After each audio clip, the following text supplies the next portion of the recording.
Alright, chat. Let's get it. What's up, Augie? Alright. We got another fantastic day. Prop, you're just gonna get banned, dude. We're not acting like that, dude. Get out of here. Alright, whatever. Yeah, I don't know what it is like with these people. Just typing racial slurs in the chat. Like, do you guys think it's funny? Like, it's not funny. I'm sorry, but it's not funny. It's just not. No. Just crazy, man, that people act like that. Like, not even like 5 minutes into stream and we already got someone acting like that. I hope that dude finds God, man. That dude needs help. But, besides that, we are back with another stream. We got FNCS today. And I believe it starts in 20 minutes. So, I will just have Twitch pulled up in the background. But, I'll play some quick games real quickly. I do need some people later for, what the hell is it? For, create a map that I need to record a short on. It's one of my maps. So, it involves, something special that we'll do later this week. I ask you an important question.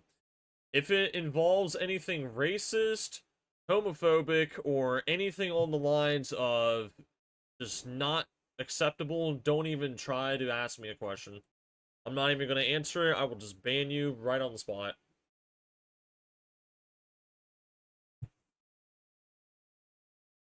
Blow your nose? My nose is blown. And you're just going to get banned because I think you're ban evading because I think another account.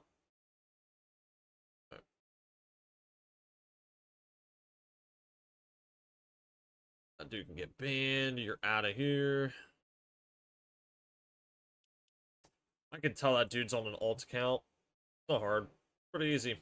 Pretty easy to tell when people are just ban evading. Idiots, man. You guys need to grow the fuck up. Sorry for the cussing, but I mean, holy shit, you guys are fucking weird. Alright, let's play some Blitz real quickly. Let's watch FNCAs. Do I remember you, Campbell? I do, man. How are you doing? I don't know if Destroyer or any mods are in here at the moment. I have no clue. I have no idea. I just said I remembered you, man. I don't know if you didn't hear my message. Did I? I don't know if you heard me, but I said that.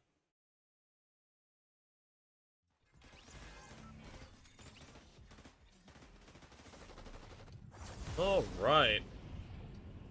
Blitz Royale. What does Ninja have up his sleeves for today? What are we going to be playing with? Oh, we got Blitz Boss and Ninja's Trash Launcher. Interesting. Can I give you advice on high school? Depends on what advice you're asking. Like, what about high school? Like, or what are you struggling in? You tell me what that is, I could maybe help you. I don't really know.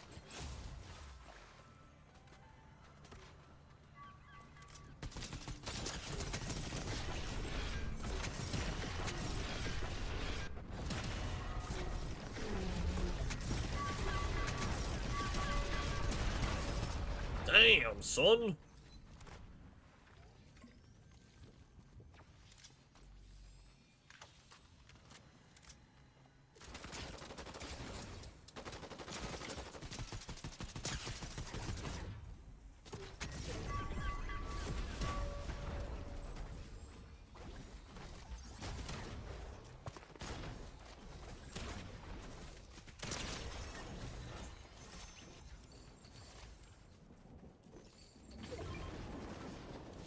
Not bad.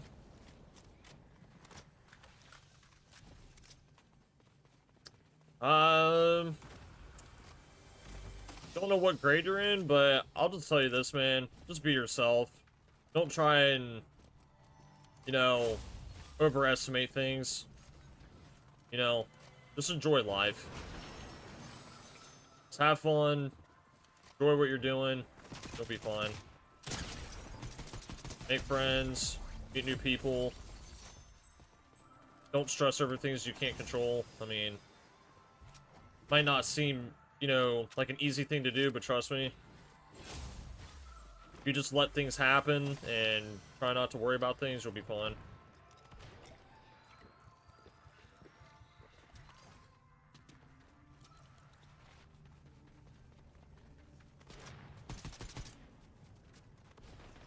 What is this boy doing?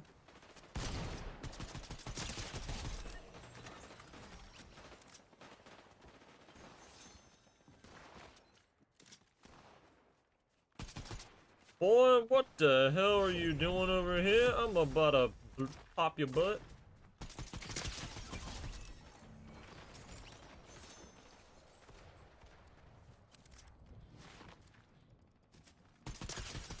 Oh, dude, that just did. Mamma mia. What's up, Jan?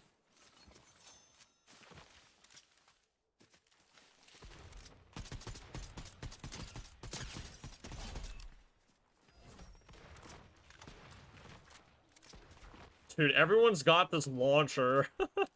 Oh my god. This thing's like all over the damn place.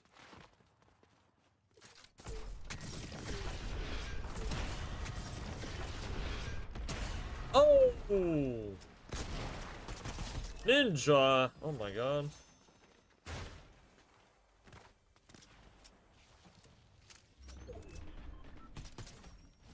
Real guy over here.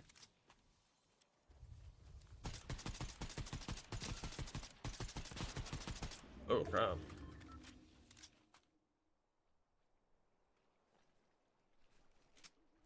You know, I wish I had a better AR, but unfortunately I do not. Boy, could you stop?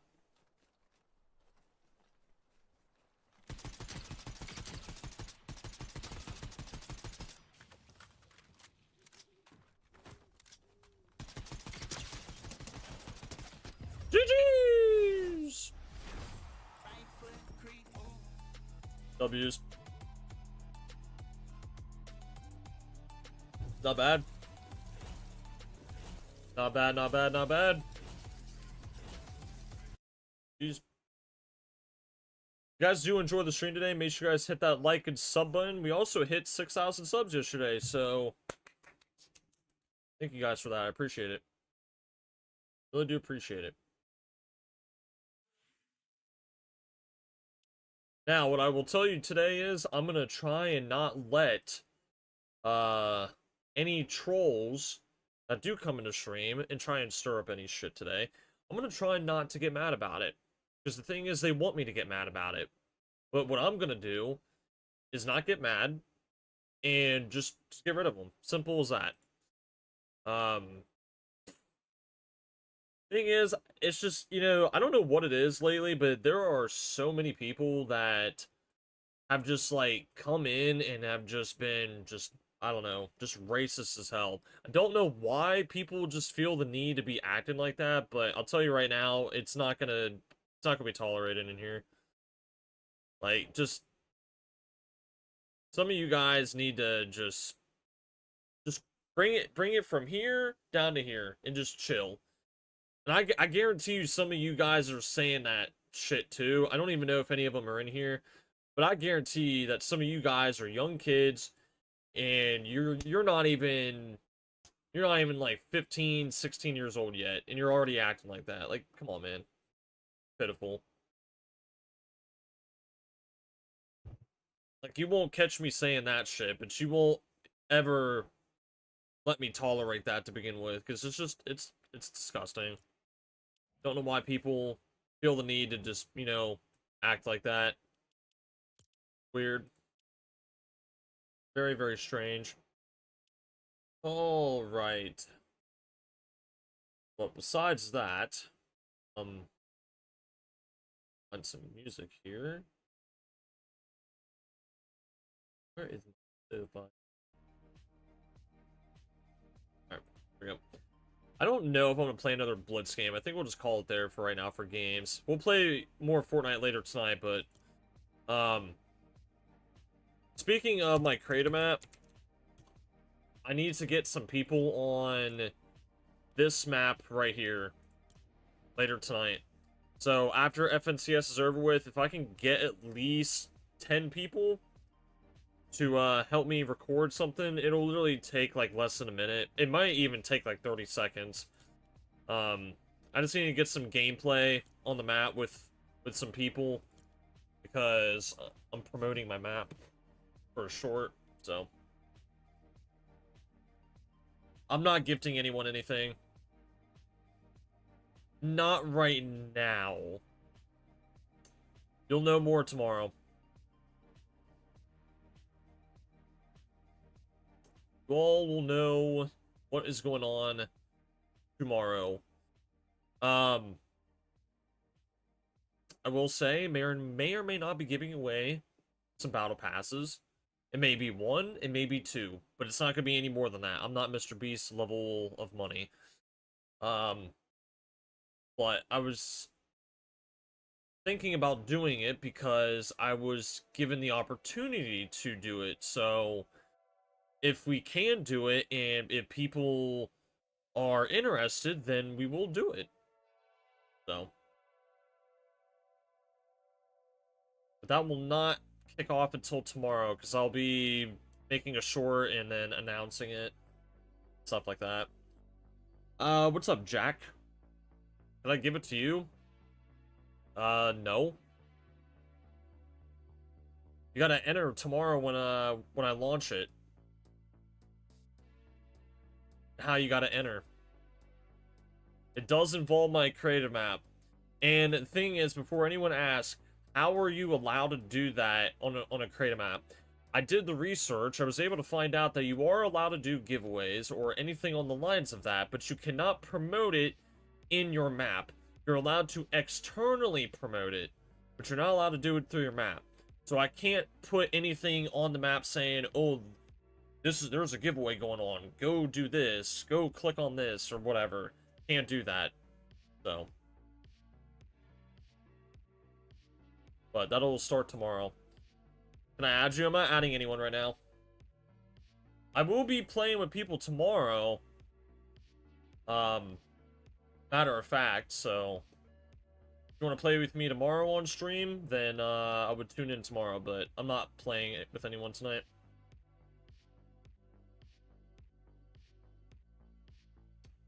Yeah, I want to say real quickly as well, that live event yesterday, not very good. There was like no hype, no excitement for the live event. Pretty sad, man. What time tomorrow? I don't know as of right now. I would say anywhere between 2 and 5 p.m. EST tomorrow. So anywhere between that time frame. See you, Jan.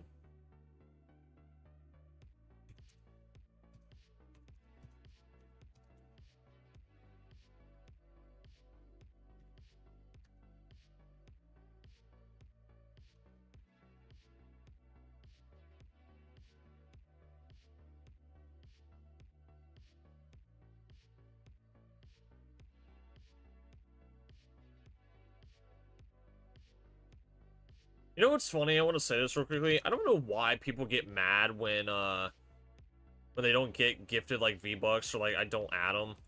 I don't know why like some of you guys just get so mad about it. It's just stupid. Like I'll genuinely have people like go on hate watch and like go and like dislike my streams, dislike my videos and shit. I have people literally like DM me saying they'll like go and like harm me and shit because I don't give them V-Bucks, I don't add them on my friends list. Like it's not that serious. Like, it is not that serious. Like, you're not gonna lose sleep if I don't add you and I don't give you V-Bucks. I'm sorry, but I'm not doing it. It's another reason why I barely do it anymore. Because if I do it and someone doesn't win and they enter, they're like, oh, it's rigged. Oh, you're a piece of shit. It's like, no, you just didn't win. Simple as that. Trust me, I've entered a lot of giveaways in my lifetime. I have barely won any of them. I've gotten very lucky to win some of them. And I just won one recently. I wasn't even, you know, aware of it at first. I didn't even think I had a chance. And guess what? I did. You just gotta enter, have faith that you win. And if you lose and you don't get, what you want, take it with a grain of, just deal with it, move on, and try again next time if there's another opportunity. Simple as that. Trust me, there will be many more opportunities for you to be able to participate in stuff. Simple as that. And I don't know why people take things so seriously when it comes to that. Like, I want to play with the community more. I want to play, Fortnite. I want to play other, maybe other games with you guys more. It's just, can't do it all the time, because if I do it all the time, then I can't do what I'm actually supposed to do when I need to. That's it's a problem. So, yeah. I'm not adding anyone right now.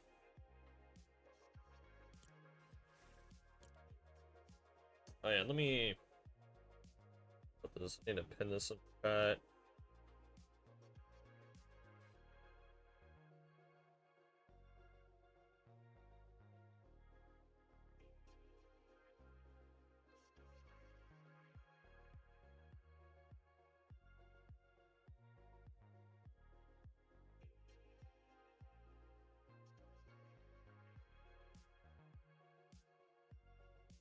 There we go.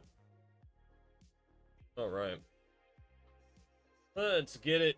I think the FNCS broadcast is on, so I'm gonna mute that and turn that on. Is that Moises?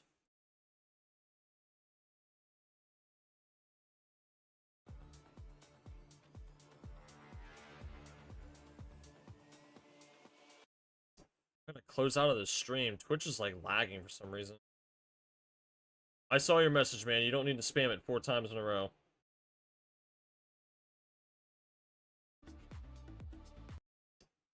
God, dude. Twitch is just like lagging for some reason. Alright. There we go.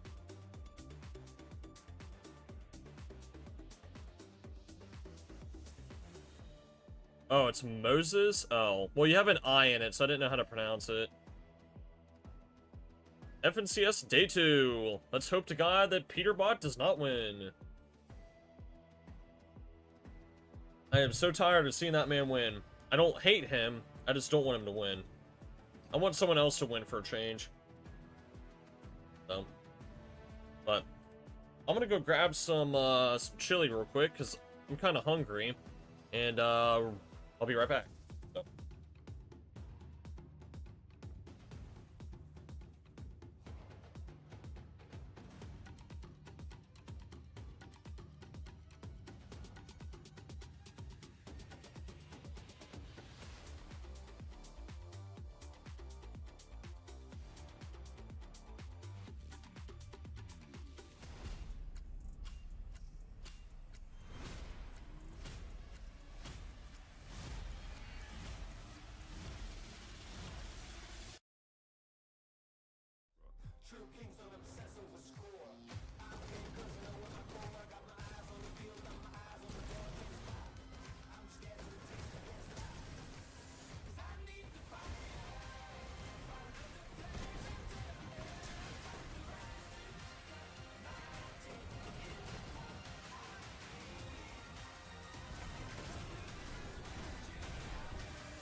Welcome everyone to the FNCS. Today, day 2 of the NA Grand Finals.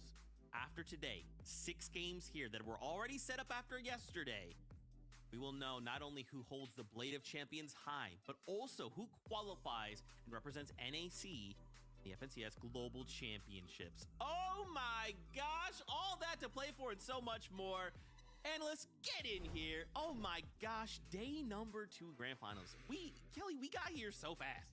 It was so fast. I know it's been such a long journey, but it does feel like we got here within just a few days. You know, just a few weeks ago, we had players going in through the play-ins and then we had group stages, but now, Vivid, it is all about the grand finals. We have one winner, but 2 teams are going to be qualifying to the global championships. All is on the line right now, and I can't wait to get started. From major to major, we keep talking about all of this suspense, right? Leading up into the end of the year. That's pretty much what all of these players play for throughout. And now it's only 6 games before their fate is decided. Will they be going to what they all want? It's the only thing they care about, that in-person event in Leon. Oh my gosh, they gotta be nervous, and I'm a little bit nervous too. Bro, right? It's like, oh yeah, in most situations you're thinking, yeah, let's go ahead and get as close to first, let's get a bunch of money. No, we want to qualify, right? It doesn't matter about anything else. If we can make it to Leon, we know we will have done what we came here to do. My gosh. So what happened? What got us here? Let's take a look at those standings. Remember, 6 games kind of set the stage coming into today. And if we look right at the top, Ritual, Cold, PETERBOT still lead the way, you know, especially given all of those solo clutch performances by each member on that trio to be starting day 2 with 440 points. Oh my God, Kelly. I mean, to me, it looks like history is repeating itself. We saw in Major 2 that PETERBOT's trio was 50 points ahead of second place after day number 1. In fact, if you look at those stats from day 1 Major 2, they have the exact same average placement of 4.83 that they do after day 1 yesterday. And honestly, with how strong they've been being able to make it to every end game, the amount of eliminations that they're able to get, Vivid, the story of the rivalry between PETERBOT and Pollo might be reaching its conclusion. I know, right? That's what we've been leading up to, that, right? The whole entire season, then, you know, the whole off spawn thing, and then it didn't even happen. And right now it seemed like there's a sizable lead. That is it really worth, you know, talking about that fight anymore? And you want to know something, Kelly? I think it's very worth it. For me personally today, I'm going to talk about Acorn, Pollo, and Agers yesterday. Those first 2 games, absolutely incredible stuff. So much so that we saw a social post. Resub went out and said, he was like, oh my gosh, are we about to see them win 12 out of 12? And then quickly after that, potentially a little bit of a caster curse returning from Reese right there. Thanks, They Reese. went down in game number 3 very, very quickly. Game number 4, in the middle of that game, they went down again. And it was just like, oh my gosh, like, we were all just like, wow, we thought we were gonna have a 2-horse Oh wow, race we got the 10 entirety of minutes. this Damn. FNCS, right? And then game number 3 and game number 4 happened. How did that happen? Games 1 10 and games 2 looked minutes. so good. And of course, they bounced back in games number 5 and 6. They did well. They kept themselves in contention. They're sitting 4th on the leaderboard right now. But Kelly, those games, I think 5 and game PETERBOT 6, currently I didn't is like in them. It first didn't place. look like they were The last time I rising. checked, I think They CLIX were is the in trio that we saw 7th. in games number 1 and 2. And honestly, you know, justifying it myself, being an ex-professional player, I was like, well, mentally, they're probably chalked, right? This is like, wow, this FNCS is absolutely gone.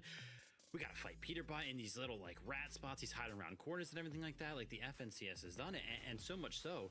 Not to mention, we're blessed, by the way, right? We got. I need to make a Aussie tweet real Antics. quick. He's down there in the mix of things. He's in the Dignitas house where Acorn, of course, lives, and he got a chance to do a little interview with Acorn right after the games ended yesterday. And he was like, you know, what's going on, Acorn? Like, how are you feeling throughout the day? And he was like, listen, after game number 4. I just wanted to land on PETERBOT. Like, that's all he wanted to do. And to me, I'm like, yeah, that makes sense, right? I was just kind of just justifying that mentally speaking. It didn't really look like they were in it in games number 5 and 6. And that kind of backs that up for me. It's like, how are you thinking about returning to fighting one of the best trios in the game when there's still so much to play for, right? You're kind of not worrying about your own game plan. You're worrying about landing on somebody else. So for me, Kelly, all I want to see today is a nice, clean mental reset. I want those games 1 and game 2 Acorn, Pollo, and Agers back, and I think at the end of today, we're going to have a 2-horse race. It's really interesting, the dichotomy that we saw from their emotions impacting their gameplay throughout day 1, where I think there was a little bit of overconfidence after games 1 and 2, where they kind of made some I don't want to say rookie mistakes, but they were just misplaying in games 3 and 4. I'm trying to make this tweet And real then quick. we saw what emotions impacted them in that way negatively. But they are so smart. They are so locked in. I think that being in this dig house and being the experienced players that they are, they understand that they had to reset and come into day 2 strong. I want to double back to you, Vivid, really fast. So I saw that clip, right? And Acorn said something that stood out to me, and he was like, "Look, you know, we're playing win to win, and they're playing dirty." Do you feel like that's the case? So, like, in my opinion, and you know what? And if I'm wrong, feel free to let me know I'm wrong. But the fact that all of these trios are kind of doing these things to try and win competitions, right? Like, they have a strategy. And we saw this same kind of thing happen in EU. If you have a strategy in mind, you should expect a trio to be like, oh, we know they're going to go there. We know they're going to loot here. They're going to usually hit this place. They stop there. There you go. We can try and catch them off guard, and that's what happened. Now, of course, Horn's upset. He's frustrated. I get it. That's passion, baby. But do you think that that's right, that PETERBOT's playing dirty, or maybe is I feel like PETERBOT something trying to crazy play is to going to win? happen today. No, I don't think that specific play is dirty at all, right? They went ahead and bought a view. They know how they played that specific island spawn. They went ahead and played around it, and they picked up some great eliminations of it. To me, I think that's clean play for them. But you want to talk about clean play, Kelly? Why don't we go ahead and talk about the eliminations from Agers, right? Let's go ahead and take a look at the elimination leaderboard from day number 1. No surprise, we see PETERBOT at the top right there, but Agers, you know, in second place. They're actually tied. 19 eliminations to 19 eliminations. Now, Kelly, we know PETERBOT played out 6 games yesterday. I just talked about how games 3 and 4, they were not so good for Acorn, Agers, and Pollo. They went down early. So you're telling me right now. I mean, the only that reason Agers Pollo is is tied not, in like, eliminations winning with is PETERBOT because after of effectively that only one playing team 4 that games. This is why I'm excited, griefed them right? at, like, I If think it was, like, the play 3rd 6 game. games out today, I feel like they could really give a run for this FNCS win. That sucks.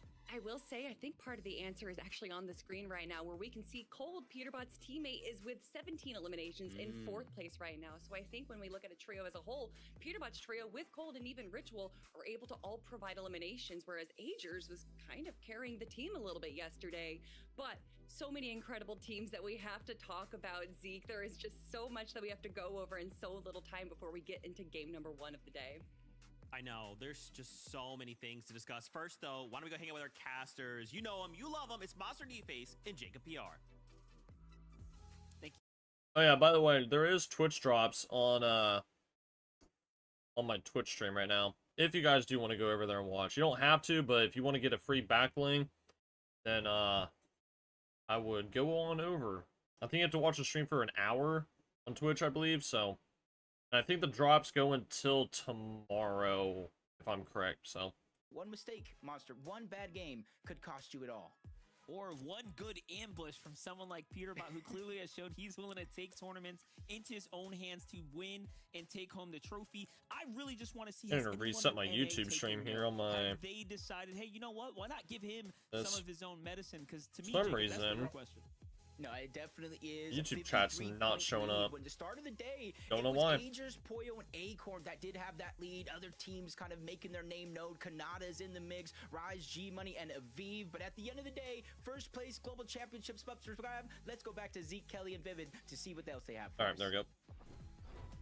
Bro, MDF's like reading my mind, right? Like, you know, when are we going to give PETERBOT a taste of his own medicine? When are we going to do that, Lobby? Okay, everybody, we land on PETERBOT. Okay, all of us, we're... Okay, wait. Let's talk about, Kelly mentioned a lot of trios. Mentioned trios that could qualify, trios that could come up big here in day number 2. And of course, this is a new day, right? So just forget about everything that happened yesterday. Let's just look at these numbers and start preparing for it right now. Damn, CLIX is Second down by place, like 200 Rapid, points right now. Canada, Holy Bolts. crap. Oh They're my gonna need a gosh, big these day if they guys want were to somehow going win. Crazy yesterday. Game 3 victory royale with 11 eliminations, and they're just trying to play I mean, CLIX already is They like did not qualified have for a single global, beat so that's outside of good. But I top would eight, love which them to is win. crazy. But I doubt Obviously, it's gonna happen. eliminations I mean, there's a maybe possibility. Just a touch on the low side, but I'm so excited to see what they bring for us here in day 2. And what they brought for day number 1 was really incredible height control. We saw them actually getting chopped by Acorn's trio in an earlier game and have height stolen away from them. And the adjustments that they made for that next game to control height was so impressive. In game number 3, we see how high up they build their high ground, and they're using metal and brick mats the entire time. They make these connections throughout all of the zones. They have 3 different connections, so no one is able to chop them. In fact, people are looking up and not even attempting to get eliminations on them. And although you might be asking, well, what about the refreshes? Well, you can see Bolts right there using the bird form to be able to go down, get refreshes, and then quickly rejoin up with Rapid, Bolts, and Kanata. It was one of the strongest high ground controls that we saw all day, and I think we can expect a little more from them today as well. Yeah, I want to go ahead and correct myself earlier on because I was like, oh yeah, I think we're going to have a 2-horse race throughout the day, right? Peterbot versus Acorn, yada, yada, yada. If it would be quiet. I meant a 3-horse race because I also believe that we're going to see by the end of the day that Kanata is also going to be in the mix for that FNCS win. I mean, what's the third? Is the third team Aviv, G Money, and Rise, or is that now a I mean, as fourth long as Peterbot horse doesn't in win, I'm Rise? happy. Because these guys are not that far behind, right? I mean, 372. And really, their only, like, quote-unquote bad game was that first game where they placed 14th with only 1 elim. But every single game after that, a similar situation, right? Only 1 other game outside of 8th place. And they had the eliminations, right? So it's interesting. We have on one side, great placement, a little low on elims. On the other side, high elims. You know, pretty solid placement. Hell? I'm excited to see, once again, what these guys have prepared because if I'm Rapid, Kanata, and Bolts, I'm thinking, yo, Big Cheese, Aviv, G Money, Rise aren't that far behind, man. We cannot make a mistake. Well, you know, what Aviv's trio has prepared is kind of a simple answer, and that's these mid-game objectives. Dude, why is We saw in Peterbot game like number tweeting 4 like that already? they This man is through just a Royale, menace. that not only were they able to get a Spire, not only were they able to get a Shrine, but also the Research Lab. By Zone 7, they had full capes, exotic pistol, 3 purple rifles, a legendary pump heals, and near full mats. Being able to put yourself into such a positive position in the end game allows you to kind of go on these incredibly aggro, low ground games and get all those eliminations, which are going to. Hey, we got some leaks today on potential weapons for the new season and a look at the new map potentially. Rises trio right now. So I'll have to take a look at that after FNCS. Global qualification spots. I mean, Kelly, we came into this weekend saying that there are 6 qualified teams playing this weekend. Those spots could roll down all the way to top 8. No, it's 3rd right now, right? Those qualified teams are not playing as good as we thought they were. So Gotta right check now, my we'll be audio seeing to that make sure 5th it's like place, actually not working. necessarily in that qualified spot, but I think he is close enough to definitely be in contention. Oof, and to end the day with a victory royale is definitely, we were talking about mentals. That is going to put you in the perfect mental Might have state got way too for much going chili, into I'm not even game gonna lie. Number 2, and we know who has the best mental state right now is Craze because he It was tastes going good, but absolutely crazy might have got too on much. the low ground yesterday. Threats and Booga had a perfect pickup with this player because they fit so well as a trio, but they just need to make a few more plays, maybe get a few more eliminations to be able to get that global spot. You know, Kelly, though, if we're talking about crazy plays, Muzz, Shadow, Sphinx, right? I mean, come on, man. It's Muzz. They're in 6th place. I mean, look, guys, I feel like at the end of the day, this is going to be a very, very close race. And again, because it's so close, if we see... I mean, it's really anyone's game at the moment. Top 6 fall.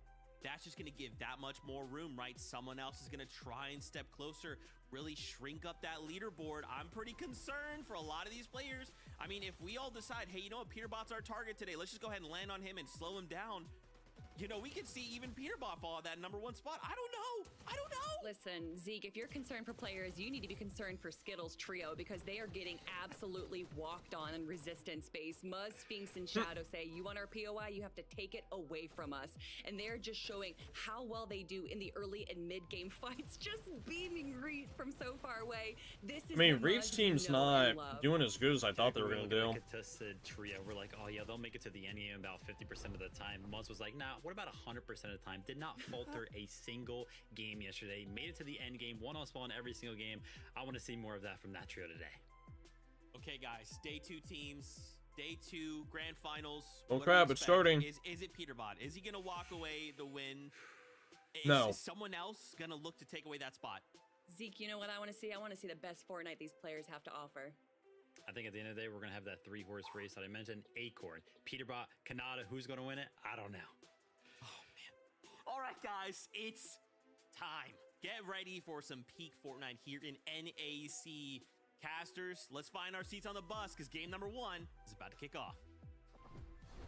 It is time right now, Monster. Game number 7 is about to be underway, and our analysts kind of laid the foundation out perfectly. There's first place spot up for grabs, $180,000, 2 spots for the global championships, and a life-changing amount of money all the way down the leaderboard. Yeah, definitely. And if EU was a sample of how exciting things are going to get today, then I'm ready for it because game number 7 is here. Let's get it. All right, enough's enough, Jacob. We get to get on this battle bus and start this finals off with the last hoorah here. You know, to really kick things off, let's put things into the picture here. All right. Let's give the bigger picture. Why don't you update the fans at home what they missed yesterday? I wonder if anyone's What's on switching the the drop line spots here? today. You guys missed a movie yesterday. I don't know why you guys didn't get your tickets, but I'm glad you're here today. PETERBOT, Cold, Ritual, throwing almost everything at it, from launching themselves to the north side of the map, going to Foxy Floodgate, sneaking up on Agers, Aviv, G-Money, and Rise, uncontested to start the day, contested through the day, still ending up towards the top of the leaderboard. Kanata, Rapid, and Bolts consistently going for high ground. I think I've never seen an FNCS where they're literally throwing everything they have at their opponents to try to take that top spot. And they're giving themselves a real chance at the big prize here, and that's what makes this so exciting. Wait, what as the we're hell did he watching them do? Quite literally Did he find like do like an consistency. exploit? Because You know, one of like the big he things deployed that his I glider wanted like to note really late. yesterday was the fact hell? that it's been a while since we've seen even a Kanata or Acorn have such a strong, consistent day one. These are teams that have typically had their overall performances come back in a day 2 format, so we know they perform better on the second half of these types of tournaments, and that is what's going to be really telling here today as we start to shape things up here. And then there's just the global spots on the line, right? Kanata said it best in that interview. He feels like it's a shoe in. He's got this. He's not even thinking about not attending globals at this point, and I kind of believe him at this point. I'm really feeling like his confidence is there, and it's absolutely showing. Yeah, and their gameplay, ever since that team formed, it's just been out of this world. Well, let's switch gears for a little bit. A team that honestly has had a bumpy road through and through, from contested drop spots, their group stages. Everybody thought this team was a lock to make it into the grand finals through that.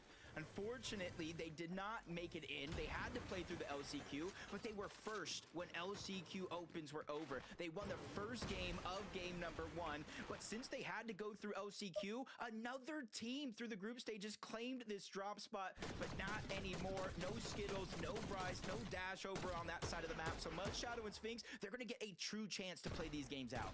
And they're probably the biggest underdog right now when it comes down to, you know, again, fighting for globals right now, giving folks a run for their money, keeping eyes on that. I feel like I am an... Verlaxify and JoJo Fishy after a strong day 1. Oh, whoa, this is Looking dangerous. like a huge ambush waiting to happen from both sides as well. Look at the pre Damn. on enough side there. He's got that. Wow, he got out of there quickly. Must have felt like something was up though. Someone took a step too much there for sure.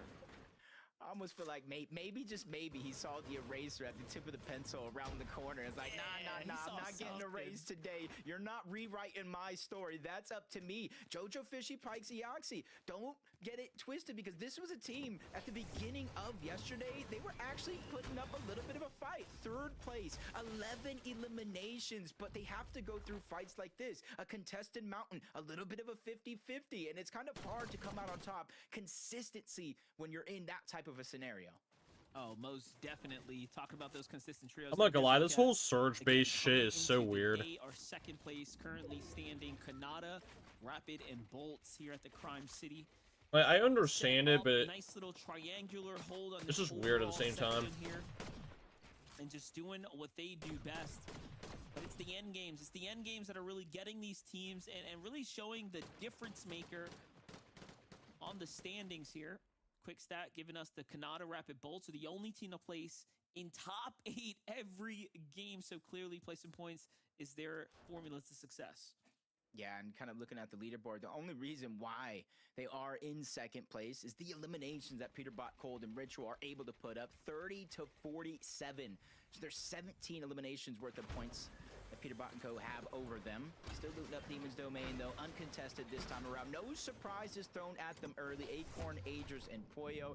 And you heard him talk about it to start the show, Kelly, Vivid, Zeke, 19 eliminations for Agers. Both him and Poyo in the top 10, I believe, 4 eliminations. They're accumulated a good amount of damage. It's just about the mental game that we feel like kind of went wrong after being contested, after being surprised by a few tricks. It's about how you pick yourself up and pull yourself back. We're talking about this team being a day 2 team, and they put themselves in contention. Keep forgetting Demon's Domain is not destroyed in FNCS. The 2 times they weren't in the lobby. The other games were first, fourth, and fifth.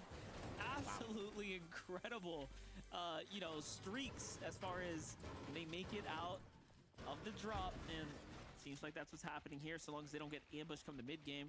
Bugha Threats and Craze, though, team that is surely in the conversation right now for Global's positioning. Everyone wants to, you know, wants to see Bugha make that walk out the tunnel. Yeah, I think I do too. I'm raising my hand, Monster, because I'm like, me. I want to see it as well, and Craze.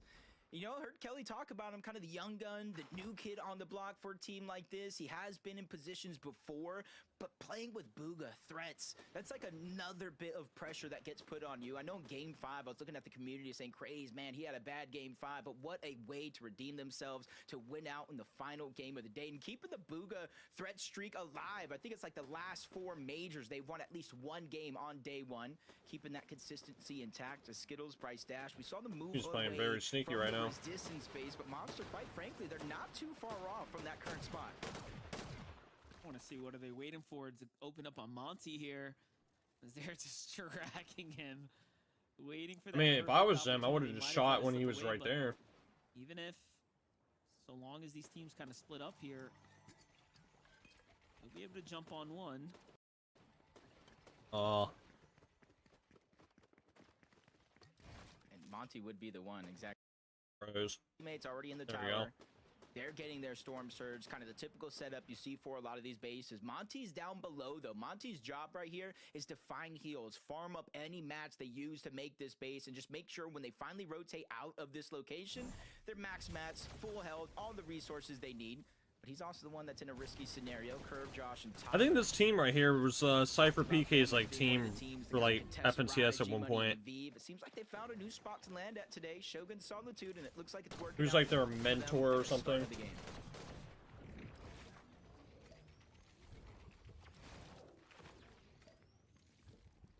Shout out to Visuals running that face cam for the broadcast. We love to see it. Gotta celebrate those that are giving us a nice show here. But for the game kickoff, you know, it's all about finding that surge, getting into these early game battles here. Oh, wow. Gary, Angel, and Aimbright doing it once again. Aimbright's team just have it. Damn. Break in the early game. They are That consistently DMR is finding low-key themselves kind of busted. in some type of situation or another, whether it be on the north side or now here on the western area of the map. Micro adjustments seem to be kind of at play here for day 2. So far, so good for them, though. They do get this initial elimination here. Yeah, I like Kaiser's attempt right there. Just get some of the loot off your fallen teammate. Knows you can't be the hero and immediately tries to kind of disengage, create some distance using that misform. But there's only so far you can go with that team on your back. Just got to wait for the next What's up, shot. Hunter? How you doing, man? Around 12 seconds in between usages. There goes his second. He's going to be on that countdown yet again. But since there's no mobility on Gary, Angel, and Aimer, they have no choice but to let him go out. Maybe they'll see him CLIX. later, but all they know is they have to focus on their own game plan here. Come on, CLIX. It's an early game fight here for CLIX. Higgs and Yamzo right now. Yamzo leaving his team to it. He's the first to go ahead and back off now. Seems like they're a little too base down, though. With the zone ending right on top of them, I'm assuming they're thinking, yeah, well, let's just go ahead and get a move on. We'll find plenty of opportunity to come here.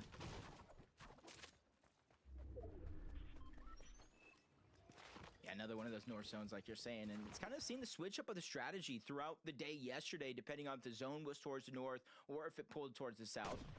They feel a I little think the bit more problem with confident to CLIX's take team some of these yesterday early was game is they fights were because all those not teams getting from south are storm gonna have to surge. Like they rotate weren't getting north. surge The teams that are tags. landing near them in the zone are not feeling as pressured to try to go for any eliminations early other than them. As we tune in, Cold is already down.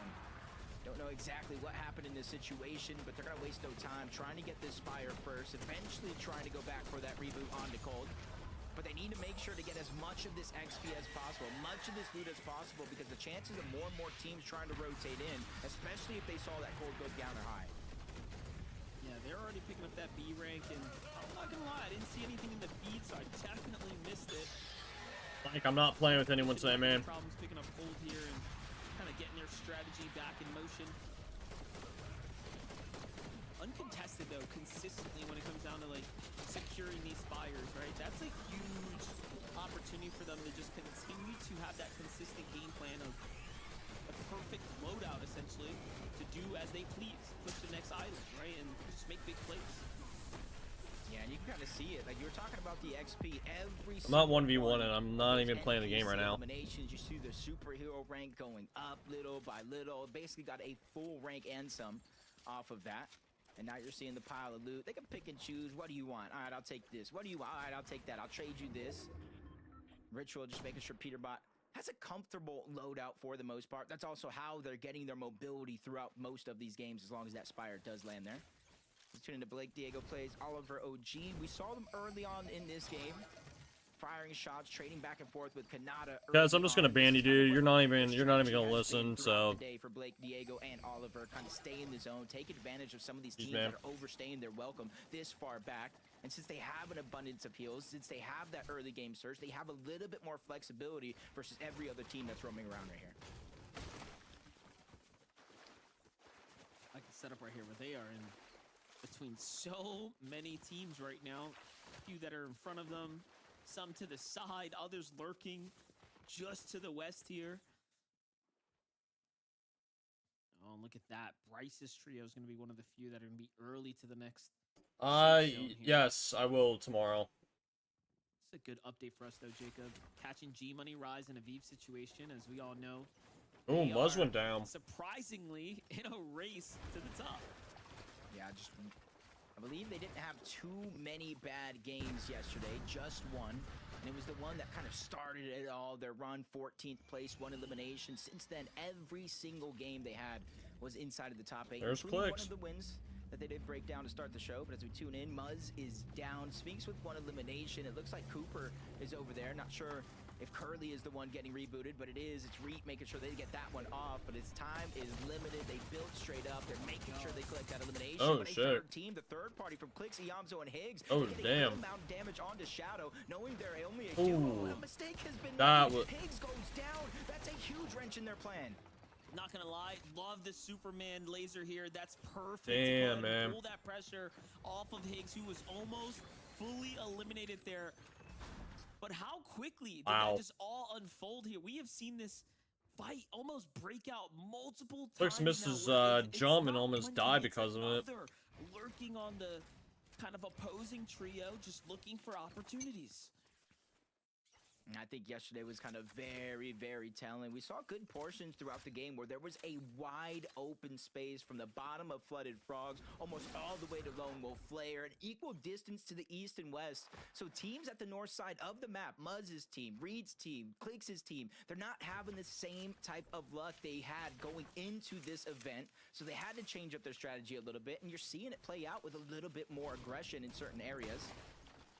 Trying to attack. At least the zones were All switching up three today. of those teams are near the top Got a of the north leaderboard, zone. most of them inside It's of the all top like 10 and I have think a contention one game for the had a top north spot on zone the yesterday, leaderboard. but Granted, the other 5 had some all might be south praying zones. for the PETERBOT downfall because he is so far ahead, but sometimes you might have to take matters into your own hands. Yeah, he's going to need those eliminations, right? They got a lot of runway to make up for here in this last game. Or last day of competition, I should be saying. But look at this. The Rapid trailing behind King's Trio. That's some dangerous work there. Especially looking at how well Phaser in particular played as an individual. Not only clutching up for his team, but he was up there amongst the overall best individual performers and what he was able to contribute to his team.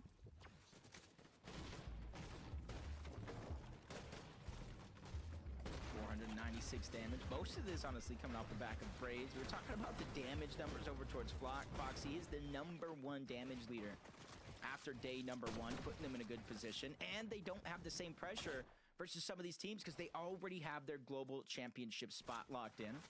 Close call here. Rise, G-Money, and Aviv, though. One team rotating right above them, another team right towards their east, but they're using this time still trying to accumulate the surge. Even though they're 1,200 damage above the threshold, they know how easily... Wait, what happened to Cold? Jacob, look at this. How did he die? No Cold, so this could be a fight for really the whole entire tournament right here. This could be I wonder what happened to Cold. PETERBOT and Ritual looking to cut off the weakened team, trying to get them in the middle. This Oh, is just damn. textbook positioning here, but time to perform. If they I don't get know, the tags Mike. Here, it's only going to get worse. Yeah, I know. It's even slowly getting worse in its own right because that third-party team up above is slowly but surely trying to look over in this direction. A lot of places to hide going into Brutal Boxcars, so they do have a chance to try to sneak up on a Golden. Mason and Chimp. Higgs here as died well. to Just himself? trying to What the go hell? Back into the space that they got early on. And just almost try to looking like they're disengaged out of this fight. They probably got notice of the zone pulling far away towards the east. And they probably got a feel of what's going on right now, and it does look like Surge has activated every 7 seconds. Now Ritual and That's not PETERBOT good. have officially been put on the clock.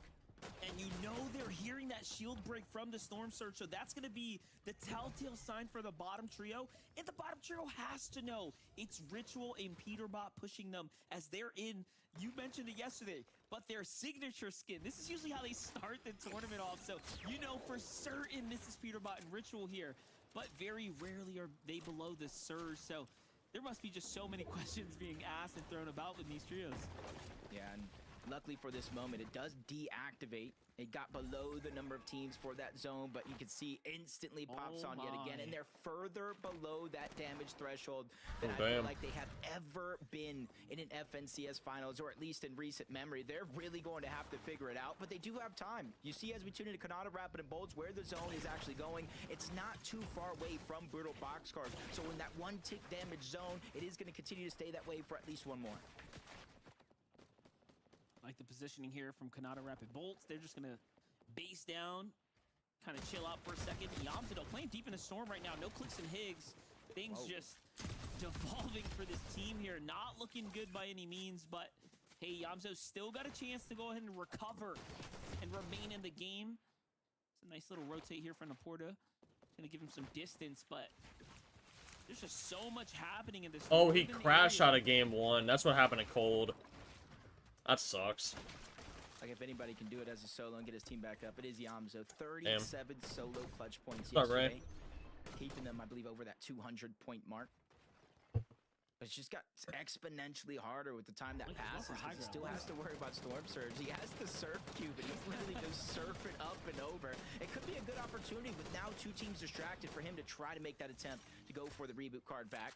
Booga, Craze, Threats, always quick to rotate to the zone. And honestly, the only time I feel like they're not quick is when they're rotating to the slow side, trying to give themselves that better advantage. Ooh, Muzz got taken Oh, out. look at the update there. Muzz Shadow Sphinx officially eliminated our 6th place team, allowing the rest of the top 5 to somewhat maintain the lead at this current time here. Yeah, PETERBOT's still alive. Make it out the storm. They seem to have gotten an elimination right here. They are right on the team of Mason. They were fighting in the storm. They make it to the next area. Take a look at the highlight here as they come on in. Was that off the chin? Oh, wow. Straight into the box. Wrap it up so quick here. Oh, Storm Surge is, I would say it is, but even with that elimination, they were still 377 below, 453. They essentially 2+ eliminations worth of damage here. They have 2 players right in front, but I'm sure that's not going to be enough overall. They continue to trade shots down to 1. They do get the wipe, but exactly as I said, they're barely above that damage threshold, 51. I mean, even if PETERBOT was to be a solo, the man is just, like, no one's going to stop him. I don't know what the hell, like, he has in his blood, but that... And then PETERBOT is just a fucking demon. They know exactly who was in the middle there. Again, he's like the Tom Brady of Fortnite. That's going to be very interesting. Boyo, Agers, Acorn make an early rotate here, giving up their positioning to go ahead and play a little bit more center. Possibly targeted. Maybe someone broke their base from below, but clearly something wasn't sitting right with them on the previous spot now.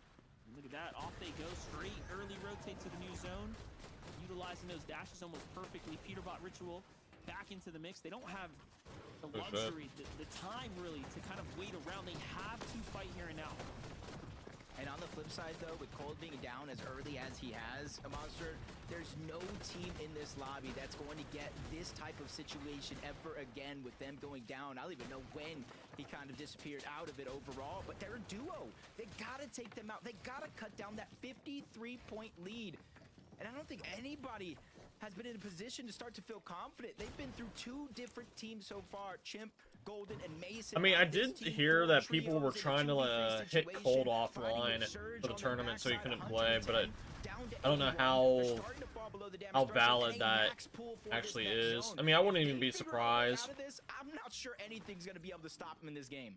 Yeah, well, clearly they're going to be able to make PETERBOT doesn't touch grass. I mean, he probably does, but I mean, dude's just good as shit, man. On the clock, right, to fight. He's kind of like Tom Brady. Like, I didn't hate Tom Brady. I just didn't like that he kept winning, you know. Oh wow. Damn, 252 below. 183 tag. Ritual's got Damn. either back up PETERBOT here or something, but Ooh, PETERBOT shit. clutching in when it matters most, finding a little bit of damage is still not enough. It's actually Reach Trio who's on the other side here. The damage being dealt, everyone's kind of feeling it here on the lobby. What the hell was CLIX in that map? PETERBOT Ritual go up and down the town. Look at this. Oh, PETERBOT's got like no map. Oh, damn. All or nothing, 50-50. Ritual is going to get taken down. PETERBOT now with his back up against the wall. Come on, take PETERBOT out of the game. Further, 306. It gets worse, and now his last usage of that misform going to be used. He dives straight towards a whole nother team being exposed down below. His only chance, he gets sprayed on the other side. Damn, man. First elimination. Siphon is He's literally gonna die because the storm surge. is eating him. He's insane.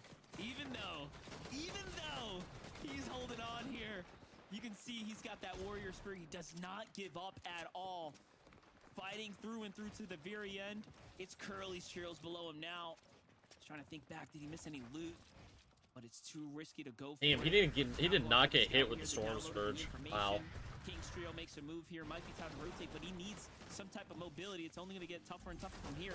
Top 15 placement points as well. These are all very critical opportunities for PETERBOT team to stay in the lead. Cooper, Ree, and Curly, though, on the move now. But there's still a chance, right, for the rest of the lobby to break away. I don't see And CLIX. this is their chance right now. You see they're taking it, but the flank coming in. They're lurking on the backside. Visuals, Braids, and Minish. Acorn, Agers, and Pollo. A battle for the high ground is going to begin. But Agers with the flank dashes onto Visuals. Gets the knock as Acorn shows up to help save the day. 931 damage above threshold before it does deactivate. Did everything they needed to do because the remaining players of that trio just gave it up. They have no hope because they're outnumbered. Acorn was just on his old man time, you know, looking. I don't down, even know where looking CLIX is at. I think they you know, died. Playing block, But I didn't see him die in the kill feed. It's like, bro, what's going on, dude? You got 2 or 3 people on you and saves the day. My gosh, that's gonna be. Oh, PETERBOT died to Bugo. Nice. To look back on and kind of reevaluate. Go, man. I did see it in the feed that PETERBOT did go down about 15th place. So we talk about placement points coming in, that being the tool as a solo for him to try to keep that lead intact, but only getting 15th place. That's only 2 placements. CLIX's team died. I didn't even see it in the kill feed. There is a lot of time and effort right now for any one of those teams below him on that leaderboard to start to close the gap, or even better, take the lead after this game. 4 eliminations so far for Aegis, Acorn, and Pollo. They're definitely in the position on the high what the ground fuck as it happened to continues move up CLIX? the mountain. Everybody down below is have to expend every resource and material just to reach the tip of that mountain. Keep in mind, Rapid Kanata Bolts were in 2nd place, so PETERBOT falling super early. This is their chance to now officially close the gap. But what happens when they end up taking first, if they can take first, is they are gonna put a target on their back, and that's where things are gonna have to get even more difficult for them. Rapid taking a lot of damage here. He's going to be the first to get knocked here. Kanata dropped down into the box too fast. Ooh. And then caught up as well. And we might have spoken a little too soon. Bolts only in 13th right now. He hasn't really earned much. Talk about not necessarily taking advantage of the opportunity presented here and now. It's Agers, Acorn, and Pollo who are doing the most with this chance here. They're immediately, we saw them below, over 100 down below the damage threshold, and now they're putting themselves closer and closer to the driver's seat, just terrorizing any team trying to make it up that mountain, because it not only goes up, but it goes over towards the other side. Got to make sure you plan ahead, and that's exactly what they're trying to do. They go ahead and let Cooper lead the charge. They drop down a few layers to make sure they're not that instant target by the high ground. Bolts by himself, though. Kelly talked about the resurgence, the new Bolts, almost like the NA West Championship winning Bolts back at it, and this is a perfect Breach team time is to prove still himself. up, and they're At doing least pretty 4 good. teams worth of placement Not points bad, out Pollo. five as he They're gets into the live. top 8.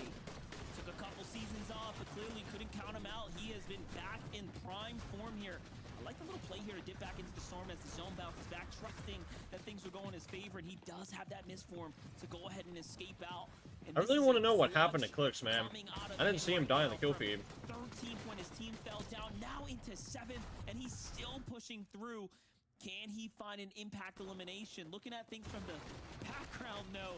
High ground is sitting super pretty. Cooper, Reed, and Curly trying to take advantage here of the opportunity to just rack up eliminations. That's the name of the game right now. Meanwhile, Cam is getting active in the low ground. Yeah, even Seek, Donnie. There's not too many full This is trios crazy. left in this game.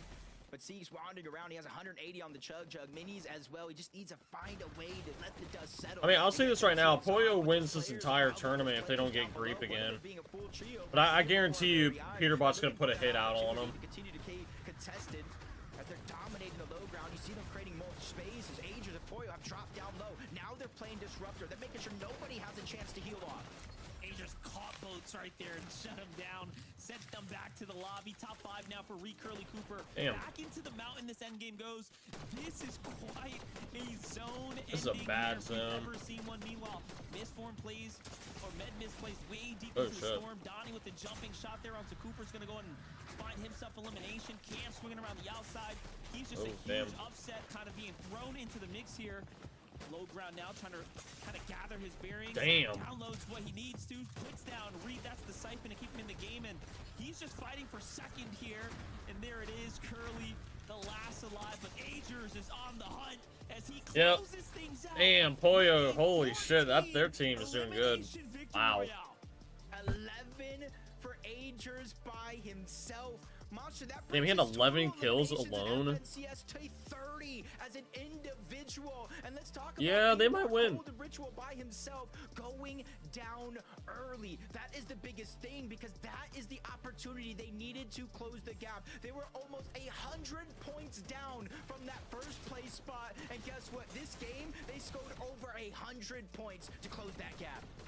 Yeah, that was just a game and a half for Acorn, Pollo, and Agers, and they managed to do it again 2 days in a row where they start things off with a victory. I guarantee you right now, Royale. CLIX's team is This probably, a they probably statement dropped down to like maker for the rest of the lobby. 9th place. Really, for PETERBOT's trio, they have a lot of success when this team is not in the lobby. There's just so much influence that they lay down, and it's Agers in particular who you have to give all the credits to.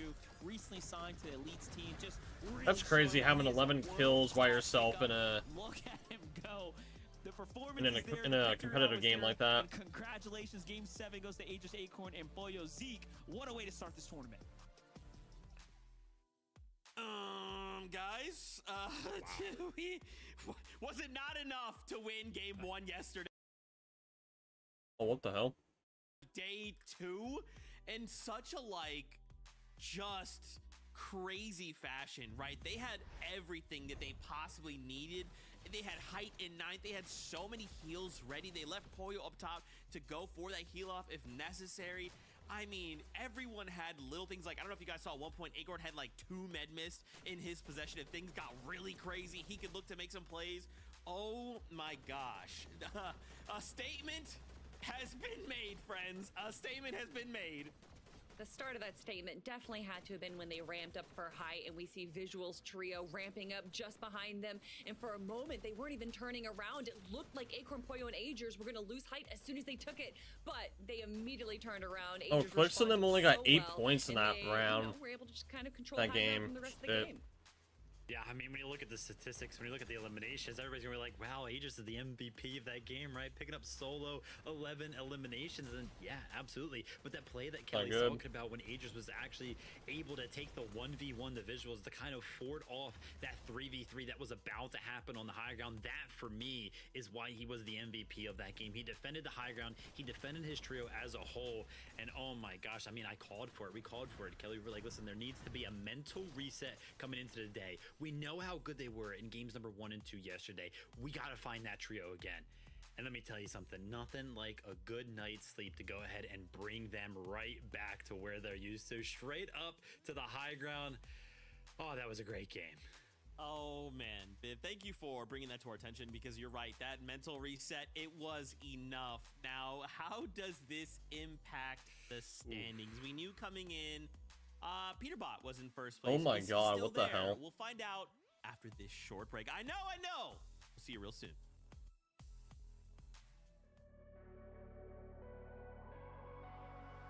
Three-minute break. The fuck? Alright. Yeah, I just got hit with an ad too, so whatever. I guarantee you in this next game coming up, they're gonna... PETERBOT's gonna put a hit out on Poyo's team. I guarantee it.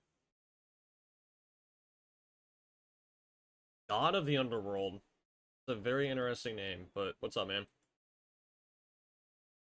What is up?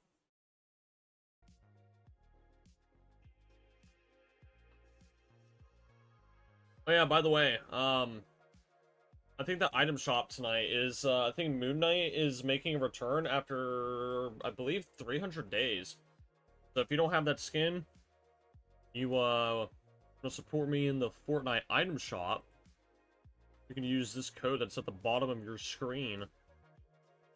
And I also believe, if I'm correct, Scarlet Witch and the Phoenix skin from Marvel will be back tomorrow, which I may pick up Scarlet Witch. I didn't get her the first time. So, but I think that's all the stuff that I know of as of now.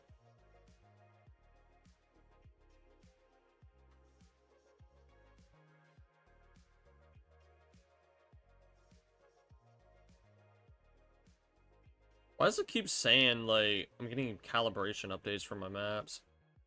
Like, no one playing them. Let me see. How much time do we have left on the timer? Okay, we have a minute. So, saying a lot. After FNCS tonight, I would like to see if we can get some people, because I need to record a short. And if you guys are curious on what I need, I want to see if we can get some people on this map right here. So, if you are able to help me after stream, I need at least 10 people. At least 10. If you could try and get that done, I would really appreciate it. It involves the potential battle pass giveaway. And I did that because I'm not telling you guys, like, what you have to do yet until tomorrow. It'll obviously be revealed in the short that I'm going to be posting, but, yeah. If you guys want to help me with that tomorrow, or help me with that later tonight, I would appreciate it, so I can get that short out for tomorrow. I need to make that announcement, so.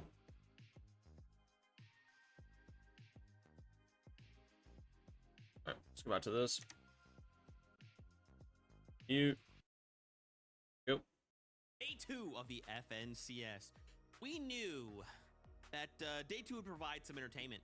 And coming into this day number 2, Poyo, Acorn, Agers, 100 points behind PETERBOT. But after I don't know, a little something like a Game 7 victory out to start the day, we're 10 points ahead of Damn, PETERBOT. CLIX went down one spot. It's happening! Kelly, it's happening! Yeah, at the start of the show, when I said that history was repeating itself, I was talking about Major 2 to Major 3, not Day 1 to Day 2. So that means that Agers, Acorn, and Poyo are going to get the next victory Royale as well, possibly. But honestly, I got to give the floor to Vivid, because Vivid, you called it at the start of the show. Agers, Acorn, That's insane. Poyo They've gotten needed that 3 mental reset, victory and royales that's so what we far. got. worked out perfectly for them. I mean, Age is dropping Pretty damn 11 good. eliminations, beautiful stuff there, but it's going to be on the back foot, right? Them kind of losing the lead in PETERBOT there. Storm Surge was rough All right. that game, right? I'm gonna go to the bathroom real quick. You know, head to head. I will be right back. Box, wall to wall, but no, I have to these take teams my are dog out real completely quick as different well, today, so, in the sense that, like, yesterday, when we were I think we in got first, like second what, zone, it was like, whoa, there's already yeah, about 75 3 people. minutes This- until the this- next this game, is so getting I will quite, be you know, a lot of right back. eliminations are going down, and then today in game number 1 of the day, there was like 90 players alive at that same exact moment, so a lot more passive playstyle. But I mean, jumping right into the end game, Kelly. Bolt's kind of holding on for the trio with that solo clutch. Incredible stuff from him. I just want there to be some kind of highlight reel showing the bolts that we had for Major 1 and then the bolts that we have for Major 3, because I would never guess that this is the same player. He is playing absolutely lights out today and all of yesterday as well. When it comes down to solo clutches, there's honestly rarely anyone better than what we've seen bolts be able to do. Not able to get the game that they wanted exactly, but honestly, even if you're in a shambles situation, being able to put yourself up even just a little bit is exactly where they want to be. Yeah, they're fighting for those few spots, right? And again, all these trios are doing the same thing, right? They're just saying, here's what we got given this game. I'm going to try and make something out of it. To put up a solo clutch like that, especially in the first game of the day, oh my gosh, I'm telling you, these next 5 games, this trio is going to pop. Free Cooper Curly also showing up here in this last game. Man, oh man, we do still have ground to cover, right? The job's not done, but now we're in top 10 right now. So I'm very excited to see these guys. Again, I'm wanting to see what all these trios are improving upon, right, in day number 2. And for this trio, I'm liking what I'm seeing.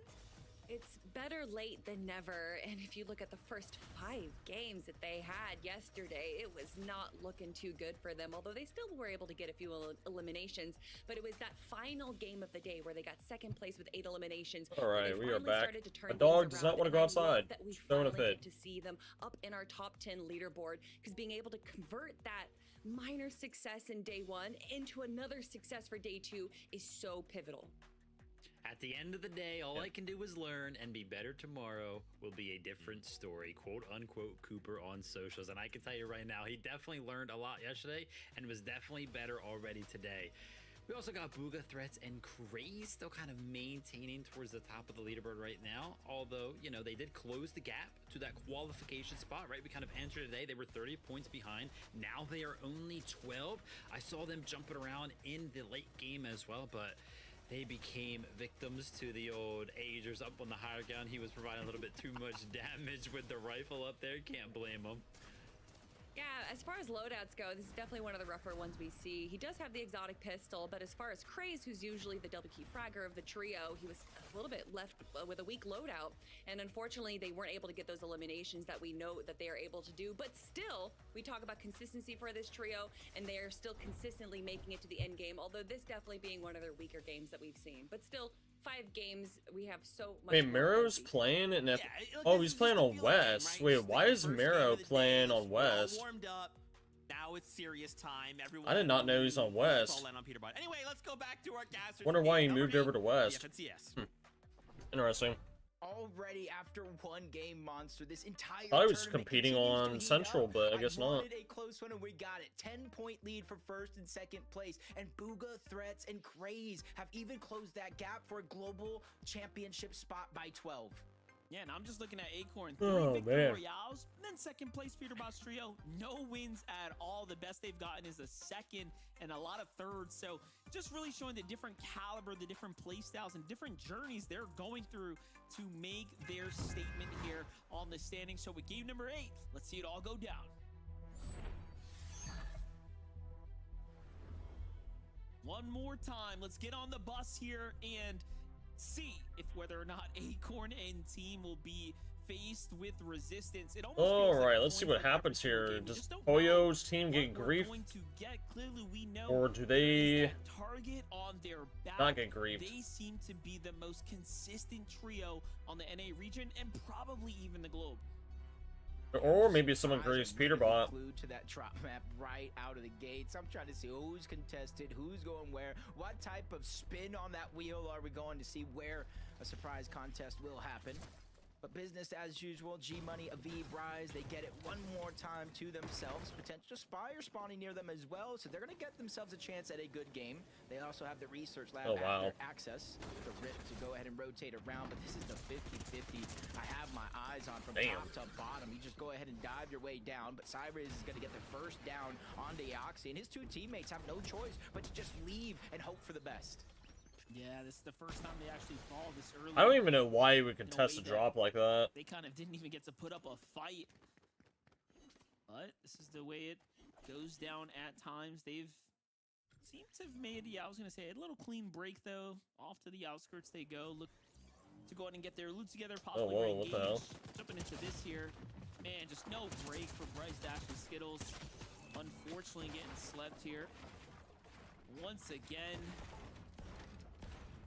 just tough, right? And this is still their general area. It's not like they don't understand how to play these zones or win these drops. I mean, the resistance base, they're so familiar with this entire landscape. There's a lot of people that I don't even know I was Mud, here. Shadow, and Sphinx. I have would no start idea to who get a Batman little Joe worried is, because Lepsy, as and Skittles Bloodhound this Zack. entire trio don't necessarily get the consistency they have Never from heard of day these guys one. before. It's more likely than not they might start to make their way closer and closer back to the resistance base. We saw them win contested fights at least once. We saw them split the drop, stay alive, and be able to make it towards their end game. So that's the type of mental struggle some of day these in a players tournament? might What do you be mean? going through when it comes to these drop spots, when it comes to starting out some of these games. We're seeing the limits they're stretching right now. Acorn not even landing at Demon's Domain itself. They know they're uncontested, so they're going in searching. They know players landed back here. They saw it off that drop spot, so they're trying to figure out exactly where they're at. Acorn, the IGL of the team, is going to be the first to spot them Oh, out. damn. Ooh, that's a nice tag right there. 41, no shield on the opponents that Ooh, low. that's not good. You blink, you might get put down. Boyo quickly rotates into the rescue here to back him up. Damn. Here comes the shots from up top. Nice little knock. That's going to be a great elimination here. And I just look at these as just, you know, buffer, right? A little extra room, a little padding on the scoreboard, given that they just have such a narrow lead over everyone else right now.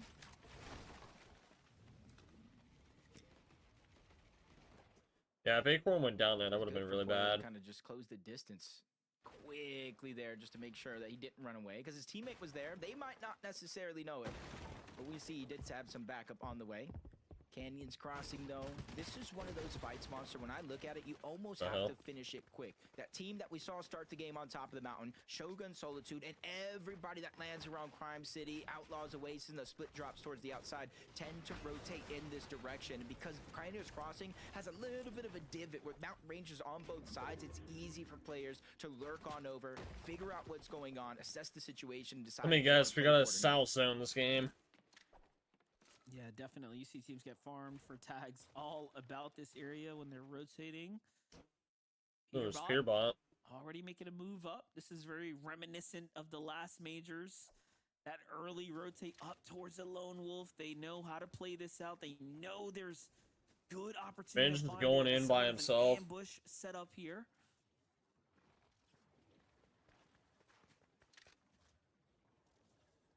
Looking scary. They've done this before. Remember last major? It was a whole different team landing over at the Lone Wolf. Eventually, Lair, they try and have sneak up made on them and almost they this all exact die. play You know how from the bad other that'd be side for of 'em? Lone Wolf Lair. It's King, it's Phaser, it's PH Sin, the ones that really have to watch out here. I mean, I doubt it They would know this happen, but terrain just a as good as possibility. any, and you can see the position on the minimap of that trio they're inching towards. They're spread out. They're not close together. One of them can easily try to go down, so I want to see King with that high ground really utilize it, try to spot Oh, out the this team, is- but they're this is gonna be inside bad. of the layer. So now I feel like there's no hope until it's too late. And I doubt they're going to make any type of noise indication here while King is full farming here. Look at this. Jumps down. oh, that's This might be even worse for him. Oh I'm my sure he's getting God. his teammate, but a 3v2 is all PETERBOT needs for the setup here. And there's another team behind them as well, so I mean, this could go either way. oh my god. Trying to see where the zone actually is because it kind of pulls towards the north. Damn, dude. Holy shit. Oh my god. They bullied that kid. Holy crap. Immediately beam to take him down. And you see in the minimap, they're just trying to disengage. His two teammates aren't even necessarily together. That's exactly what they were looking for. The That is such a island on this dangerous side thing of to the do. zone. I don't know They got why he would distracted, but they split. lurk. The lurkers are now becoming Oh my god, alerts. CLIX. CLIX, Yamzo, and Higgs are making the Oh same my- exact play. Oh shit. This is just comedy Uh-oh. unfolding, working in tandem at this point. They don't realize their team's already kind of gone, but their mind's definitely moving in the right direction. How can you put yourself in a position to obviously catch these This teams is so off guard? dangerous, man. If they somehow end up crash coursing even on CLIX's trio here, just in a Oh, couple that's moments, that so would be bad. devastating in its own. But nope, they catch PH in off guard, and just a matter of time. It's not looking good. Damn. You see how good the lasers are too, Jacob, especially in the early game like this when you have the opportunity to really put it to use. Oh, it's PETERBOT on the island. They know. They know, though.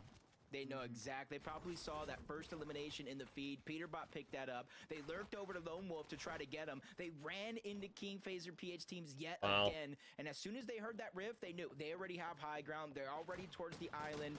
It would be a. I mean, like I said again, I really Trying to contest that. wanted to It's see gonna be CLIX too long win, but I rest just again. don't see it Hopefully the result goes in their happening. favor, and that could be a second Not win with the for them way to that this strike. tournament's going Almost for as them. if they want to stay at the Lone Wolf. We'll end up Yep. seeing I mean, how they're it works down out like for them. 200 points, but A little I don't know. update here with Uga. We'll have to wait and see. 32 points already earned on the day, so pretty strong start.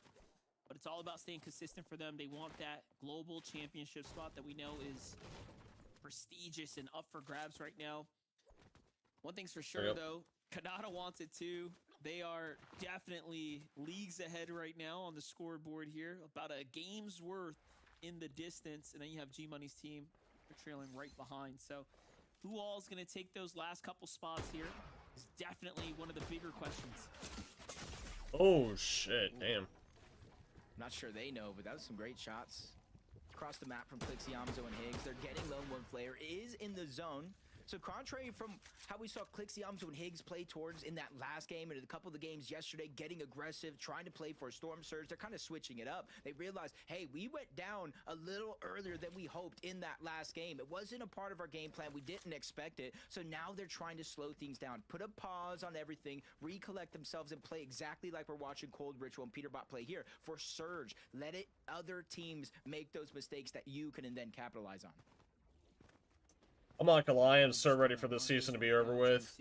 I think next season's gonna be a really good one, but we'll have to wait and see. I don't want to hype up next season yet because we don't know everything yet. The skin lineup looks pretty good, but I don't know about the weapons. We'll just have to wait and see. Yeah, no real reason for some of these teams to move too much. They do get the zone priority pool. It is favoring, I think, them mostly for the center map. Haven't seen it overall. And the same thing with Blake's team on the other side, but it looks like they might be getting lurked on by Madden and his trio. So hopefully they don't lose too much focus and tunnel on Kanata's team around the map when they got something to worry about. It does look like Oliver got separated. And it seems like a whole fight is breaking down. And this Wow. is Kanata and them are going to take full advantage to try to get as much surge out of this as possible. Madden V gets the knock onto Oliver OG, but that was super close for Kanata to snipe that one up.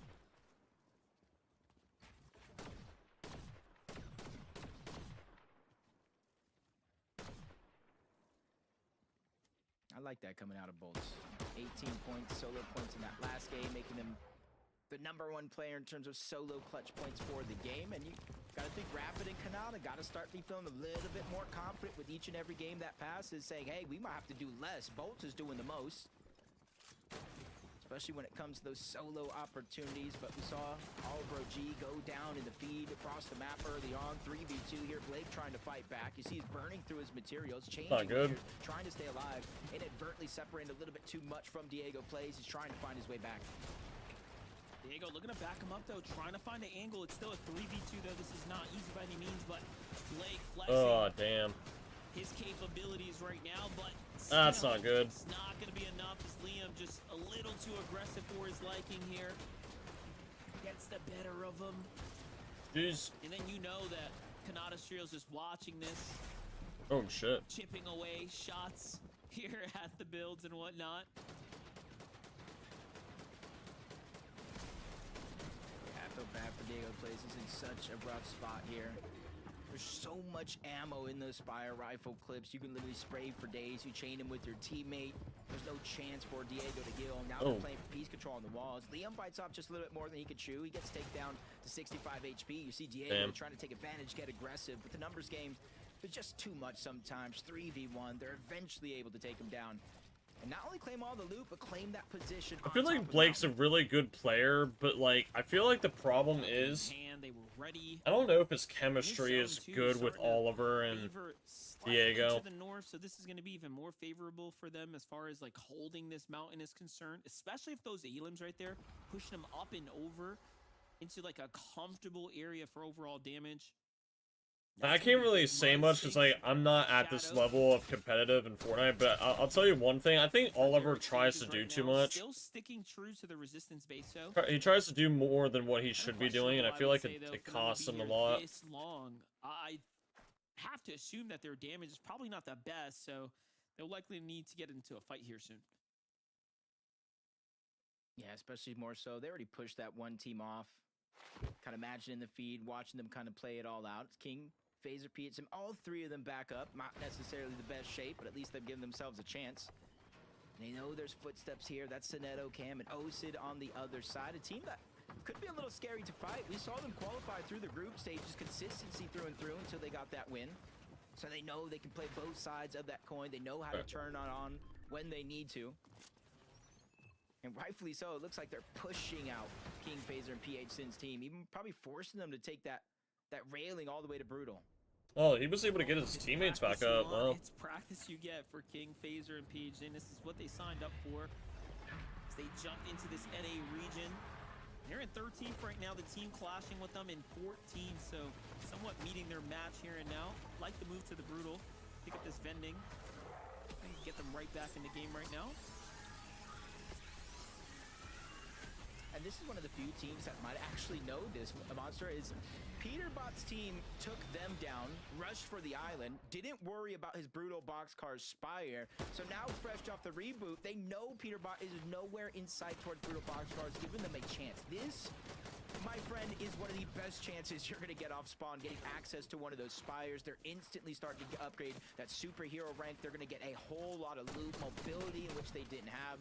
So I'm interested to see how far they're able to take this game with a huge second chance. Rise, G-Money, and V making that far rotation. Poyo won Game 7. Poyo, Agers, and they're beating a few teams back there. And Acorn. They're kind of shooting back and forth with some of those teams. They could realistically position themselves on one. Who's in first place? Poyo, Agers, and Acorn at the moment. Definitely got to play for key positioning here. You don't want to get caught. Yeah, Poyo's team, they've won 3 games. To go deeper into the storm. Pretty damn good. Little fight, including here. Seems like Tyler Oh shit! Josh trying to jump in, but whoa, what happened there? Savage qual by 2 points. Yeah, I saw that. I was actually happy about that. Reason brought him out of retirement and he called for LAN. Actually crazy. Blue, but just, I guess, got a little too tunnel vision there. That's gonna be Raz for them. You know, it's actually funny. Not one French team qualified for LAN. Not even one. So like, no one's repping France. It's kind of sad. Some grids that you can't even necessarily build on there as well. It's a good spot to plan ahead and really try to get that sneak attack, which they did find success onto one. And you're seeing exactly why they're going for plays just like that, Monster. Only 68 damage above the threshold. Even though it's early on, we know that's going to change in the blink of an eye. PETERBOT's gonna sabotage him. Oh, I wouldn't be surprised about it.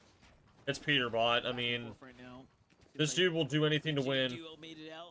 So I'm not even surprised. Fight this one off here. A couple bandages though to give them a little bit of room. I mean, I'm surprised he didn't have anyone sabotage Poyo this game.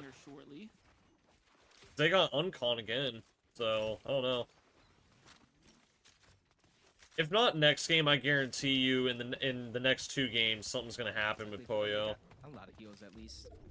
See, even though you kind of diminish your chances at going to heal off, which you haven't really seen too many of throughout this weekend, you're just kind of cutting down a possible scenario if it ever does come down to it. We saw them go for this island early on, and what a right decision it was, because they're able to get at least one medallion in the hands of PETERBOT, the one that's really going to take an individual skill level and kind of increase it tenfold. You see the invisibility, it negates fall damage, you move quicker, jump higher, faster, and something like his hands.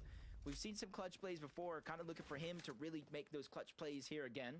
And from on top of the island, with every team having to rotate in through the east, through the south, they're going to get a bird's eye view of every single player rotating in their direction. A little replay from King. Damn. The fight goes down, and Cam's trio meets them here at the brutal boxcars, and it just full-on collide with one another there. That's going to be huge for them. I think CLIX, CLIX. Where is he at? If they caught that Spire, just think about the benefits of that HP increase, of course, going to be super beneficial. Shit. Even that the zone might actually become a 2-tick. Hold up. They need to start moving ASAP. Oh, there they are. CLIX's old duo partner, Donnie. We have here 220 above the damage threshold. A little proactivity. I think that's Donnie. Lurking around, not necessarily staying towards the north side. Supernova Academy taking those early game fights, like we saw in a couple games throughout the tournament so far. Trying to change things up yet again. Oh, damn, that was nasty. Clean wipe right there. We're able to take that slow roll and approach to get that knock on the Seek, but you see them trying to fight their way through. Joji's playing defensive, trying to save the body. Donnie is as well, and he lands a good shot on Careful, the CLIX to CLIX. slow things down, and more teams are now rotating into the zone in this What's up, direction baby man? to make it tougher and tougher for anybody to try to clean up the eliminations. Yeah, that's the problem. I would like to see a solo FNCS. Shooting in from the outskirts here. They're removing Yeah, solo or duos would be nice. I don't know, I just don't like trios. Oh wow. I think it's too much. Sometimes you just lose, like you lose, like, focus. Like, you're not, like, really able to see what's going on all the time. Because there's so much shit going on. So it's definitely not the spot that you want to be in right Yeah, now. dominoes. It's not bad. And depending on what the heals are, you don't want to dig into that chug jug too early. Max pull coming out. You want to try to save as much of those heals, the HP as possible. But it does look like it's Yeah, what kind of piece did you get, Like Schroyer? it's only heal they do have in their inventory. Maybe saving possible med miss for later to take position in zone. A huge strategy that we've seen really play out since the return of those med miss smokes. On the other side of the map, going through a very similar and tough rotation. Agers, Acorn, and Poison. Baby man, I'm not playing with anyone right now, man. The hat trick in terms of victory royales during this FNC. You obviously see I'm not playing the game. It's about winning another championship. That immediate competition right there with Viv, G-Money, and Rise rotating past Pollo, Agers, and Acorn. I want to see if they go for another high crowd hold early. Damn. Oh, big damage coming in from Pollo there. Saw the quick medallion swap though to get that HP to fly right I'm PETERBOT. I am not PETERBOT. And that's the If I was ever on PETERBOT's skill of this game, I would be pretty damn happy, but they take a little damage I am not. rotating out. I would like to play build competitively again, but I need to get my ass off controller and play mouse and keyboard. But I also need a better PC. Oh shit, Pollo's team. Full effect here, but he knows he can't stay inside the storm. It's just doing too much damage. He's trying to utilize the dashes to get around, support his teammates, but they're Why is he not using the chug jug? And this is just going south very fast here. For both teams, for Oh that my. matter, Agers was able to not only get the elimination cleanup on the Damn. Rise, he gets another one onto Aviv as well. 1v1. No matter who comes out alive Damn, in this situation, Agers. both of them Holy kind of shit. guessing probably this decision. G-Money's going to go ahead and try to disengage on out, or at least try to That make dude's an attempt. crazy as So shit. low on HP. Yep, he gets cleaned up. It turned into a 5-tick. So for Agers, he does have all He's these in pepperoni heals, but he is pizza. on the clock to try to get out to see what he has You didn't left. get, like, Yeah, honey it's crazy 'cause he hit barbecue S-rank right as that happened, chicken, and then G-Money like... falls to the storm naturally, so it was perfect. He gets the siphon to kind of stay in the game Oh, here. Booga died. This is why he's waiting this one out a bit, but you know the lobby had to have heard something happening inside the storm, and they'll be waiting for them. But that's going to be a Oh, potential CLIX's team lead took out given Booga. back to the rest of the lobby to play for. Cooper Curly Reap. Much to be desired here in this game. Reed's but doing a the lot better Cowboys than right now, yesterday. have a little bit of They had a damage, really not slow much. start. They can Yesterday, they were survive here. doing pretty bad. literally what we were talking Chicken, about. bacon, One ranch, mistake in pizza. games like this and stack lobbies that are this I feel like the close could ranch cost would you ruin over it. I don't 10 know. points of differential between first and second going into this game. Even third was less than 50 points overall, more than enough DTB. to change the tide. Who's because DTB? outside of the placement points so far, last we saw was about 19 teams still left alive. Still 19 teams in the game, but one does go down. Craze was the one that did get cleaned up. It's only guessings. That might be Booga, Craze, and Threats out of the lobby. Yeah, this zone's kind of weird. About Ritual, the first to play for a little bit of that elevated high ground here. I like this positioning. I think they are recognizing Damn. too they need a win. And whoa, little delivery from Donnie there. Insta elimination too. Notice Code wants his team though before he goes to even dares to look at that loot there. There was a bit too I don't much know who going on beneath DTB the- is. Oh, wow. Yeah, no knock. Straight Elim, Booga, Craze, and Threats officially out. Around 19th Oh, shit. place, so no placement points for Man, them they are so getting far. held These badly. are feeling the pressure from across. Oh my god. Bunch of players spraying their way in. Oh, They're shit. fighting off that bottom layer, but CLIX does a good job. Not only getting the shield, Why are they but getting it's targeted still so HP, much? but it's more than one. What It's the more than fuck? two. It's almost 3 to 4, 5 even teams shooting in this direction. Yamzo's going to go down. You see the material count relatively low. No hard. Why are they getting Building targeted wood, so that's a huge badly? sign of weakness. The spray is Holy relentless. shit! Not a team that's gonna stop. Oh my god. Top, they're kind of initiating this. What They're is almost going on? signaling to the lobby, get in here. Dude, Apply what the damage, fuck just and they happened? just get focused right Oh back man, to the that start sucks, of the dude. game. PH CLIX Zen is getting also so had a little unlucky bit in of this tournament. influence on that one. And that's just tough, right? Wow. I don't know why they were getting targeted so badly. Oh my gosh. Oh my god, Poyo seems out This too. entire pocket right here, bad news. Bad business. Well, this is PETERBOT's I game. feel so bad because I've been in that situation. I'm not even a 10th of the way as skilled as these players, but I've been in that situation before, and it's. They probably sometimes needed there's Storm no Surge. That's hope probably of what it making was, out and that's why they got two different targeted, but teams I don't know why. claimed 'Cause they were because of on the that edge of entire zone, so- situation, a 10-point I lead don't know. is almost guaranteed to be diminished yet again. PETERBOT, Cold, and Ritual. But let's go ahead and say Kanata, Bolts, and Rapid as well have a chance to move up the leaderboard as well. From third to possibly getting second or first. Oh, most Oh my definitely. They were god. one of those Now teams PETERBOT's in the getting focus targeted. fire. PETERBOT getting a little sample of what that feels like, and he knows what to do. Change Come on, take this players little shit out. Instantly there. Gotta Oh get my. up, and it's Kanata who goes up top as well. But that same team just focuses onto them. And then Bolt has to come in, pick him up in misform, but Wait, you can Rapid pick puts a up little someone in wall down there, misform? so I did not know you could do for a that. second, but the pressure's still coming through. King's Trio's the one on the other layer right in front of them. They actually leave Kanata behind, so clearly Rapid I did can not know pick you up could the do that. body. Wait a minute. Might get him. They might get him. It's a miss. Med miss there. They pick up Kanata here, that'll be really I good. don't even know who dropped that. Could have been Rapid. Could have left him there with the med miss. Who knows? Just have to find out later. And they have a couple of Oh my more god, if they actually get him back inventory. up and he And you doesn't see die here, Bolts, that's actually the really good. selfless play coming out of Bolts. Yo, my man, you could take this cape. You got it. I got some dashes. I could smoothly move around.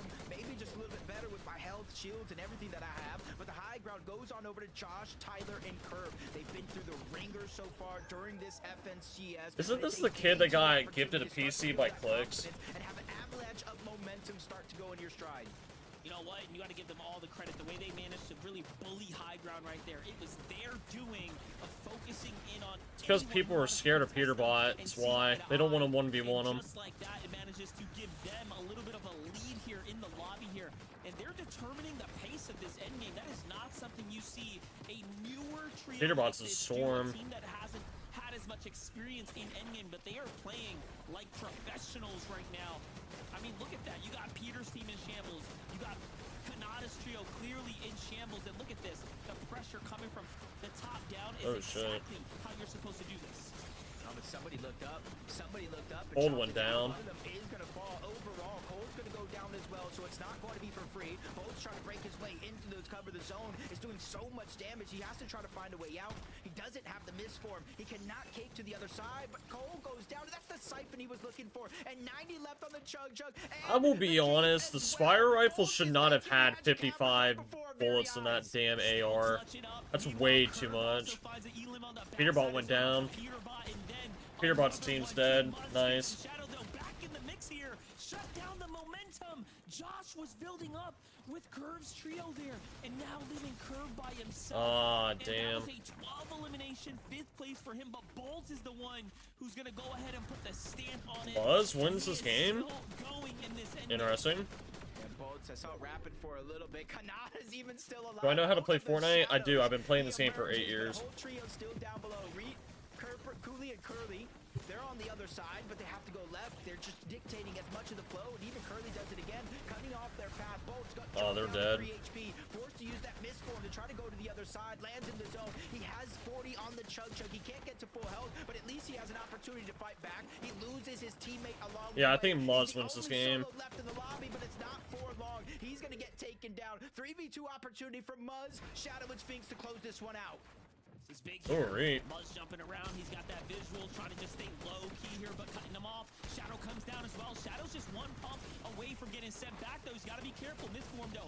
Perfectly done. Down Yeah, goes Muzz Rick. wins. 2v1 situation. Cooper, you're Damn. good, but Muzz Not bad. is here to clean things up, and just like that, they sweep the dust under the rug. Well played. I for thought them. PETERBOT Stay was gonna win smart. that game. Get themselves closer to the top. 312 points going into this game in 7th place, and their best game so far through the weekend was a 4th with 13 eliminations. They've been all over the leaderboard. They finally have found their stride. Not and a bad, not way to bad. push everything that they face to the side and really hone in here on day 2. They're fighting for that global championship spot with a few other teams, and so far Muzz has been lights out, and this is what you were talking about with him taking down Josh. Sphinx was staying above. He had the med miss, the justice case in his back pocket. This is the best we've seen Muzz in recent times. And with Sphinx and Shadow, I just feel like he's finding his new stride here. Now again, having to come through the LCQ, this is just more proof as to why they are so deserving to be here. Sphinx and Shadow turning up just alongside him. A great victory royale for this team here. I'm liking this Team FNCS so number far. 8, Zeke is now Raps. Really, really good. Muzz! Muzz! Let's go! This man is way too loud. My king! He got himself a victory royale!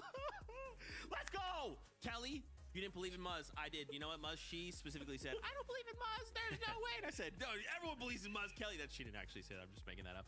Is that a voice recording of me? Oh my gosh. Yes, it was. I recorded the message. Muzz, Sphinx, and Shadow get themselves a victory royale. I love in this game for a moment, things look a little grim, right? We're on the low. We don't have much going on. And suddenly in the 11th zone, they're like, hey, what if we just go for height? Like, what if we, no one up there, right? Like, what if we just take that? And then this kind of leads them to win the game. Yeah, Muzz, Shadow, Sphinx did an absolutely incredible job there. Watching the low ground, they were sticking to the front of zone and even using some early med mists into Storm to make sure that they're controlling the front of zone, which allowed them Oh my to kind of get goodness. better awareness onto where high ground was. And like you said, there was no high ground, so Zeke is just that type of guy that's always happy. I've never seen him in a bad mood. But in reality, they just were going on the aggro. They didn't allow anyone to really like stay calm, compose themselves, and instead able to get those eliminations and that victory royale. Yeah, I mean, able to find the needed momentum for the victory royale right there, right? That typical position we've been seeing on the low ground where you kind of position How many games we got left? We got, what, 4? the moving zone, so you can see everybody kind of rotating. Yeah, we got on the game ground. 9, That's 10, just 11. lagging Yeah, a we got little 4 bit more games behind. They left. Pick up an elimination there, have the resources to go ahead and justify going up for the high ground. And like Zeke mentioned, there was nobody on height, so they didn't have to take it from height. They just kind of just walked up. We'll talk about all that mess later. But yeah, a good win for this trio, especially in terms of making sure that they stay in contention for that global qualification spot. Oh man, of course, this is what's gonna happen. Every game, the settings are gonna change in ways that that are not predictable. So what we're gonna do is we're gonna go to a break. When we return, though, we start to kind of break some of this down. But for Mud, Shadow, and Sphinx, this is really good. We'll see you soon. Another break.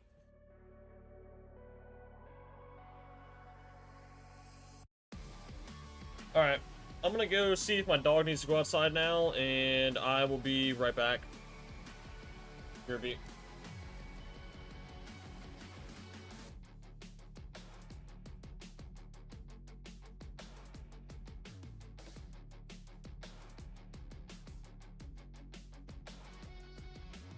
Taco Bell's $5, $7, and $9 Lux Cravings boxes. Take a dip with the $5 Classic box. Indulge in the $7 Supreme box. Or try the $9 Discovery box, featuring the crispy chicken burrito. Get Lux for less, only at Taco Bell. Fill your potatoes? Oh yes. Fill your eggs and pasta? Hello, creaminess. Philadelphia, a creamy touch of magic.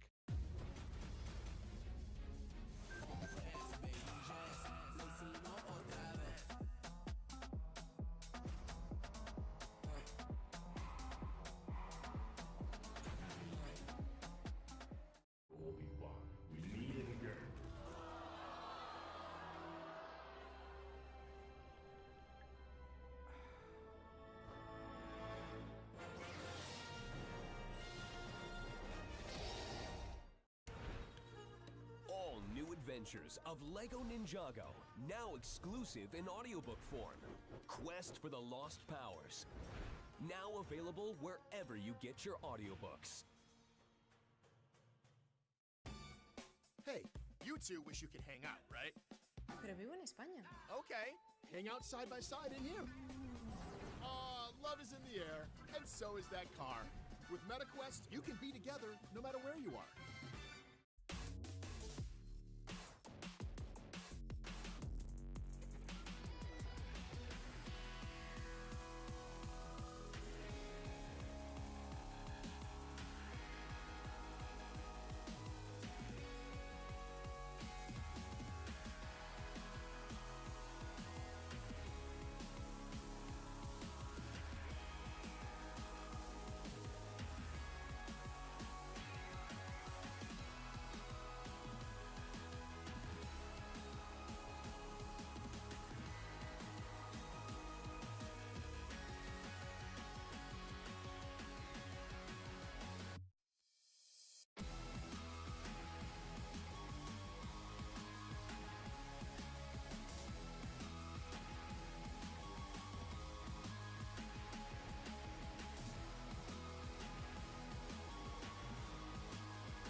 Welcome back, everyone, to the FNCS. In case you missed it, our GOAT, Muzz, Shadow, Sphinx got themselves a victory royale in game number 8. Now, it kind of hinted at the standings. That game has some implications, and we'll go to them in just a moment because PETERBOT, Cold Ritual, they're still holding down the #1 spot. But let's just break this down, guys. If PETERBOT, Cold Ritual have a spot, if Agers, Acorn, and Pollo have a spot, then that must mean the next 2 spots are in the, top 4. Wait a minute, Muzz is in the top 4. Oof, Muzz, Shadow, Sphinx, so close to getting that global championship spot. Of course, they are still just right behind Rapid, Kanata, and Bolts. And also Aviv, G-Money, and Rise are hot on their tail as well. So it is not done and dusted yet, but you love to see the improvement. You love to see the climb, and that is exactly what Muzz's trio has been doing. But we got to talk about the team that's been sticking pretty in 3rd place. Kanata, Bolts, and Rapid. Definitely not the best game or the worst game out of them, all things considered. But Bolts, man, time and time again, he's just able to pull out these incredible end games. Yeah, I felt like this actually should have been a win from this trio. I mean, the high ground was pretty crazy. It should have maybe also potentially been a win from PETERBOT's trio as well, because kind of like the same thing happened in PETERBOT's trio and Kanata's trio. They both tried to establish height on the front side of moving zone, and it was just like the whole lobby was just like, what if you just don't and just kept spraying at them, right? Like we saw PETERBOT getting knocked down. He was like 15 HP, had to drop all the way down, ended up wasting a bunch of resources on that potential play. And then Kanata, we saw one of them get knocked, and for a second we didn't think they were going to get the revive off, and we were like, why are you guys not reviving? But ended up working out there, right? But yeah, just lost all height identity that game as a result of it, but still able to recover in both of those trios. I'm telling you, man, I feel like this season we have just seen so many solo moments that have been so like pivotal for a trio, right? That have kept them in the game or earned those little bit of points to just make sure they don't stumble. Bolts, shout outs to you. Of course, we have to continue the conversation though. We wanted to highlight PETERBOT here as well. Obviously, these guys are performing very, very well. I think it is funny though that you called. All right, she didn't want to go outside, but she wanted to play, so all the way across the entirety of the zone. I tried to take her And then, outside. yeah, She for just whatever does not want to reason, go outside. The entire lobby was like, wait a minute, that's PETERBOT. And then everyone just Ooh, started I got the shooting gooey at him. wrap. Then Kanata's like, okay, let me take height from him. They get shot out. He goes down. It was They a wild claim my one for the reward from Fortnite. For what should have been. Claimed. Just crazy stuff, you know what I mean? Like it should have, like Kelly was saying, it should have been, you know, pretty easy high ground. They had it established, and then yeah, it was just like the dashes came out. It just couldn't establish it fast enough.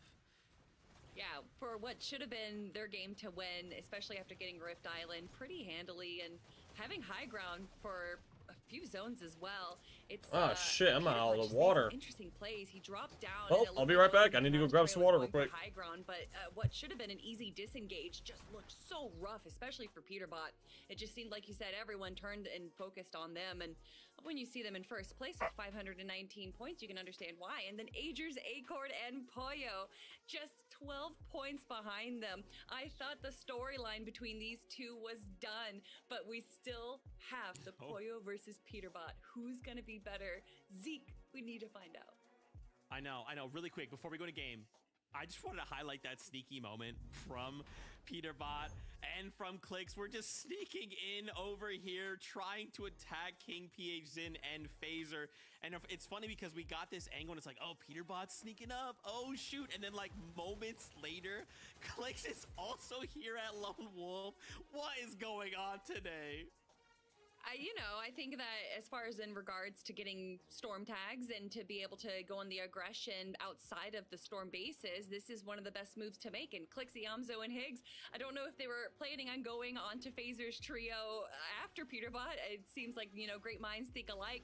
And unfortunately, I think it was just a little bit of too many resources for not that much of a payoff. One elimination, and then they use all these mats and all this time as well. You got to think about it. Time is a resource.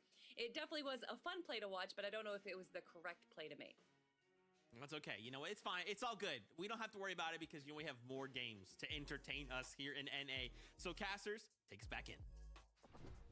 Who would have thought games would fly by this quick? We waited so long for this FNCS Grand Finals, Monster, and already we're almost 75% of the way through. Yeah, it's going by really quickly here. 3 games in, basically, as we're queuing up for this next one here shortly. And just like that, we'll start to look to crown a winner. But the competition has now officially gotten closer, Jacob. So let's see who's going to really take it away this time. Game 9, Jacob. Loud ass Boyo's dog. Team trailing behind ever so slightly. Ritual Cold and PETERBOT find themselves in the lead, but Kanata, Bolts, and Why is there socks on my bed? might be that wild card, that factor no one saw crashing through the storylines here today, and they're just trailing behind. Yeah, and you see at the top of the leaderboard, I kind of saw it. I was like, okay, it's only 12-point difference, but where's the breakdown coming from? It's literally 3 eliminations. Agers, Acorn, Pollo, Ritual, Cold, PETERBOT. They have 57 to 54 eliminations, tied at 291 placement points overall. And Rapid, Kanata, and Bolts, they have more placement. It's the eliminations that they're lacking just a little bit. And then in 4th place on that leaderboard, they're actually keeping up in eliminations. It's Muzz, it's Shadow, and Sphinx. It's just the consistency of the game that they're not able to make it through as often as some of the other teams at the top of the leaderboard. But with 4 games left, Monster, or I should say 3 after this one, that's more than enough time. You can see it almost anywhere. If it's the NBA Finals or the Super Bowl, that 2 minutes that is left on the clock feels like an eternity. I guess Agers is claiming that Nerve Tyler and someone else is being paid by PETERBOT to grief him. I wouldn't even be surprised. Couldn't be further from the truth. Meanwhile, the action unfolding here. Aoxy, Jojo, Fishy, Pikes, they've learned their lesson coming out of the previous rounds here. They look to make quick work. They do just that here to kind of send us on our way. Oh. Early fight from the Spire. Even the Spire NPCs is dealing some damage onto these players that are kind of just tunneling around, just trying to get these eliminations. It does look like Blue is dropped by himself, but he evens up the ties with a knock onto Monty. Nasty. Basically him versus Scuffy's in a 1v1. He misses that first shot. Now he's just down to his last one in the Outlaw, but he goes down to Scuffy's, but you have to be careful. Top left of the map. The Spire's making some noise, and you know who else lands here. Yeah, I was going to say, though, you know, with missing those shots like that, you almost deserve to not walk away successful there. Like, Scuffy's team just managed to somehow find his grip and then clutch that one out big time. And you see Sphinx and Shadow just lurking. They hear what's happening, but they didn't quite take the jump there. Missed opportunities. PETERBOT, Cold, and Ritual back to the brutal boxcar. Business as usual for them. It's almost now the bigger question is, what more can they do? I'm really hoping for good map changes next season. I'm not gonna lie, this season's map changes were pretty meh. They were not my favorite. And haven't done anything out of the ordinary. They've in fact played very, very standard games. But Jacob, look at this. Look at this lurk. Why do I not play builds? I mean, I do, it's just, I don't know. I play zero build more. I mean, I want to get back into playing builds more. Knowing the Spire took some time to get I'll play builds next season. Gets visual of where they're at, seeing we'll get back into playing builds. To fly across the land. This is where they're going to continue this chase, and I'm not sure when they're going to call it quits because they also need damage just like everybody else. Yeah, they got to initiate this one quickly here, or they will lose plenty of time here. This team is just slowly opening the gap as far as the distance, and yeah, Cole bends behind that mountain, so he'll be out of sight and out of mind for a little bit here, and they might have really just missed their key opportunity. This could be the catalyst that sets them back. Halo themed map. Oh yeah. Potentially. Really looking for this one now. And I saw them kind of looking back in the mini-map with the arrows, but I'm not sure with the line of sight that they actually spotted them out going on the chase. As CLIX, Higgs, and Yahoo have rotated from Supernova Academy. They're trying to isolate Cooper on the north side. This has been their strategy all season long. They have it uncontested, or at least they thought so. No damage onto Cooper just yet up until the tail end. Only about 30, so he reunites with Curly. Both trios converging back into one another, making sure they don't take too many early game risks. And this is what I'm talking about, the mental games that are going on with some of these teams. Everything that they practiced for up until this moment has changed for the most part. The way they're getting surged, the way they're able to push teams and getting eliminations, both of these teams for that matter. Hey, very methodical too. CLIX continuously bringing and carrying along those extra heals for the fight too. So they're pretty much prepared for everything to happen here and unfold, possibly even go the distance in the storm. That was very interesting to say the least.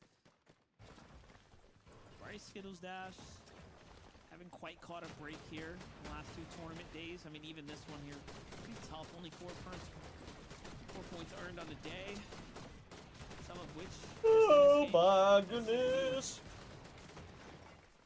Makes you wonder if it was this fight here that they were able to get that first knock. I only see 2, King and Void on the other side. I don't know if that will happen, right? But I mean, anything's possible. It's Fortnite, so. Bryce takes a little bit more damage. No shield gonna be remaining. It's a little bit of his HP gone as well. And Skittles just creates a path for him to return. They're going to heal up, feel a little safe, assess the situation. Is it worth fighting out this duo? And I do think it is, or at least for now. They haven't used too many materials, but the loot that they have lost in their loadout, you see a couple of empty slots.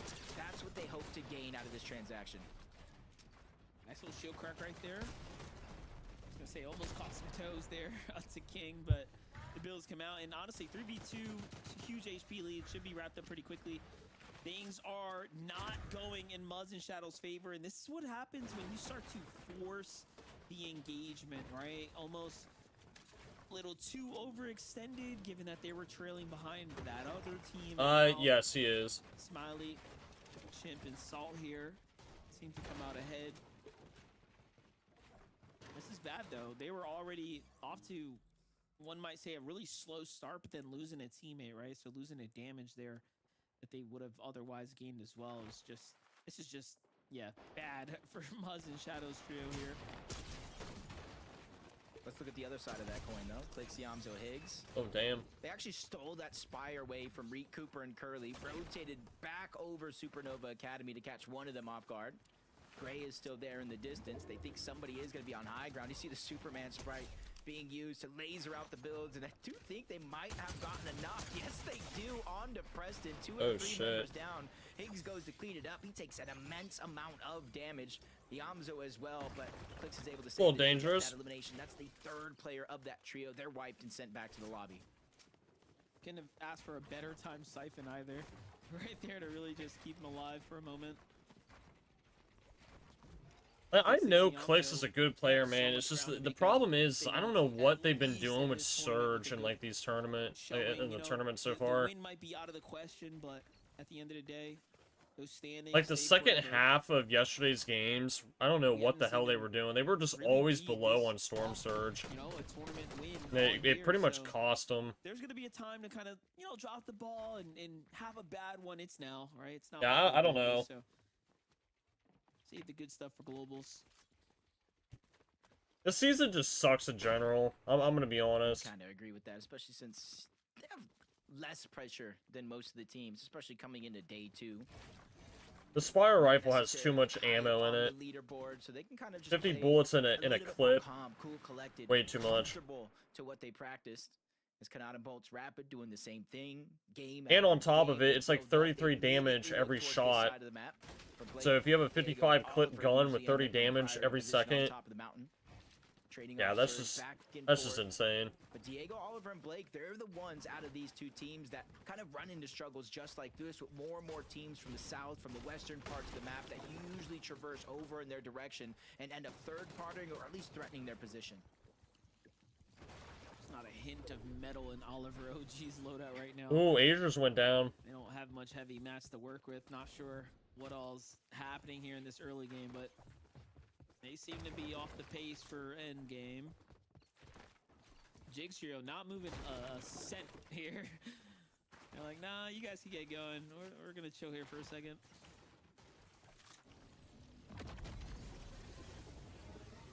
It's not gonna be too hard for them to get on out. Oliver has to be careful trailing behind, but back on over here. They eventually had to go back for that reboot card. Muzz gets boxed up. He is in misform, but down. Oh, Muzz went down. But it doesn't come in time. Now Shadow's going to be left by himself. 20 HP. Wow. They beam right through those Muzz won last game and his team's dead. That has got to feel like a heartbreaker for Muzz, Shadow, and Sphinx because they are in 2nd place when it comes to that global championship slot. That elusive that is not good. 28th positioning. Once again, they fall there. That's the 2nd time today they fall in the early game here.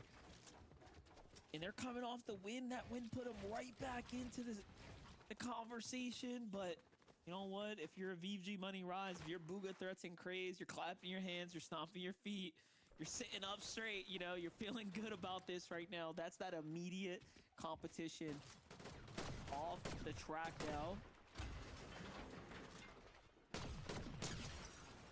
Yeah, I hope the guns are better next season. I wanna scoped AR that's not a DMR. Where Vive, G Money, and Rise, it's almost good that you have that much experience, and especially a leader like Rise, because we talked about how sometimes when you're in that position where you really don't have to do much, don't have to make too much noise on the leaderboard, just play your game out like normal. Sometimes that does something in your mental. You change up the strategies, and sometimes make a mistake. As Cole, Monty, Scuffies, they sneaking were up on them. Rotate out of this direction. They're getting lurked on by Rapid and both. They get the 3-2-1, but luckily for them, they spotted them out at the last second. Not too much game-changing damage is going to be received, so they're going to have a chance to kind of defend this spot. I'm going to say Rapid's going to initiate the misform to the top. No. End up giving it up. Little risk assessment there. You know, sometimes you gotta know when to pick and choose your battles, and with Rapid, Kanata, and Bolts so positioned right now to actually win the tournament here, I don't blame them for backing off here. Damn, Angels went down again. Especially when the zone is going in that direction. I agree with you there. It's too much risk, not enough reward if they did want to take a fight just like that. PETERBOT. Kind of going back into the storm, floating around Utopia City. They're just trying to rotate. As the zone pushed everybody from the western side of the map in, they know that's going to be the congested, the stack side overall. So they're just sacrificing some HP, sacrificing some of this damage and time overall, so that way they can get a slower rotation in where it's not as congested as every other side. But it looked like a far pull, so it might be a little bit more congested than they first hoped. I'm going back to the drop map. I'm trying to see. This is a really interesting rotate for them to go all the way eastern and play the outskirts. It's almost as if, I don't know, they're trying to like get onto someone's side of the map. Is it the right call? Is it not? We'll just have to find out who they end up. I was wondering why that guy kept going down, but I know why they're doing it. Trying to get Surge. I'm wondering right But now, keep like, letting him go down. I got Bubble Shield coming out of Acorn right now. I know he's probably one of the best IGLs that thinks in and outside of that box, but Bubble Shields with no mobility, but he picks up the Surf Cube. Just making sure to stay safe. Bubble Shields alleviating some of the pressure. Tuning to Scare, just getting tagged up a lot by Curve, just basically have him drowned out. He tries to misform away, but it's just seconds too late. Tyler's there. Cleans up that second down onto Magma. 2 of the 3 players of that trio are down. Cosser's trying to run away. But it looks like they each had their fun. This little highlight for them there. Pick up some points. Visual Braids and a Minish, though. Team that's very much in the conversation right now. 385 coming into the game. 122 on the day. No. Wonder where CLIX is at. Them, you know, earning some points here. Definitely putting up a few elims.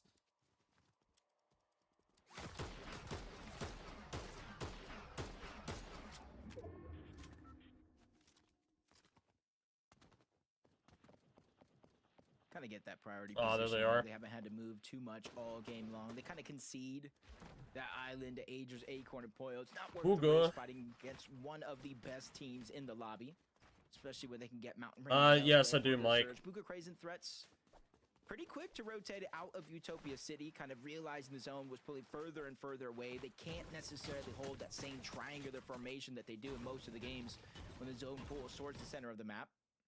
But you got to trust in Buga. Threats, Craze, they're very, very quick. They're calculated about where and why they rotate out, and they immediately build one of those towers that they have over towards Utopia, extending the distance to make sure they have covered as much of the render distance as possible. Back to the floodgate. Pigs, CLIX, and Yamzo go. I was wondering what they're doing, but they're doing a far rotate. Right? You have Acorn's team up top. You saw PETERBOT's team not really too far off, kind of playing this outside eastern rotate too. So you have to wonder, this is definitely the right call right now to start repositioning back into the zone here. You got 3 wins in a row? It's not bad. Last time I remember taking the rotation yesterday, they found an elimination on that team using the zip line. Luckily for them, nobody floating around. They get over the Foxy Bridge, underneath the island. This is where they're kind of hoping it kind of pulls in their favor, but you see it. Oh, this is a bad zone. Kind of forcing Agers, Acorn, and Poyo off of the island. It's another mountain zone. G Money, Rise, and a V. These zones are terrible. Too far of rotation so far in this game, landing over towards Outpost. They did get that one elimination. The only question mark I have for a team like this is what is their Storm Surge like overall? Strategy yesterday was to just play slow and steady. They were one of the few teams that I think were doing PETERBOT's team. just Oh, fine, CLIX kind of died to exchanging with Agers. Rifles, not necessarily jumping onto players. Not good. Agers finds CLIX with a quick knock. We already saw that was far north there. We knew that Agers team was obviously securing that island there. Oh, he's back up. It's that top-down vertical view. CLIX picked up. Back in the game here. Ooh. Damn, they're Wait for it to below. update. I thought it was gonna kind of fly upward, but 146 below the damage threshold. Yeah, that's not good. They're not able to find their footing in terms of being able to accumulate that damage. Yeah, like they're always low on Storm Surge. Every game. So they're not even really able to get a track on some of these teams that are trying to beat them on the rotation. Up above, they have to watch out. Across the water, They have to be weary of another team, even on the mountain ranges. Luckily for them, they're literally a hop, skip, and a throw away from the zone where they can easily find their spot in with just one dash. Yeah, they've used a lot of dashes, though. They've just continued to kind of replenish it on the way. With the icebreaker pickaxe. So that's just showing you how dangerous of a Nice pickaxe. spot they found themselves in. Not even just being below the surge, but just almost out of pocket. Man, they're 1,000 surge above. Acorn Boyo Ragers much more comfortable than their counters. Look at this. They just can't catch a break. Cold Ritual. PETERBOT team might die here. Back and forth, almost. Never mind. Like a tug of war when it comes down to their positioning in the lobby. Almost sent right back crawling, but they managed to kind of recover here and situate themselves back into it. But I thought for a moment there we would have seen an early knock. Uh-oh. CLIX's team. Damn. They're below the damage threshold. They went after the first team they saw. Coincidentally enough, that's Kanata, Rapid, and Bolt. That is not and it's good. Active surge, 25 damage every 7 Come on, seconds. CLIX. You guys gotta get Those gonna fucking pop surge, double man. days Holy just to give yourself a shit. chance at 50 shield. You see huge chunks of HP missing. That's out just of CLIX bad. and Yamzo as well. Higgs is the only one with HP intact. He's trying to pop those bigs, but they have not gone ahead. I don't know what the fuck CLIX's problem is with his team and not getting surge tags. Kanata's team kind of waiting for Like, this is fight. bad. Higgs jumps out. He Holy breaks off shit. to look for a new opportunity here. And this is just not good at all. 46 below. Couldn't catch I mean, a like, break, CLIX, and like, their what are you team guys falls doing, once man? again, just a little Oh my bit god. early. It's really unfortunate. Like, they're always low on surge. Every game. Cooper and Curly, they found a team just sneaking around. It's just kind of one of those wonders to where when you're below surge, you have less and less control over. Let me see what's going on in his stream. I think he's live right now. No matter who they are on the other side, no matter what position they're in. And on the other side, Cooper, Reed, and Curly, they're able to sit back, relax, kind of let that team.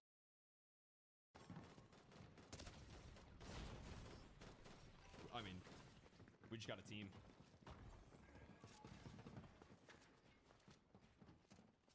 Like, that is disgusting, bro.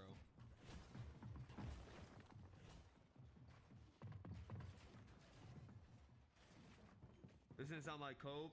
And it definitely is a little bit of cope. But if you're not teaming, you're not trying. Yeah, they're not winning. At least get one of these trades. No. They secure the loot back off. Kratos' pickaxe coming back soon. Yeah, that was Probably the not. Stat curse. I'm gonna call that one the quick stat curse. They were just talking about Cooper, Reed, and Curly, 3 back-to-back to. See, okay, here's my problem with competitive Fortnite and the way that it's handled. So,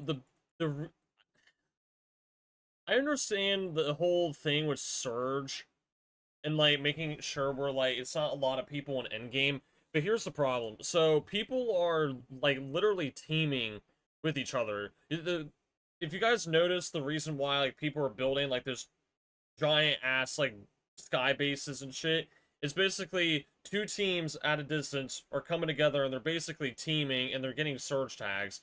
So they'll tag them, they'll maybe knock them, and then they'll keep doing that. They'll keep trading over and over and over again until they have to move and they can't do it anymore because, you know, they're basically it's teaming. Epic's not doing anything about it, which is fucking stupid. It's just boring. It's boring to watch. I guarantee you it's hell to play against, but I don't know. That shit's just stupid, in my opinion. I think they need to do a better job at, like, with how, like, Storm Surge and shit like that works. Kinda ass. HQ sneaking around, gets that first shot on the Rapid. Oh my, Rapid, well placed shot to fire back, gets the elimination. That was one of those scares right there. You just don't know what's waiting for you on the other side of the wall. That's crazy. Well, the only way CLIX and them gets their surge situation, you know, fixed is if they have to team with someone. Like, they have to find a team that they could tag, like, you know, get tags with, like, back and forth, but they're not doing it, so. Remember, folks, after this, there's just 3 more games ahead of us, then we're going to crown a champion. Kanata's team is in the race right now. Rise, G Money, and a Ooh, PETERBOT went down. Not too far off, depending on how big of a game they can make here. We are inside the top 15. He's getting rezzed. Here, Cold is gonna find one, but they are gonna get the pickup just Oh, in time. wow. The laser comes through, and it's Kanata's trio from the low ground looking upwards as well, but damn, they were distracted, and then they get eliminated instead. Just a wild series of events. Damn, they from got out of game that. to game. This FNCS final, they really dodged one there, able to get the revive. And here comes that kind of crash play right before it happened. This is what happened with PETERBOT going down. It was Aaron on the other side. He got the down on the PETERBOT. Luckily though, Ritual and Cold in the same box, hip to hip. They're able to save the day. Haven't tuned in with them in a while, but second place team coming into this game, Agers, Acorn, and Pollo. It looks like for now, they're going to be the teams that are inching closer and closer towards that high ground. It's really dependent on where this next zone pulls. This is perfect. Pollo, Agers, Acorn, it's like they're playing a completely different game. Oh, we tune in with them? Silence, comfortability, high ground, medallions, loot. Like, it's just so different of a situation. Yeah, this seems bad. It's like half water, half land. To succeed, you really do see a night and day difference. You almost feel it in the ambience and the atmosphere. But here, going back up a mountain too. Once again, a fact. Bolts and Rapid are standing, and it's just a matter of time of whether or not they can go the distance here. One of the few that can be the champions here come the end of this. PETERBOT, Cold, and Ritual well above the damage threshold, so this is just all about consistency and end game placements now. But PETERBOT fighting his way through the make round, we know what that means. He's here to wow. Cold dashed into that box too. They were ready to commit. PETERBOT just yoinks him in with the exotic outlaw, making sure that they're able to grab the body. That's why you see sometimes he just sits in some of those boxes, not necessarily to get all the damage in one shot, but just to pull them closer and closer. That way Ritual and Cold can try to clean this one up. 19 above the Pollo, Agers, and Acorn are still alive. It's not bad. Bolts and Rapid being a duo. They're almost, I think, 31 points out of first place to start this game, and it's because of opportunities like this. When one of them goes down, they never call it quits. Rise, G Money, and Aviv. This was getting bullied. Trying to get to the global championship to start this game. They were in third place on the global championship leaderboard qualification outside of Mud, Shadow, and Sphinx, but them going down early have definitely turned the tables. Placement points are coming in. I think they might have stolen that spot back. I hate to say it, but someone's got to stop Agers, Pollo, and Acorn. If you don't, I mean, it's literally... PETERBOT has an aimbot. Right now. Ritual's going to fall here. I don't know. Exact hands, the pressure coming up from top down is just too much to handle, and PETERBOT forced into the ultimate low, now literally burning through his builds here, and they just aren't comfortable enough here. What was looking like I will say though, there are some pros out there that actually do cheat and have hacks, but they haven't been caught yet. This entire time, right on the Cold, right on the PETERBOT. He's looking like they were trying to get aggressive, but that got cut short, burning through the materials. Now with an open opportunity, Scuffies is going to be the name on that list that gets checked off. PETERBOT gets the elimination. The med mist smoke is down. He has some time here into the zone, but that also makes him a target. That green mist, it's like a beacon from a lighthouse. Agers, Acorn, and Pollo continue to put that pressure down from above. Look at the tracking too. If Pollo and them win another game, that's 4 games that they've won. All around him and PETERBOT doing it best here, and look, taking lead now, opening up the tarps here. G Money and Aviv though have to play this one out just by themselves as well, and he's inside the storm. Finds a little relief though from the med mist. There's a player there waiting. He doesn't even have time to fight back. There's just pressure happening, and look at the move. How the hell did he get out of that? That's insane. He's showing us he's here to play. PETERBOT went down. Continuing to pop off here today as well, doing an excellent job into the box to support King now, but Cold is finding all the tags, and another one presents himself. Wow. There's the knock, and you wouldn't even tell he's in the storm because Damn. the siphon is feeding him. I don't think he got the last few of those knocks, though. That means he's on the clock, has to make his way in. He did so much damage. He took down so many teams. Everybody else in this game. I mean, dude, Pollo, holy shit. Yeah, they're winning. They have to. Out of reach. Nah, it's definitely within their grasp, and they're dropping down to take it. Agers, Pollo, they know what position they're in. Ozone taking damage. He goes down to Cold. 2 solos left on that low ground, and Curve is next on that list.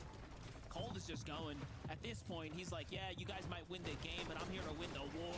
He's going at it. Damn. Finding points. Finally, now he gets taken out in 3rd place. Pollo, Oh, he's trying to kill him. Curve may have gone to the top, Damn. but it's only a 4 matter of games time. There won it by is, Pollo's just team. shy of a Holy 10 shit. elimination game. They do it once again. I don't know how they do it, man. Absolutely I mean, well, perfectly actually, I do played know. at They're the getting end of the uncon day. at Demon's You said 9 Domain. eliminations to win 101 points out of that game and dropping down cold. PETERBOT and Ritual outside of the top 2, denying as many points as they can. That's the only way they can control the game. But throughout that end game, Monster, I was watching Agers, and he was just targeting PETERBOT and Cold down below, from hard mats to the wood, from inside of the zone to the outside. He did not give up on trying to take down that team. Yeah, right there. This is the catalyst where it all kicked off. And, you know, it just really shows you that Agers, Pollo, and Acorn sticking to their original strategy at the Demon's Domain is just paying off in dividends. I mean, clearly, it's just preparation meets the... Alright. Yeah, again, the whole problem with competitor right now is the whole surge shit. They need to fix that completely.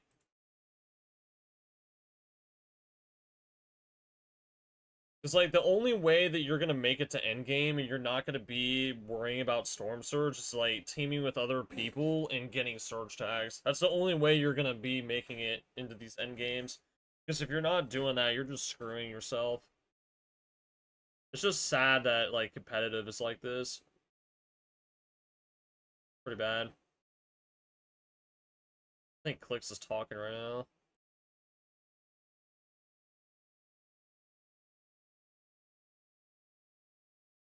Like, again, I understand, like, making it where, like, there's not a lot of people in endgame and punishing people that are, like, punishing people that are not fighting and, you know, engaging in the game.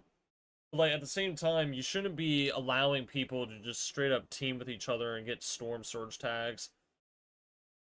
Just dumb.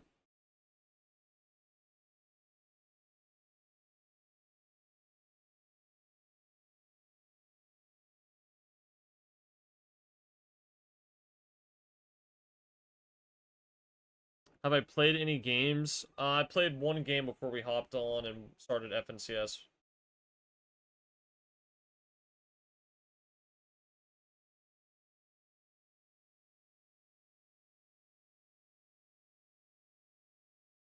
I played a couple FNCSs, like, in the, well, like, the qualifiers to get into this. I never made it into this, but, the best that I ever did was getting out of round 4 and getting into round 3. I did not make it past round 3, but I did make it past 1 round. But that was, like, back in chapter 2, chapter 3. That was a long-ass time ago.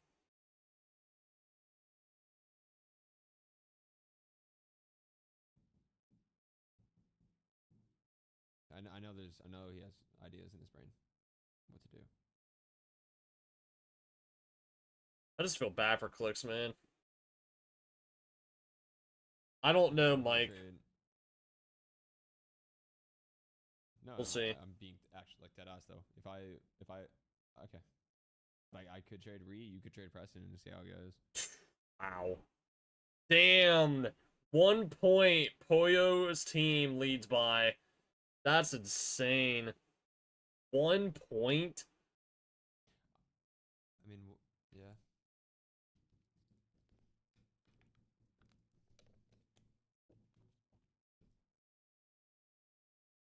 Yeah, CLIX is down by like 300 points from first place. I doubt they get it. I mean, they're not. I just don't think it's possible. Final is called though. Whatever he wants to do, we stick with that. I just don't want PETERBOT to win, man. I am so fucking tired of that little shit winning. Okay, let's just say that war takes. Okay, we still need another 1,000. The only way we're gonna get another 1,000 damage is if we key another team, and then even if we key that team, we're still in another 400. Go back for CLIX, man.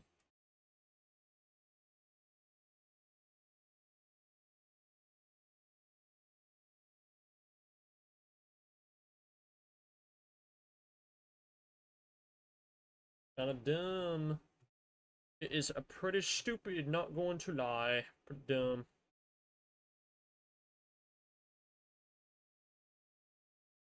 The hell? I got an ad for 2 fucking minutes? What is this shit? That's terrible.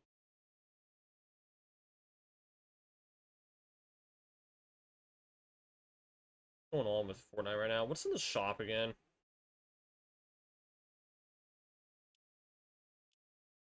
Llama Stompers.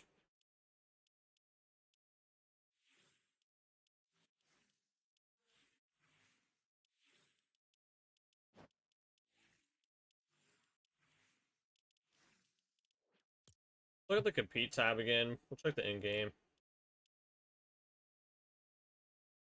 Man, that chili's like making me burp. That's insane. They're leading by 1 point. So who's in last place right now? Damn, 47 points. Holy shit, that is bad. Oh my god. Like, there's got to be a last place for every tournament, but dude, that is bad. 47 points. Wow. Wow. Yeah, CLIX and them are in 9th place. I mean, they've already qualified to LAN, but... What's their match history? 4th with 4 kills. 2nd with 10.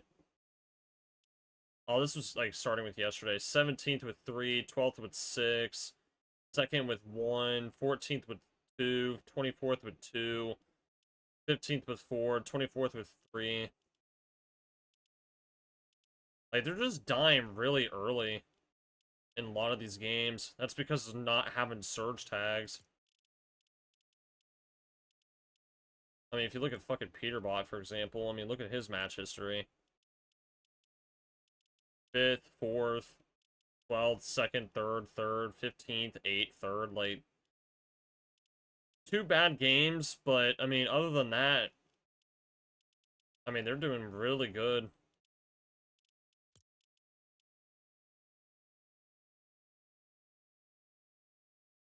I would quit. I don't know.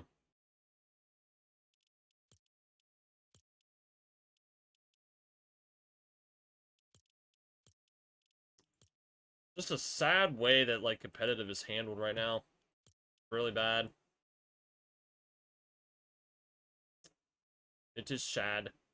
Just time and time, he is able to do it. Honestly, PETERBOT and Cold are able to bring out these incredible solo clutches, and that's why, even without a single victory royale, Boyo needs to compared win. the 4 that Acorn's trio has, they are just I one would hope so. point behind them. It does not matter if this is a trio competition. You can make it a duo. You can make it a solo competition, and these players are able to hold. I'll be right themselves back. up the I leaderboard am gonna through eliminations, through go sheer check and will see if my force. dog needs to go They're able outside do it finally. so many times. So, I'll be right We're back. just getting spoiled at this point. This is crazy. I don't even know what to say half of the time. It just, how are these trios kind of doing this? I mean, we're seeing solo clutches across the board today, but to be the one to go ahead and keep your team alive, right? As you can see right there, PETERBOT just went down in 10th place. Cold is left alive as a solo from 10th place and ends up clutching up that 3rd place spot. Absolutely incredible stuff. I mean, that's such a long time to live as a solo. It's crazy that he's kind of able to do that.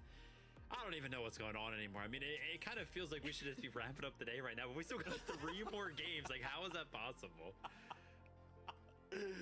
Oh man, I don't even know. This fight at the top is so insane, but you cannot forget they've already qualified to the global championship. If we turn our attention back to the standings, we're looking at a top 4 finish. We saw the last game Muzz was in that top 4, but because of this last game, they placed 28th with no elims. They get eliminated, and then Aviv, G Money, Rise, they jump in, they swap places. This is literally going to come down to a wire in top 4. And that's before any other trio who's already qualified decides to make a play for some of those higher end spots. Guys, what is going on? This is so close everywhere. NA wanted to make sure that you were ready and anticipating the global championships. They wanted to put on a show for everyone to keep those hype levels up, and that is exactly what NAC is doing, especially when you are within consideration of Kanata, Rapid, and Bolts. Currently sitting in third place with 525 points. It is almost but confirmed that they will be making their way to the global championships. But like you said, Zeke, with 3 more games to go, so much can still change. But what we know is not going to be changing is Bolt's and Rapid's ability to be able to make it to the end game every single time. I tell you what, though, right? They kind of maintained that streak of getting top 8 right there. There was a little bit of a slip up, place in 11th place right there, but you know, I'm gonna be a little greedy today, right? We got a 1-point difference between PETERBOT and Acorn. You know what? I want Kanata in the mix now. I want him to win this next game, and I want it to be even closer at the top. Not between 2 teams, but between 3. Bro, just think, right? If we get a game where Poyo and PETERBOT are eliminated and Kanata does win, yeah, that's it. Like, yeah. Yes, I'm changing the script right now. Casters, get ready. Save me. I have to change the script. I'll be right back. Well, the script might be changing here, folks, because Kanata, Rapid, and Bolts are one of those teams that are also vying for a global championship spot. One more good game. They are so far ahead, away from that 3rd, 4th, and 5th place team. Yeah, and it's crazy because you look at the standings, it's not even like they had a bad game. They still had an 11th place with several eliminations. It's just that Cold played incredible. Let's see what's going to happen here, though, for game number 10.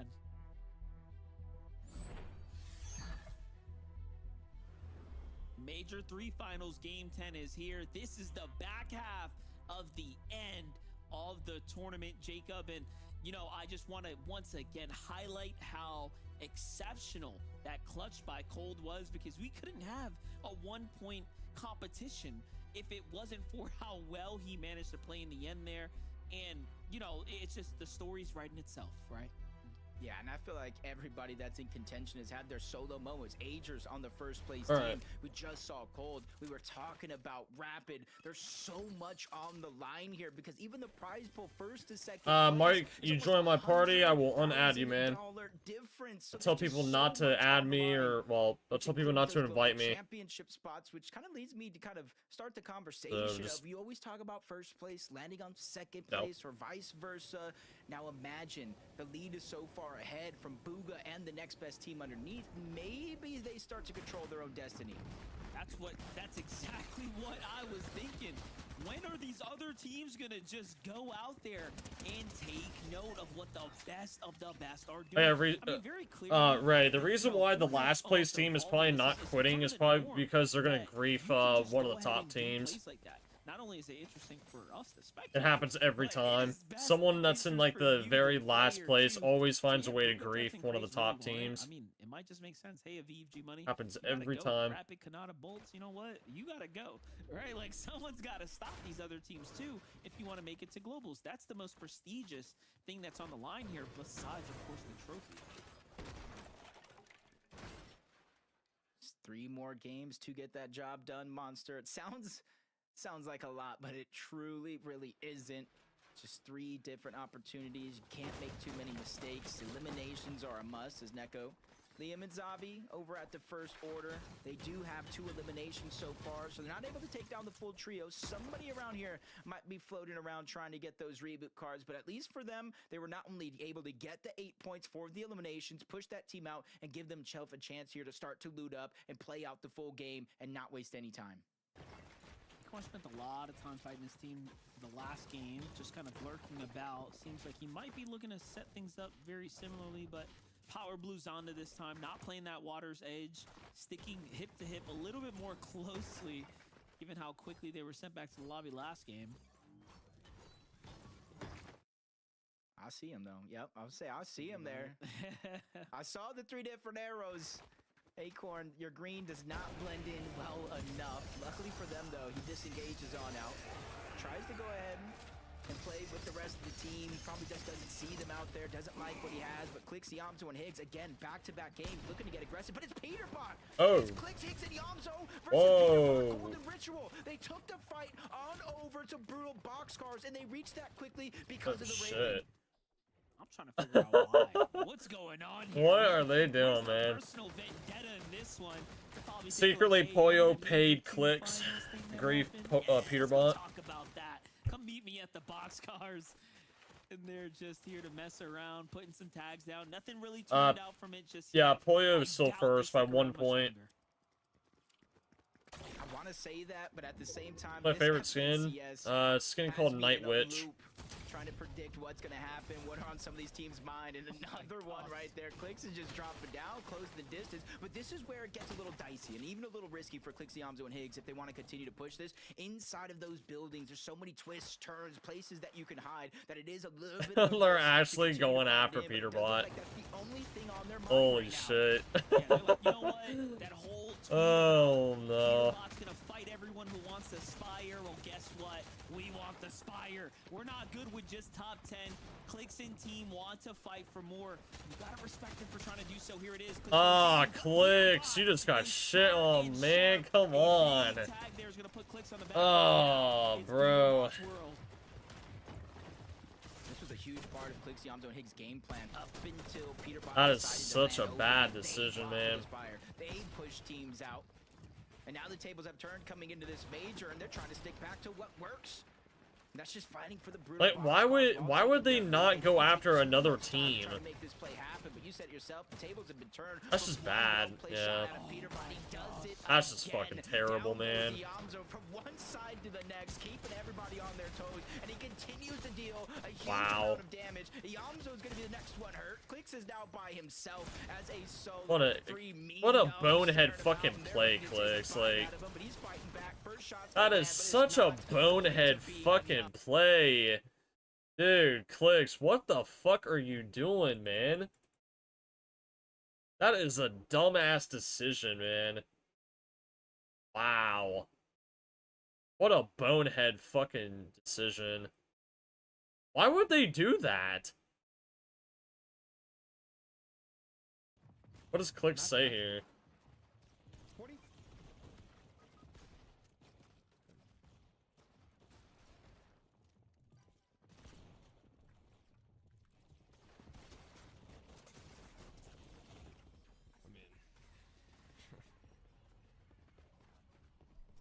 Unbelievable.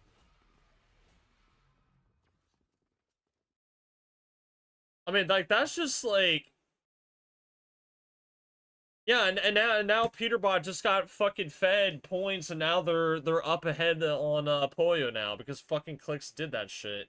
I don't know why CLIX just did that, man.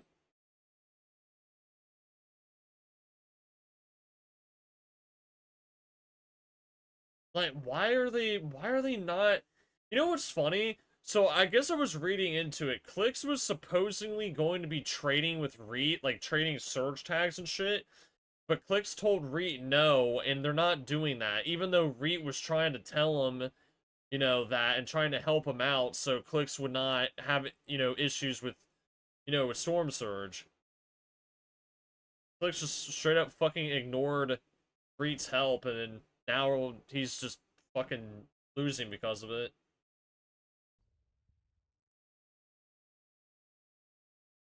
That is just bad. I mean, CLIX just gave PETERBOT the fucking win right there if that's what he's trying to do. I don't know, man. That is a dumb fucking decision. I mean, I can't really say much because, like, I'm not in that situation, so I don't know what they were really thinking or what their plan was, but I'm just gonna be honest, that was a dumb decision. It just gets down with his team, but they have control these builds. I'm not sure what all is going down here, but Alvaro G and Blake are losing the plot right now for sure. These are not their builds. How do you end up in all of this just territory of your opponents on a single layer? But seems like they kind of re-control things for a second there. Alvaro G fighting back now, forcing Tyler, Curve, and Josh to regroup. This is right at the edge of the Canyons crossing, so there's going to be no one here to bail them out. There's going to be a third team. I wonder if anybody even saw them kind of lurk in, because I know they're crouched down in the distance. Trying to sneak up, trying to figure out where that opening to the cover is at. Yep. They're striking now. crazy. They get good damage onto Josh. Tyler was already weak, so if they continue to push in, that will be the opening that they're looking for. But you hear the misform come out. They're just going to disengage on out.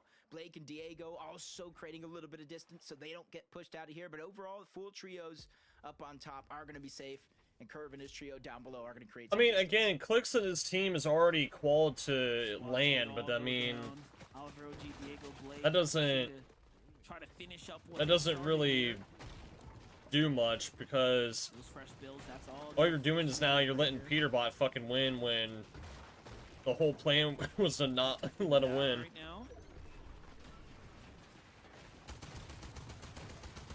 Good minis, no mobility though. Kind of the give and take you kind of have landing on this side of the map. Don't Not know as what many their access to decision some of was. those dash sprites. If you don't get a cape, it's almost good luck to you. As Blake and them continue to go around the outside of this map. Had an ad in the background. Yes, there is a limit on, well, it's not a limit on wins. So if there is a team that somehow hit, I believe it's 1,000 points, through day one and day two. So like, let's just say hypothetically, I don't know, they got 2 games left. Oh no, they got 2 games left. Let's say Poyo and Agers and Acorn win the next 2 games and they get 1,000 points, which is very possible. If they were to do that, I don't think they would have to play the last game. So whatever, it's never happened before, but I think if a team gets 1,000 points in FNCS finals, I believe the tournament just ends. But I don't remember because it's never happened. I know there was a tweet that was made a while back, but I can't remember. To the canyons crossing, who's gonna bail you out? And then everyone shows up. I just can't wrap my head around this. The zone's not even near this area, but somehow this has become Not true. Why? Point for team. Are you sure? Because there was a tweet that was made a while back that like if a team hit a certain amount of points or wins, then the tournament just ended. Or is that just not a thing anymore?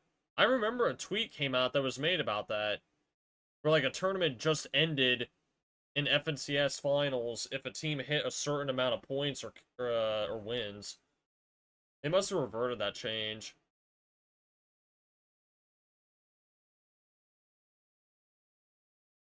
I don't know. I remember a tweet that came out about it. It was a Fortnite competitive tweet.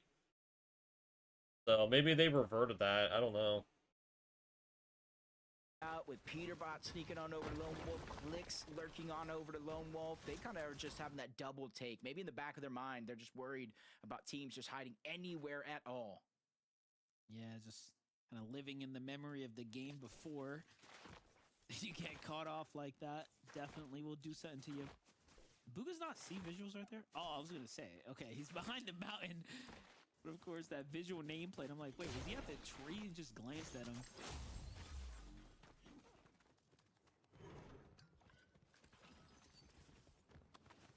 Ooh, I like a first. I like a story here. Praise has the chance to qualify his first FNCS LAN. I'm here with it, along with one of the greats, Booga, Threats, and him, longtime teammates. They Wait, what is this? CLIX? The one game we tried to trade with Ree, and he didn't trade with us, and then it fully fucked our game because we wasted 5 minutes at the start. It's not as simple as just trade. Reed's in all his fucking chat complaining that I'm not trading with him. I don't understand. I don't understand the game anymore, bro. I think Agers got knocked 12 times that game. Like, yeah, I am coping, but like I'm also like looking. Oh, so okay, so that whatever that was about Reed saying that they were gonna trade. Okay, that was a lie then. Oh no, I heard Reed was supposedly telling CLIX to trade, but I guess CLIX says that they're not doing it on purpose, just to fuck him over. I don't know, that just sucks. Recharges going as they need.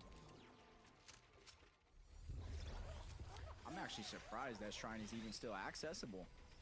Probably the team down below just went straight up top, kind of gave it up, left it for free. They prioritized the medallion. I mean, That's some competitive superhero Fortnite upgrade. That's is some in loot that shambles pops out of there. right now And they're anyways. replenishing the dashes if used any. But the zone pulled towards the north, so instead of Kanata, Rapid, and Bolts going on the hunt for their surge on each side of the map, just kind of based up perfectly the island north of Crime City. I don't know, Destroyer. Whatever there was that I mentioned, it probably got reverted. I remember there was something that was changed a while back, but just as Kanata was kind of making his ascent up, I don't know. Base there, I mean, so many minis, heals. Look at the base of the mountain, just everything you can really. Oh, you know what? No, that might have been invitational when that tweet was made. I thought it was an FNCS final. It might have been invitational. I'll have to find the tweet. I remember there was something made a long time ago. Agers, Acorn, Pollo in the lead by 1. But due to that Ritual, Cold, and PETERBOT fight on Eclixiamzo and Higgs, they scored 12 points. So now the lead shifts back on over to PETERBOT, Cold, and Ritual in motion by 11. I'm not going to be able to keep score all game long, especially as we end towards the end game. But it just goes to show how back There should be a limit, been, but not just yesterday, today, but each and every game and each and every minute that passes throughout those games. And Aviv, Rise, and G-Money, they're feeling that same pressure. Very, very different than their counterparts at the top of the leaderboard, but they're in 4th place. 454 points so far going into this game, and they have a little bit of a cushion. About a 41-point lead over Muzz, Shadow, and Sphinx, who are directly on their heels. Yeah, I just feel like the difference for Acorn's team has been really their ability to execute high ground. They have just gotten it, held it. They've done it at the perfect amount of distance between themselves and the other layers. Like, they're making it look very, very straightforward. I mean, we tuned in last game, and like I said, there was almost an eerie silence and ambience because they were on the dead side of the rotation there and with a little bit of elevation, and no one, not a single team was able to give them a little bit of resistance there. So just their execution and their ability so far to play for height has been so excellent. Uh-oh. Wow. Essentially one pumps him, takes him down. Another elimination, 4 more points. So depending on the eliminations, Acorn's team, 15-point lead, continuing to grow. This is where they do that trick, use the dash, use the launch pad, immediately making their way on over towards that island. There's a rule for last chance qualifiers. When a team wins, they get 1,000 points because it's last chance. After that, the team can't play anymore because they're automatically qualified. Oh, maybe that's what that is. I don't know. I thought it was like an actual FNCS Grand Finals. I don't know. I thought there was a tweet about that. I guess not. I don't know. Maybe I was thinking last chance. I don't know. I don't play these fucking tournaments. I know about them, but I don't play in them. Obviously, the 3 eliminations matter, but they don't matter as much as eliminations through the mid-game, because that's off spawn. That's only 300 damage.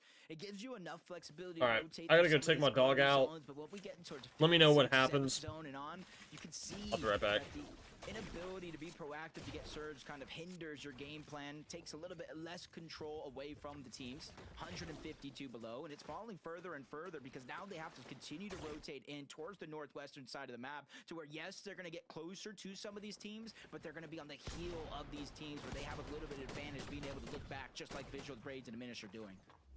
Yeah, they have proven Aoxy JoJo Pipes that they could be a great endgame team if they could just make it there. We'll see how far they can push it this time. Visuals, Braids, and Diminish, they have a lot of work to make up for. This is going to be scary either way, and like we said, you got to get to endgame first, though. Visual, Braids, and Diminish with the excellent counter-attack there.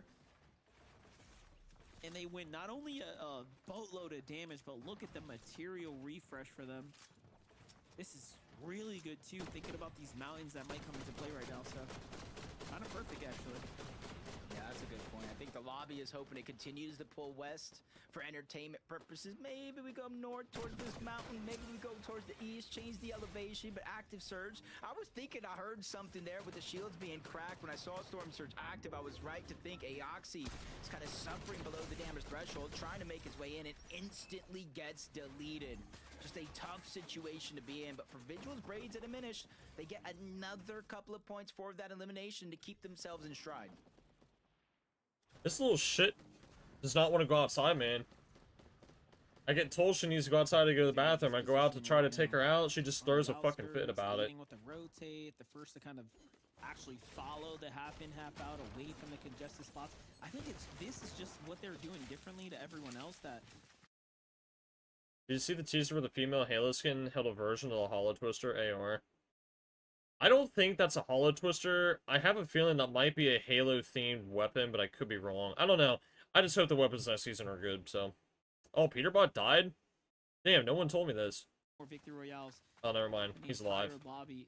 Oh, I know. He got killed here. Acquiring in a single tournament. This is just Oh, shit. incredible stuff. But look at this highlight here. Damn. As far as replays for PETERBOT getting knocked out. Fuck PETERBOT. Zombie took down PETERBOT. PETERBOT took down Neko. Rotating through Lone Wolf, and now Cooper is going to be stuck by himself. He's above the damage threshold. They're being pressured by multiple teams, forced towards the outside. 5-tick zone, but he's still on his med kit. Poor With Reed. visual skills, spots him Damn, out, Reed's forces team. him to cancel before Rip. it eventually goes down to Dash. The team keeping those Rip. points in-house, making sure nobody is able to steal those away. And that's a great pick-me-up. Maybe your confidence boost even. You're able to take down Cold, you're able to take down Ritual, get eliminations. They have 6 so far. It might be the second half of the day, but I talked about the life-changing amount of money that is up the leaderboard, and higher you go, the more you get. Yeah, by far the best game for them so far as performances go. Still see a little glimpse of Muzz's team still alive. Sineto's trio under Surge, but Features, Acorn, just again, they have this high ground, they have the positioning set up, they're the first to start playing for that little bit of height here, and they're going to be the last to rotate once again and just build right on top of the next group of players. This might lead them to another victory. I mean, you're watching it potentially just roll out right before you. You guys kind of saw that stat for a second. This team right here is 1 win away from tying a record that was set by Poyo himself along with PETERBOT. 5 wins in NAC through the FNCS Grand Finals. Poyo, I think, wouldn't say he necessarily plays with a chip on his shoulder, but in essence, maybe. All the shine going on over to PETERBOT during their incredible and historic run through last year. And he is Ritual's like, only hey, up I as a did solo. that too. Oh yeah, I see why CLIX and his team is not getting surge tags. So Re is landing at Flooded Frogs, and they're teaming with the team at Lone Wolf Lair. And then the team that's at Pump Power is teaming with the team that's landing up north, right above CLIX's team. Like the top right. It's not a name POI. It's like right in between Flooded Frogs and First Order Base. It's up towards the back of the map. That's why. The Grand Championship here. Nicely done there. Great refresh, but no heavy mats being yielded out. I mean, at least I'm just tired of seeing PETERBOT win. Not that at all. The zone's going south. He got a long ways to go here. Yeah, Ritual being by himself. This is looking like a perfect scenario for a team like Kanata and them if they want to continue to rise up. I didn't watch EU, so I didn't really know much that was going on. I just know that Savage made it to land. That's all that matters. My eyes. Looking like they're staying alive, but their high ground kind of stolen away, but it's only for now. 8 zone, very, very early. Oh, I know. Everybody Ritual's kinda still alive. cemented as their own. Ritual somehow, some way found that elimination, staying above the damage threshold. That's the most important thing here as a solo. Let's go, King. Let's see what he got. Ritual's still holding on. That's definitely exciting. Booga, Craze, and Threats. How badly do they want it? They are still in this end game right now. This is surely a chip on Muzz's shoulder. Ritual looking back inside the storm. Might actually find another set of eliminations here. That's some wood builds right there. They're going to have to break through. He finds one. That's a huge knock there. And don't forget the other one's extremely weak. And players on the sides, though, he jumps into the storm. The greed kicking in right now, but he knows that he's got the misform. He's got nothing to worry about. The siphon to keep him up as well. Come on, take fucking Rituals That's out, 4 more dude. points, keeping this one close between them two. We saw PETERBOT clutches. We saw Cold clutches. And now we're seeing an opportunity here. Nice, at Ritual a got killed. Ritual clutch as well. Oh, well, I'm not saying I cursed him, but he just went down in the feed to Batman Joe. Visuals, Braids, and a Menace. They do have Batman the high ground. Joe. Visuals sacrificing the HP to make sure they have a cemented position. Where the hell is in the Pollo sky at? Through and through, but they look to the backside of zone. That's Acorn, Agers, and Pollo. A huge threat to any Oh, team they're in down this there. lobby. Well, I looked away, I looked back. How did diminish Visuals and Braids get high ground? I mean, that'll be a story for a different day, but game 10 might finally yield out some fresh winners here. This is going up and over the mountain as well. Take a look at how far Ritual managed to push, though. He had a couple elims. He Oh, had wow. a chance to, of course, do something big, but the edit was a miss. For that reason, he couldn't exit out fast enough. But Man, this is a he bad did zone, get some too. points as he broke into top 15 This there. is going straight Pollo, up the side of a Acorn, fucking Alpha goes to mountain. low ground. This might be a signal to the rest of the lobby that they're here to get some elims here and now. We all know this is how you start to win your tournament games here. How far can This you kinda push those sucks. points? Not a Bolts Rapid still in the game right now. Being actually focused by Aegis Trio across the way. You see what I'm talking about with the Spire rifle having 50 Yeah, they're just full bullets in a on clip? focusing that team. You guys see what I'm talking about? How bad it is? They can take a step forward at all, trying to cut off that path. Their time to rotate has definitely come. Pollo landing a couple shots right before using. Like, in Zero Build, you don't really see a problem with it. It's mainly Every team was builds. trying to beat them on the rotation, pause and rethink that scenario. As they get to the front side, they go deep into the zone, build some boxes, throw the Menace smoke down. It's a sacrifice they're willing to make because now they have priority over every one of these teams. Right below them is Kanata's Trio once again just looking up, getting a couple little chip damage in there, but Booga's team is also giving them something to think about, but it's the mountain that's kind of playing its course here. Look at how they're starting to get Oh, damn, suffocated Booga's out, low. losing a little bit of that mobility, not too much flexibility to rotate through. They're gonna have to go Drop up Agers. vertically here. Agers, Acorn, Pollo find another elimination, couple mats here to take on the road, but Bolts and Kanata are still in this game here. Bolts has just been the MVP. I think I think Pollo, Agers, and Acorn will end up winning. I think it'll be very, very close with him and PETERBOT, but I think Pollo just comfortably running things down low. I think Pollo Might be run out of material. team wins. Great plays by Kanata though, essentially Not by clearing much. the path for Bolts to move through. Front side of the zone, Misform finds him there. Medallion changing hands as well.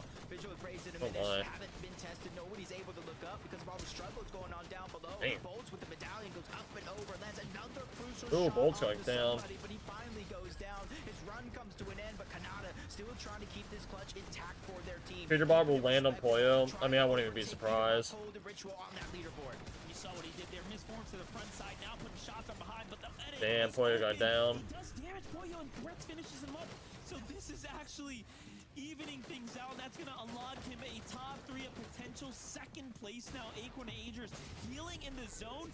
Visual Braids and Diminish might have jumped down a little prematurely. Agers comes back, but no, he gets traded out. And now it's just a matter of time as Acorn is waiting this one out inside the storm. Visuals shit. has no idea where he's at. Shots start to come in from the side. And look at that. They're already at 10 eliminations as a trio. And the win is theirs. Not bad. They started this game 412 Yeah, points, and guess what? Back-to-back games with over 100+ points. Good timing, too, from because my a dog winning actually needs to team go out now. overall. These leaderboards are absolutely being So I will be shaken right back. up after every single one of these moments. Even Booga threats and Craze making it far into that game. It's really all dependent when it comes to those global championship teams about how far they go. They're almost playing their separate tournament. I mean, a win is going to surely be the difference maker to throw Visuals, Braids, and Diminish up into a whole new bracket now, giving a VG Money Rise, definitely a run for their money, right? Like, those are teams that fell a little bit early, Mudshadow and Sphinx as well, so it's going to be pretty competitive. Take a look at it. They were the one taking things into their own hands here. And once they took high ground, they just never looked back, right? We saw almost Agers and team concede. They took the low ground intentionally at some point, but it handed this team the victory royale in the end. Yeah, and you can kind of see these mountain ranges that you were talking about while casting to help them control all of that game chaos. But it's a 10th game victory royale. Zeke, what are your thoughts as we have 2 left? Bro, this is where we want to be, right, Jacob? We want to be getting VRs. We want eliminations, right? If we're trying to play for one of these spots of global championships, this is what we want. And with only 2 games left to go, this is huge for the trio, right? We still have 2 games, Kelly. Anything can and will happen Why did you say it? Two more games to go for these know. teams. There's so many teams that are still within grasp of getting to those global championship spots. Fortunately for Visuals, Braids, and Diminished, they do not need to worry about that. And honestly, I don't think they need to worry about the tournament too much either. They've already proven themselves all the way back from Major 2, where they first time performing on the final stage together, had such a great performance. And then, of course, going into the group stages, getting the first victory royale out of group number 2. It hasn't been necessarily the tournament that they wanted over the last 2 days, but regardless, getting a victory royale in game number 10 is definitely going to be setting up them for the rest of the games. Yeah, I mean, the show's just been so consistent, right? Especially when it comes to making it into the end games, and the high ground from them this game was absolutely incredible. If you go ahead and remove the name tags from the trios, right, you'd be like, oh, that's Acorn up there on high ground. But no, Visuals, Diminished, and Braids kind of proving that they can play that high ground as well, establishing it early on, making sure they apply all the pressure to all of the trios below. Incredible win from this trio. Guys, I spoiled it for myself. Oh gosh. This win puts them in top 4. The standings after this break don't go anywhere.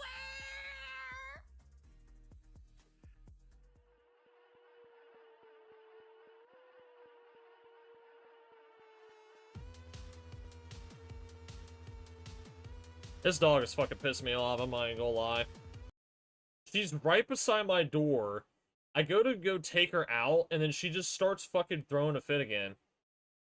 Like, she thinks going outside is like a punishment. I don't know why she thinks like she's going to the vet every time we try to take her outside.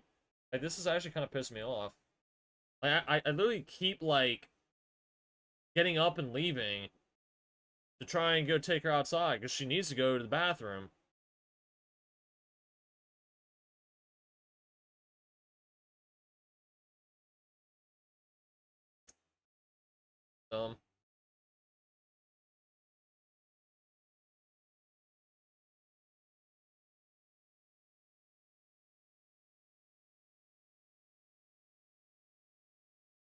All right.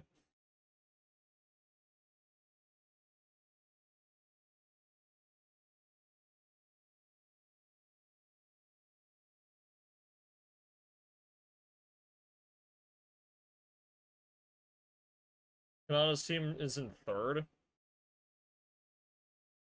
know what? We're gonna spoil ourselves here. I want to see who's in, I want to see the stats. Standings right now. Check Fortnite.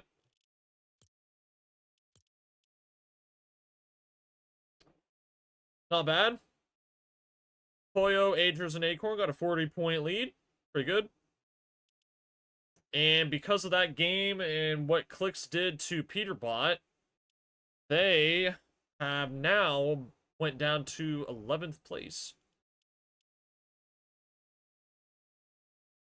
How much is, like, what's the money? Top 10, 20,000. Top 5, 28,000 apiece.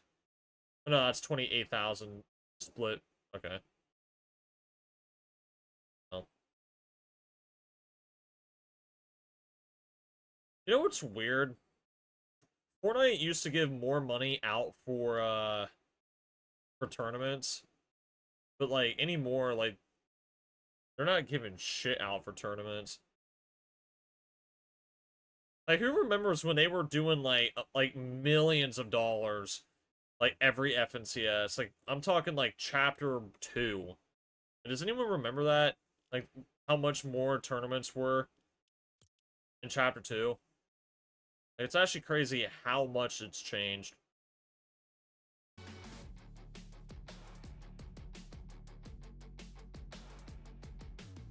Actually wild. Welcome back, everyone, to the FNCS. That last game, Visual, Braids, and Diminished get the victory royale.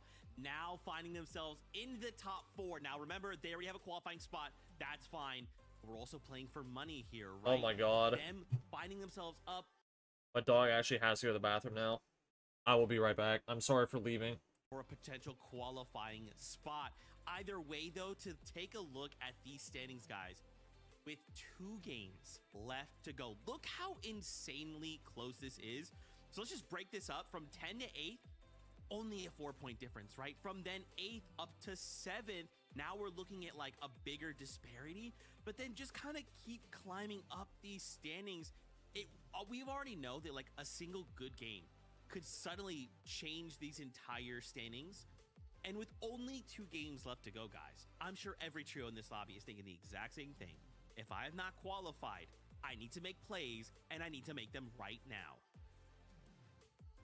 Especially when you're looking at those teams in 7th, 6th, 5th, and 3rd. Of course, I'm talking about our top 4 teams that are within contention of getting those global championship spots.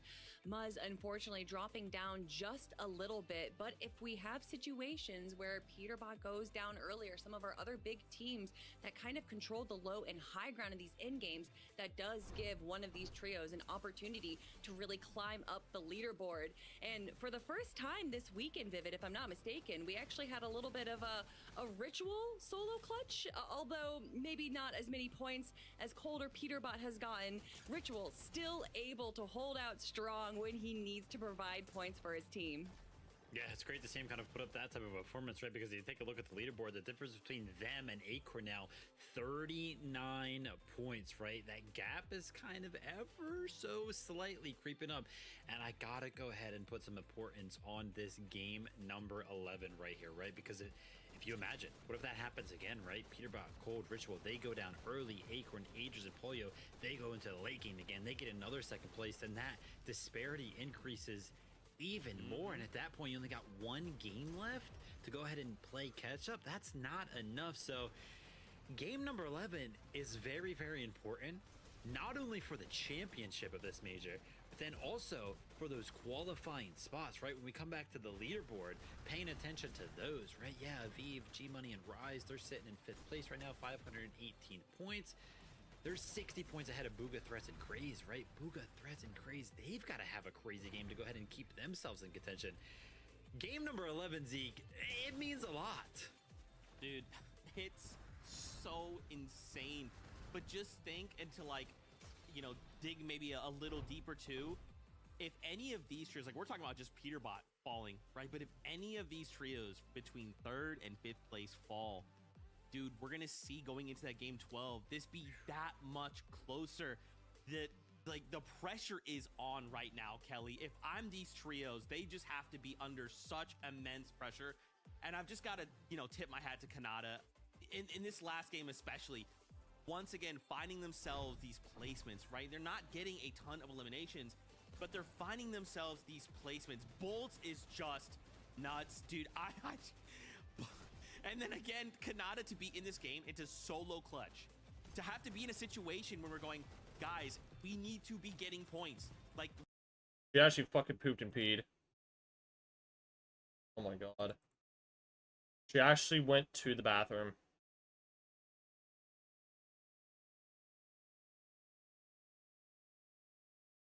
Alright. Well, what do you guys think is going to happen in these last 2 games? PETERBOT is currently down 40 points. Do you think last place is going to grief Poyo? Do we think Kanata will get griefed by a team so that they don't overpass PETERBOT? I think one of the 2 things that I just said is potentially going to happen.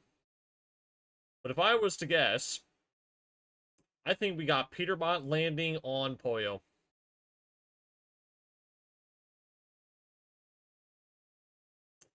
Very good prediction. We'll have to wait and see. Does have the most solo points in the first 10 games with 49 himself, quickly followed up by PETERBOT with 48. So those solo clutches making a huge difference on the leaderboard. Let's see if all of these trios can kind of battle it out, stay all 3 up, and make it to the end game, and we can have some crazy game number 11.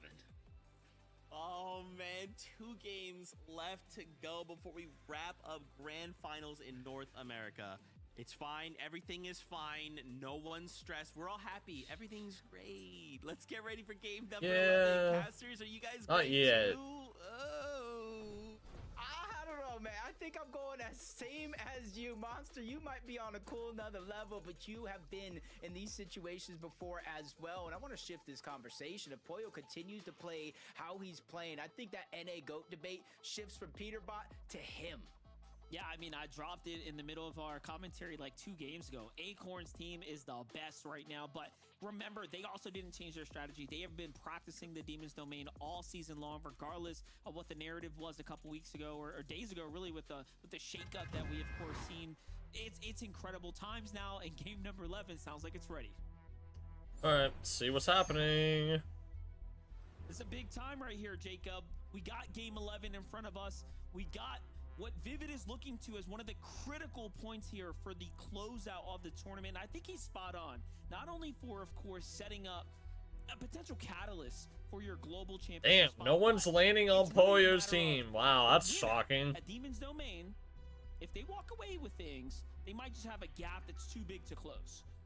Yeah, right now it's only. I'm shocked that no one landed on him. Like I'm actually very shocked. One singular game, but that's when there's been a lot of games left. Game 1 over. The next one begins. 12 games throughout it all. I said it's a marathon and not a race, but at this stage in the tournament, it's turning into a little bit of a foot race overall between, I want to say, the top 3 teams in the tournament include Rapid, Kanata, and Bolts in that mix as well, because just one mistake could really change things up going into the final game of the day. Yeah, they might be 100 points away, but again, with a game buffer, they could close that gap and then be in the conversation to close out pretty strongly. Now, this is going to come at the hands of basically a mistake, right, from Cold, Ritual, PETERBOT, and Acorn's trios without anything kind of interfering with how consistent they've been. It's going to be tough to ask for anything more than that, but when you start looking at the points and the way the points are being allocated right now, I mean, this is one of the few times I think we've seen Aegis, Acorn, and Pollo's team, I feel like, keep up in a way that they're keeping up right now. Like, we're talking like leading, or if not, basically neck and neck with overall eliminations, which is very hard to do when you have a PETERBOT, Cold, and Ritual type trio dynamic, right? Cold and PETERBOT, clearly the usual leaders with the Elim game. So I just feel like they've met their match, right? This is the first time on the region as a whole we've seen 2 such dominant trios run away and go head-to-head like this. I mean, you did ask me a question yesterday. You said, who is going to stop this team? Who is going to stop PETERBOT at the incredible run he was having? I said it. I said, looking at the leaderboard, there's teams that are fighting for a global championship spot. There's teams that are out of the running in terms of the leaderboard. I said it, only man himself is Pollo, but you can include Aegis, you can include Acorn, but let's give a shout out to Aegis. 38 eliminations by himself through these 10 games so far. That's and it's crazy. Pollo who's on top of the damage chart, so they have spots 1 and 2 in terms of elimination and damage, firing on all cylinders. And we were just talking about Kanata's team, kind of just play it out. You don't have to do anything major, maybe average a top 8 placing. They're finding themselves in a similar spot if they can just have one more decent game here. Yeah, we need to create a graphic that has like a stat card with all of their pros and cons, and just let me see that, because we need to put everyone side by side, man. Aegis, I feel like, is just not getting the credit he's been deserving all season long, but this major in particular, he really is showing out, and as has Bolts, right? And that's what's really cool about this. We're seeing the best of the best also shine through when it kind of matters on this global stage here, but this is in setup, of course, for the global championship. I know we haven't seen the best showing from, you know, maybe CLIX's trio or even Muzz in his trio in the last game, but they are still in this conversation right now. Oh. CLIX and Yamzo, look at them go right here. Push this team. Yeah, it almost seems like they're playing with a little bit of emotion intact. See, the thing is why haven't they been doing this the entire tournament? Like, if they know that this team is trading Surge with a team beside them, why don't they just go for the team that's doing this? Do you close the lead with not enough games left? You have to go on an elimination frenzy. That's one of the only ways, Joshua? especially 4 points per elimination. Pollo, Aegis, and Acorn doing the same thing. They know this team lands down here. This time around, they're able to take advantage. Good damage, and they're keeping them close by, not letting them heal up, not letting them get any motion in this fight. You're the best. Good set of eliminations right here. Remember, I don't know if I am, but I appreciate it. 30 points might not seem like much, but that is a good amount of eliminations in a grand final type setting, and if you can get them early, this is how you start to pad up your standings here and really give you a run for the top. But also think about where it positions them on the map, right? Remember, we've seen this before where they stop playing these outskirts and try to find themselves, you know, kind of in the line of fire of PETERBOT's team or vice versa. So for Acorn, Agers, and Boya to start getting around, I think it makes sense, right? You gotta play fast and move fast almost. Yeah, even though we kind of look at a team just kind of like, you don't want to turtle up too much. We talk about not wanting to make a mistake, but for a team like that, you know PETERBOT, Cold, and Ritual are going to get aggressive. You know they're going to go for eliminations to try to take the win back. So only time will tell to see how this game closes out. But for Rise, Aviv, and G Money, we always talk about those global championship spots. Only 2 up Time me out for grabs 5 in minutes, this Josh. major You're on spamming, Central. dude. Kanata bolts Still. a rapid 589 points. Plus, you're also Starting this being game weird in over the for chat. I don't- G-Money and Rise, 71 points. But for them, they're in the lead over Fuga's team by about 60. Look at a quick replay right here at Superman Laser Beam once again coming into full effect there. This fight starting to come to a close here shortly. Cyclops, Vlex, HQ pushing down Zonda. Now remember, Zonda's team was fall into the hands of Acorn and stuff kind of earlier in the day, but it seems like they kind of mixed things up, but not exactly the best strategy here as they've just gotten caught off by a different trio instead.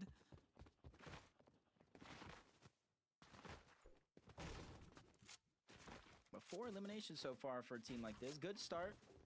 Depending on where you place down the leaderboard, each placing grants you just kind of unlocks more and more money.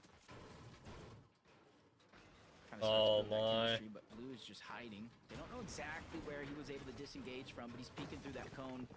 They make This one guy might be wrong move. He screwed. does have the outlaw, so he will be able to down 1 in quick succession, but it's all about that second one. Look at the feed. Ooh. There's Visuals. big elims happening right now, potentially as well. All that momentum can change in a moment's eye. Boyo, Acorn, Agers getting active right now. Things are starting to collide here. This is a real desperate situation for a Mistform to start coming out. They're going to have to hit the reset button here. You have Bryce's Boyo and team here. Acorn and Agers are This is doing just good. They're getting outside. kills, so they're staying up above on PETERBOT while they're getting kills. Attention of multiple trios now. I'm just looking at the map here. Everyone's kind of slowed down for a second right now. Acorn, Boyo, and Agers. What in the W key are we seeing right here? Are they trying to create such a buffer between them and the opponents? Maybe they're enabling a different strategy we haven't seen from Acorn, Boyo, and Agers so far. I feel like this is definitely a little bit more aggressive than usual. I'm thinking right now. I'm calculating. I'm like a robot. Boop, beep, boop, taking in all the information. It almost seems like they're doing that, trying to isolate eliminations as Cold. PETERBOT Ritual, you saw in the feed, they were able to pick this one up on the visuals. Luckily for him, his teammates are still alive overall, but it almost looks like Acorn, Agers, and Boyo are looking for a dead side rotate. They saw the zone shift up towards the north, all the way towards the west. They know every team around their POI, all the way up towards the north, including the east side, is going to rotate on that edge. So they're trying to be quick, fast, and in a hurry. Beat all these other teams. PETERBOT's to the searching punch. them. It seems like Cold, PETERBOT, Ritual. Oh, might shit. have that Oh, same yeah, he plan. is. They're heading right in that direction of the first place team. Oh, I think shit. they have a different plan. It's not dead side. Uh-oh. It's fine, Acorn. There's only so many places they could be. One little false look to the right, and they would have spotted him out. I wonder if Cold or Ritual's going to go ahead and do that. PETERBOT's going straight for the high ground here. It's going to give them all the visibility on the teams that are fighting nearby. Launchpad's here as well to work with. Do we think they may be stream sniping or something? Like, they have to know that they're Something there. out down there. Why would they go for that specific spot? Do they know something that we don't? It's a tough situation to be in. Because, like, he just knows they're down there, We've right? seen this before in group stages. How they got brutal boxcars uncontested. And they're gonna They get use killed the now. rift. They're trying to get out, and that's what I was talking about. They're gonna die. To get in. Yeah, Not they're as going far as after to him. Exit, but they see exactly the direction they are moving in. What the So they might fuck? not try to beeline their direction right to them, but they are going to be hovering and hounding them the entire That is way through. weird, man. You don't really have to, right? All you got to do is How do they know that they're Against the- there? I don't know about that. That is locational areas. weird, man. Map That is some coverage weird for Acorn shit. Spoilio, they go straight to the other launch pad. They veer out even further, and look, they're just going past. I mean, they got out of that, but that is weird. I think spider senses are kicking in for them right now. They're like, wait, there's danger nearby. We gotta go. G-Money.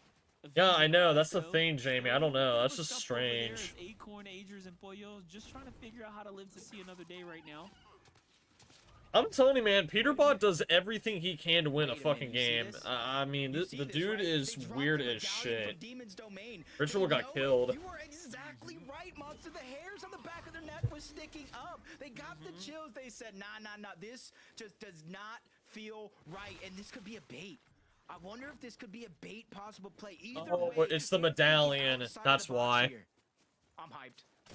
What is going on right now? It was the medallion, but still. Or some 1000 IQ big brain play to see if they can beat them into walking into some of their territory. But again, there's just so much happening there, and you could tell that PETERBOT Cold was on to their heels. But look at this. They lost Ritual. What happened? Oh, the tides might be turning here. Oh, the 3-2-1. The team fire enough. I totally forgot about that. Get the elimination. And I would say, luckily for them, Monster, there is a reboot van just up that mountain. I think PETERBOT is already gaining access to that. The biggest thing that they've lost right here is not only the time to rotate to the zone, but the storm surge, if any, that Rituals has. Yeah, but that's still weird though. Like, why would you go all the way, like, cut all the way across the map just to go into storm to try and hold someone? Because, like, now what they're doing is now they fuck themselves. Because now Ritual's, like, low as shit, you know? I don't know. It's just strange. Likely just finding, renewed breath here as they see what's happening, and poor Oliver. This pushing right through Oliver OG team, not because they have to, but because they want to. They can just do Damn. that.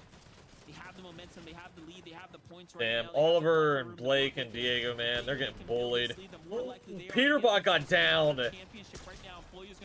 Oh shit, PETERBOT got downed. PETERBOT got killed. Thank God, man.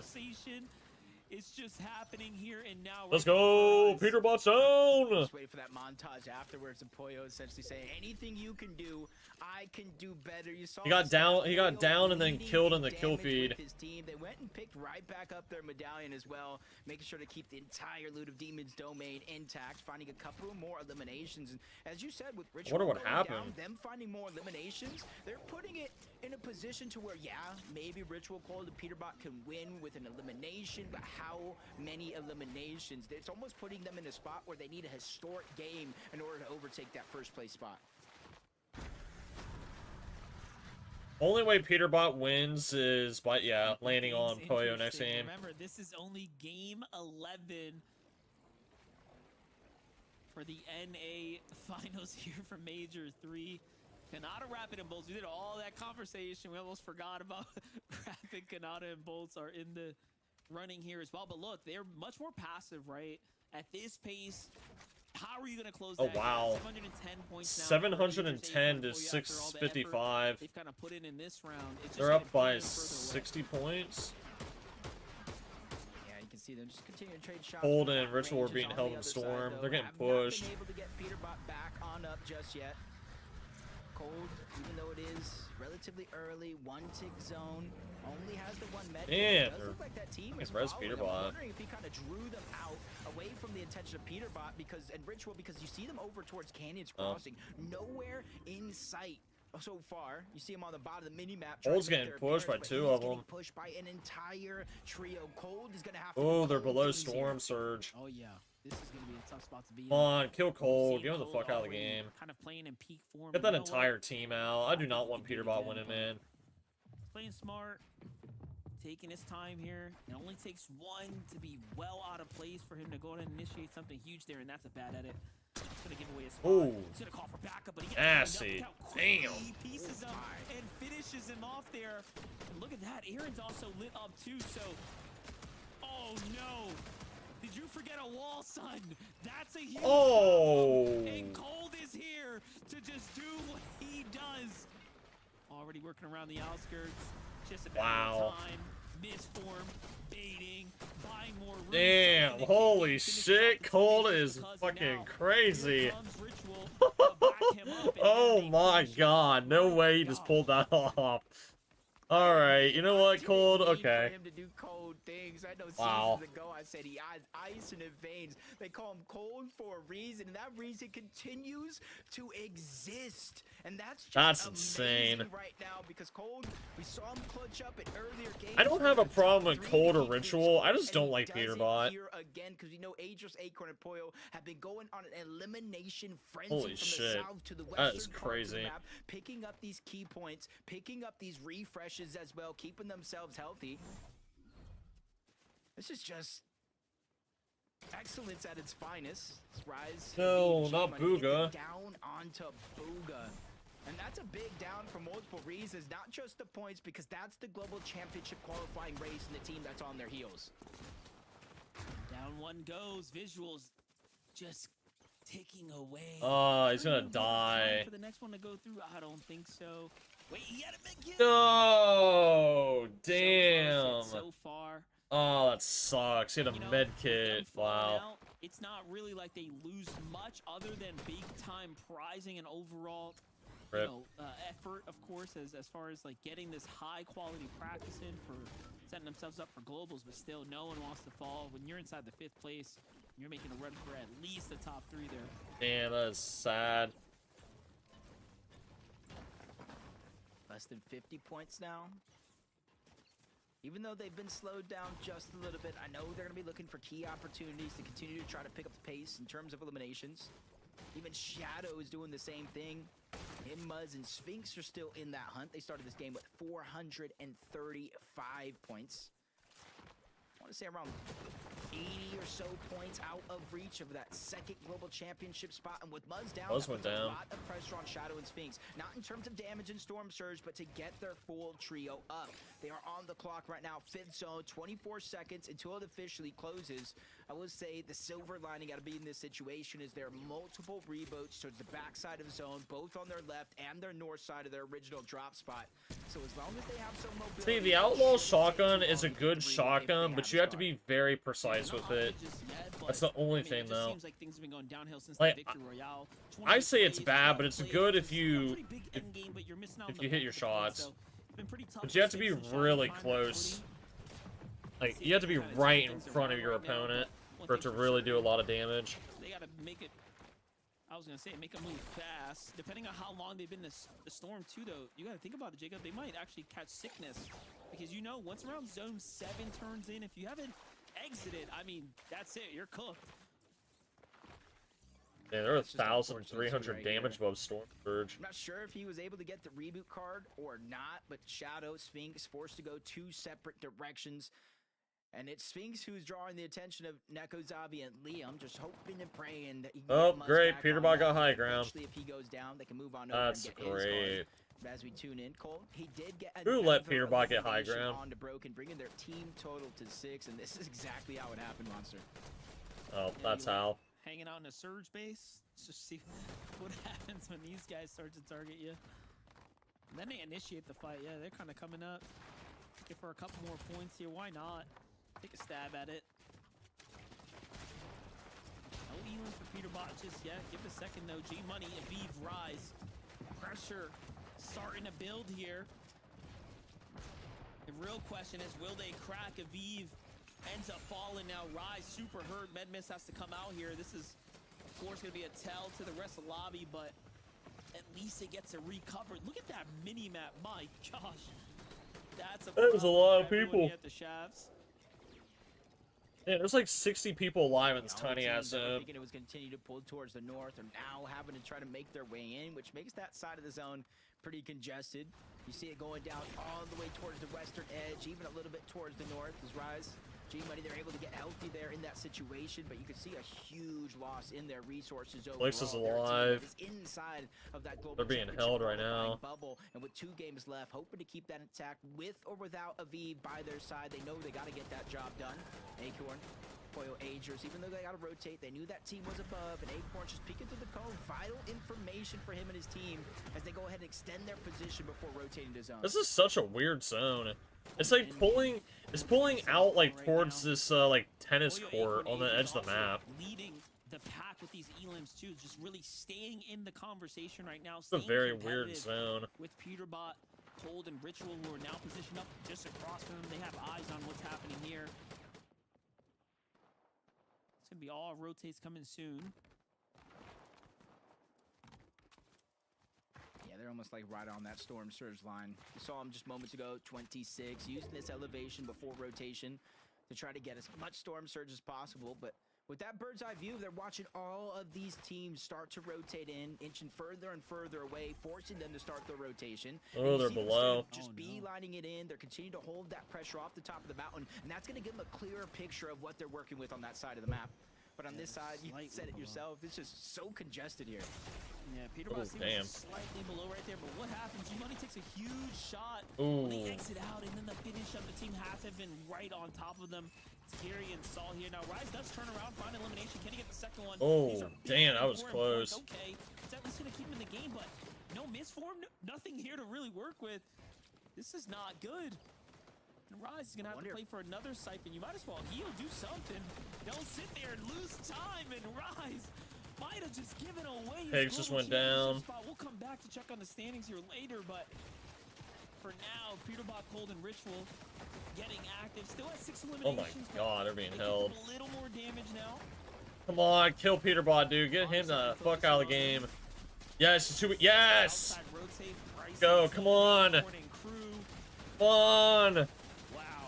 Oh my god! Oh shit! Let's go! Good shit! First place killed them too.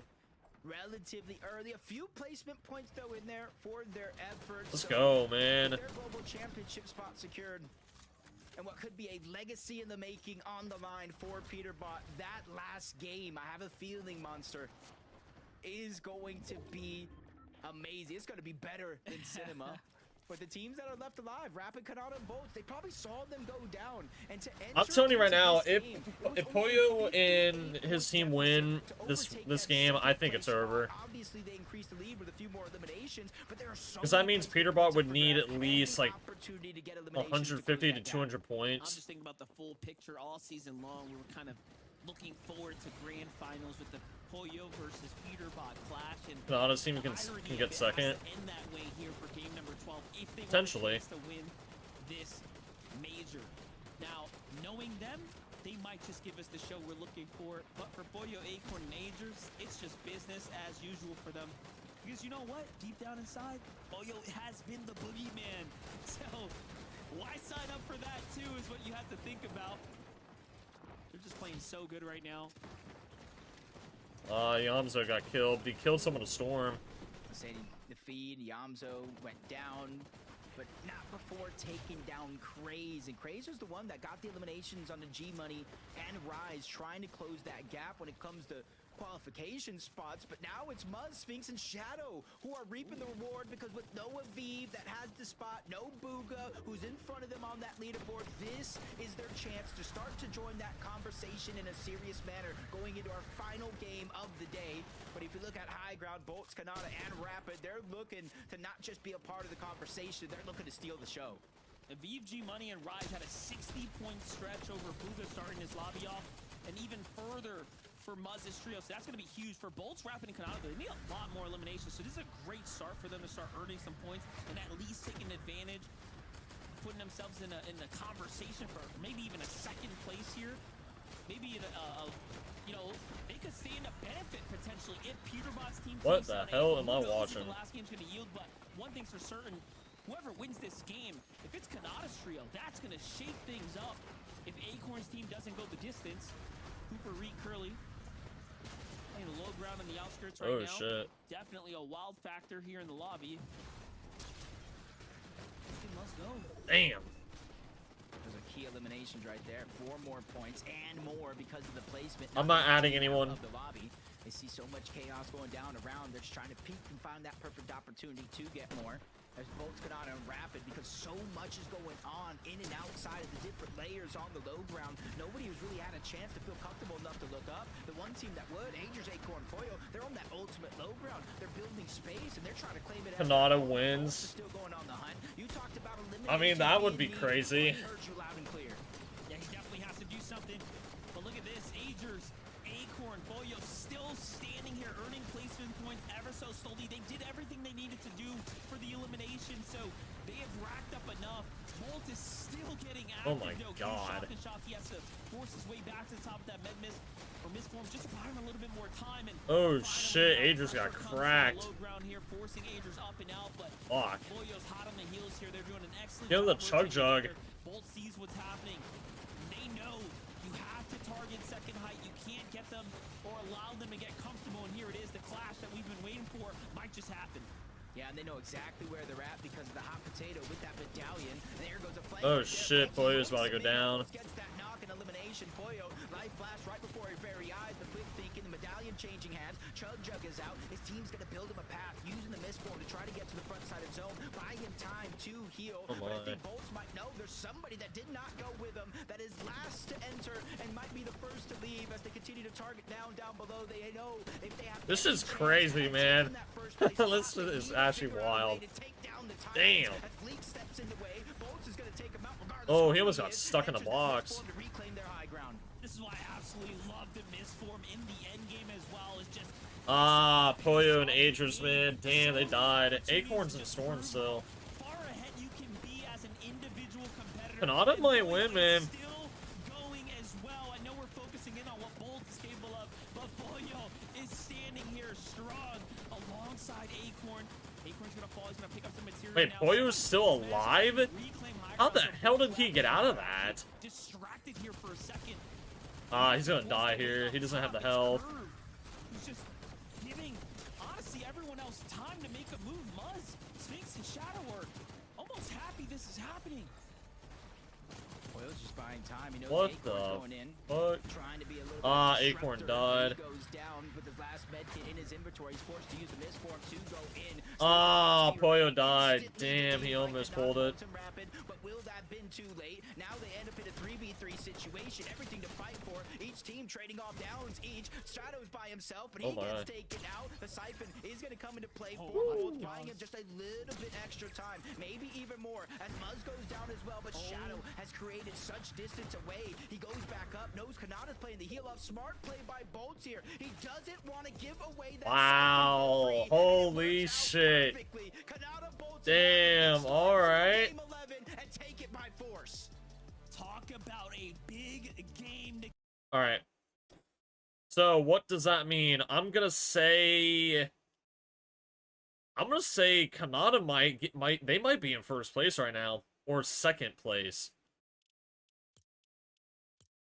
So, let's go. Oh wow, I gotta go all the way to the end here. Let's see, what do we got? Damn, I gotta go all the way to the fucking end? What the hell? Bullshit. Right here. Oh, shit. All right. Damn, okay. So, PETERBOT's team is in third right now. They're down 30 points.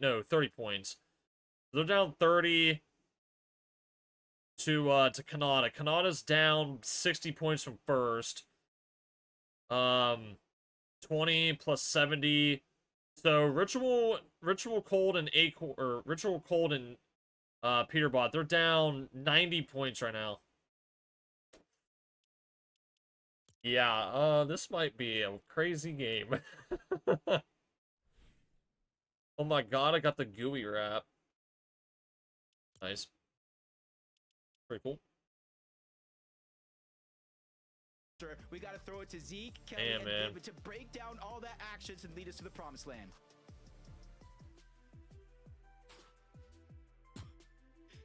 Yeah, this last game might Production, I'm so sorry. I need the This the is bad. highlights of those final few moments of that game. Oh my god.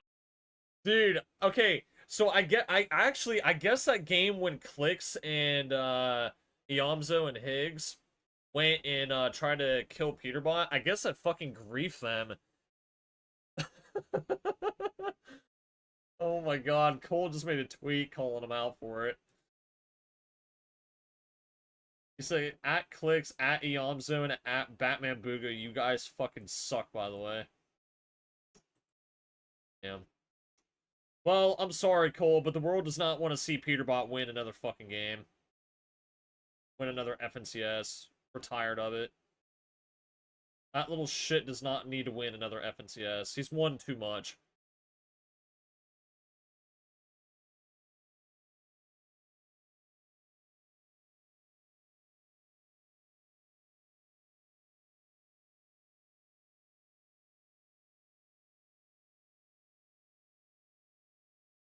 Joe, item shop? Oh, well, give me just a second. I'm seeing if there's, like, any tweets going on. Wait, did CLIX end his stream? Oh, didn't.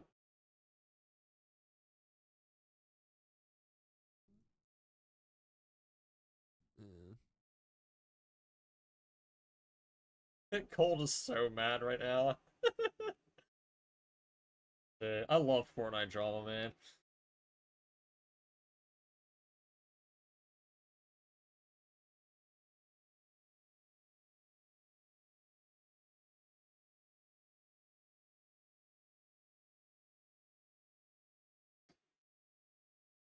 Poor PETERBOT. PETERBOT doesn't win another FNCS. Oh my god, so sad.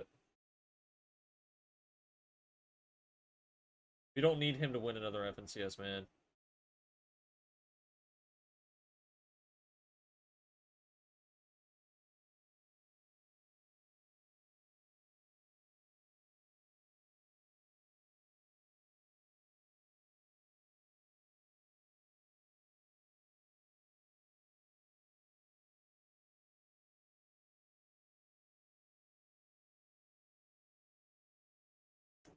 Wow.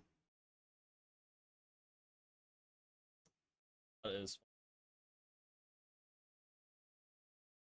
funny, funny, funny. Alright, item shop. Let's see. What is in the item shop? Yes.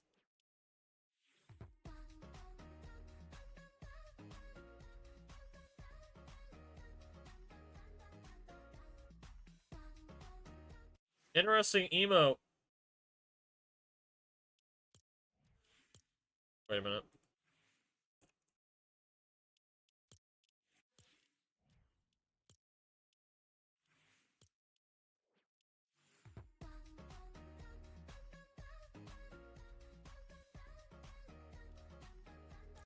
Alright. That's enough. Alright, let's check the other stuff in the item shop. You didn't see anything. Alright, let's see. What else is in the shop here? Got a new skin. Not bad.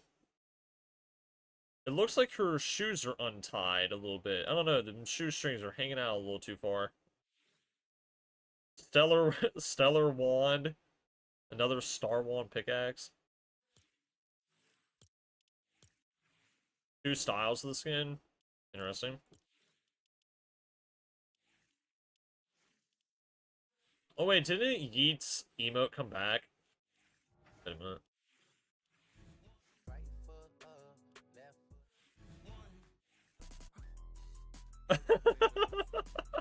Oh my god. That emote with them boots, dude, that is fucking hilarious. What?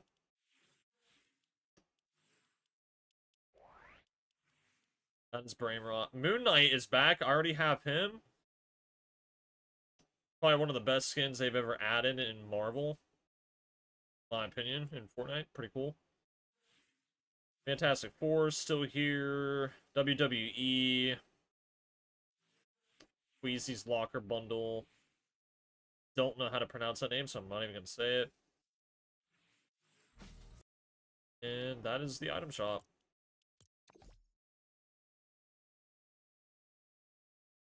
It is the item shop.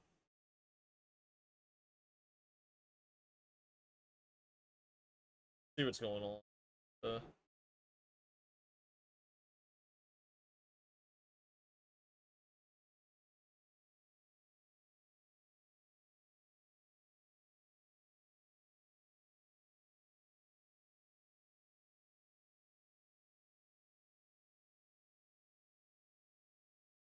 Damn, oh damn.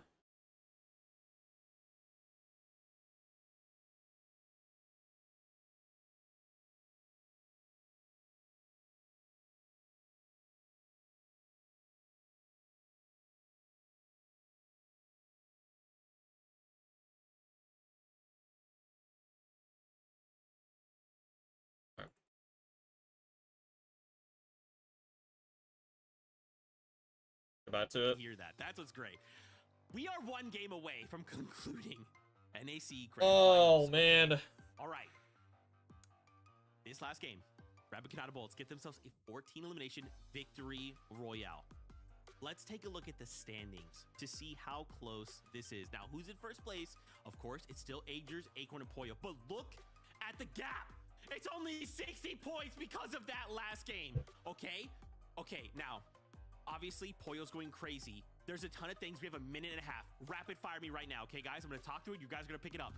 Poyo versus Canada. Who could look to win? I think what's going to happen here is there is going to be a team that is going to try and grief Poyo at Demon's Domain. I don't know if it'll be PETERBOT himself. I highly doubt that will actually happen. I just think the stakes are too high at this point. I think what will happen is PETERBOT will have another team try and do it for him. And I'll tell you exactly what team's going to try and do it here. I can already guarantee you it's going to be one of these teams. Let's just go all the way to here. I will tell you exactly what team's going to try and do this shit. I'm telling you right now, it's going to be either 33rd or... Where's this other team at? If they don't care about their money, they're probably getting paid by fucking PETERBOT, so I don't think they give a shit. Where are they at?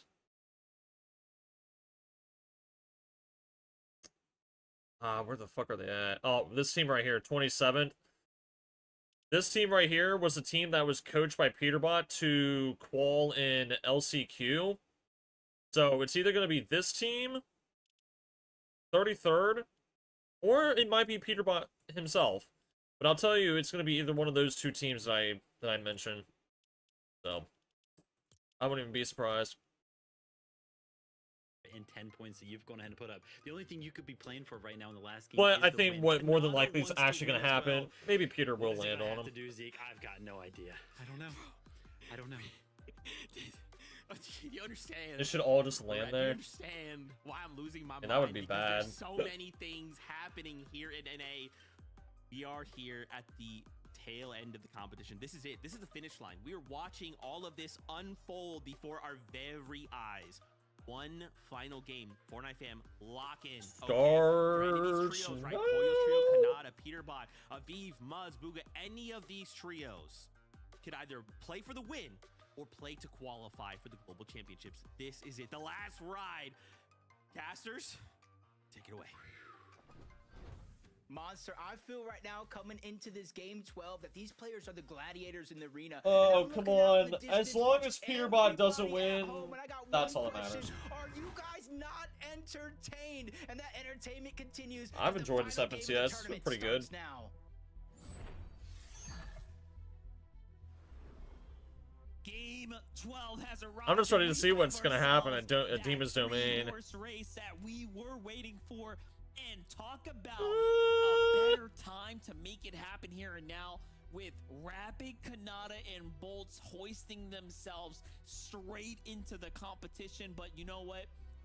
Someone's got to grief here. Gosh, talk about absolute masterclass performance so far here.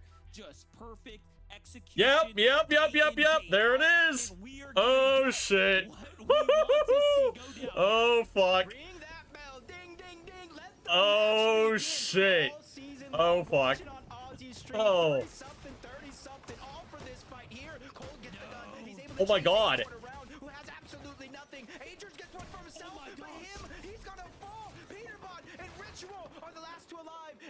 situation that they could revive Cold, leaving Acorn all by himself. Just like that, the tables change with a pickaxe and a swing. The support system comes through for PETERBOT. Acorn's dead. Ritual, Cold, and Acorn, you can run. But, buddy, I don't think you're going to be able to hide for much longer. They're making sure they have no odds at losing this No one. way. Out here, down in the low Oh ground. my I think God. something's gonna happen Kanata here to wins. give away his position here, but it looks like the real kings of the demons. Wow. PETERBOT, Cold, and Ritual. No fucking way. Oh my gosh, and already Oh you see my that God, lead no being way. diminished in this one game. PETERBOT takes That is matters fucking into his crazy. own hands, is able to drop the first, get the elimination onto Agers, who was the difference maker with the weapons, save Cold, and take down Acorn. Damn, this man. is exactly what we wanted. All right, coming into Kanata. Major 3, and I hope Show me what you got, man. everybody is happy because we got that treat. I absolutely hate that I was grinning just ear to ear. I gotta make a tweet. Watching this all go down because Agers, Acorn, and Boyer were so deserving, but at the same time, it just makes you wonder, what can you do to stop Ritual, Cold, and PETERBOT? It's like when they want something done, you have never seen a team in Fortnite's history just go out and take it, right? And they're doing it here, and like you said, the point gap now starts to shrink. For Rapid, Kanata, and Bolts to have a chance to race to the finish line. They really genuinely do. Ritual, Cold, and PETERBOT, that might be the momentum and honestly the mood shift that they've been looking for, because the last couple games, Jacob, we have had a somewhat out of the ordinary performance from Oh them, my right? God, this is fucking 14, crazy. 15, that's not usual.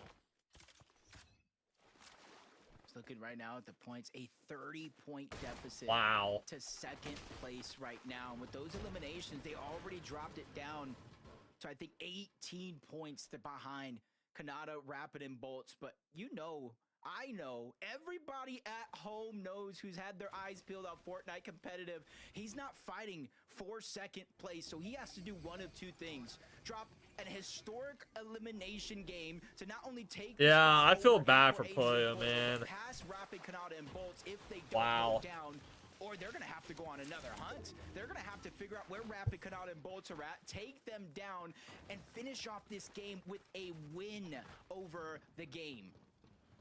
Yeah, none of those are easy ask, right? You got to go across Damn, the man. entire map. You have to be deadly accurate now. Yeah, this was a good FNCS, Again, man. Yesterday, we talked a lot about this. There's contingency plans. For I teams just don't like want to see Acorn, PETERBOT win right? again, They've man. been I'm so planning this the tired of entire fucking year, seeing but him not win. necessarily a contingency plan for, well, what happens when Kanata's up there? What happens when G Money Rise and Aviv are running things, right? Like, these are just, you know, unforeseen circumstances. And, you know, this last Hit game PETERBOT really is out of gonna the be up for fucking surprise. game. But we know for certain that Kanata, Bolts, and Rapid surely have downloaded what just happened. It's all starting to process here and now, and we're gonna get to see if they can actually perform under pressure when it matters most. I know Boats has been here before. Kanata and Let's Rapid gotta as get well. revenge and kill However, PETERBOT. It's been a while, right? It's been a while since you had this. Yeah, that would be opportunity. nice. Just want to take this moment to say congratulations, though, before this one Oh, ends, now because they're reaches trading. 28 Wow. consecutive FNCS finals. His point lead is so far ahead. You know, he has that one locked in, which kind of leaves only. You know what should one happen? The more entire spot lobby up should just for come together and grabs. say, fuck Looking at PETERBOT. other Let's just teams all like that rush him at the for same time and fucking VG, kill Money him. Rise, Muzz, Shadow, Sphinx, Booga, Threats, and Craze would be those top 3 teams to look at. They gotta be careful here. Not choke this shit, Kanata. The lurk, the sneak, Magma's gonna be first, box to box. Already Bolts is there, trying to chase down. That could be another elimination if they get this other wipe. I'll This tell is you right 12 now, if points. Bolts They're somehow going wins for this the with win Kanata, dude, Bolts has done Like this. pretty This damn is good, man. exactly what they need, because if you don't, you know what's gonna happen. Everyone that's right behind you are gonna start running their way on up. Kanata, Bolts, Rapid. Rapid's low right now. They gotta be careful. Inside, Kanata kind of leading the charge here, really showing us just how mechanical he is. Don't forget what he's capable of.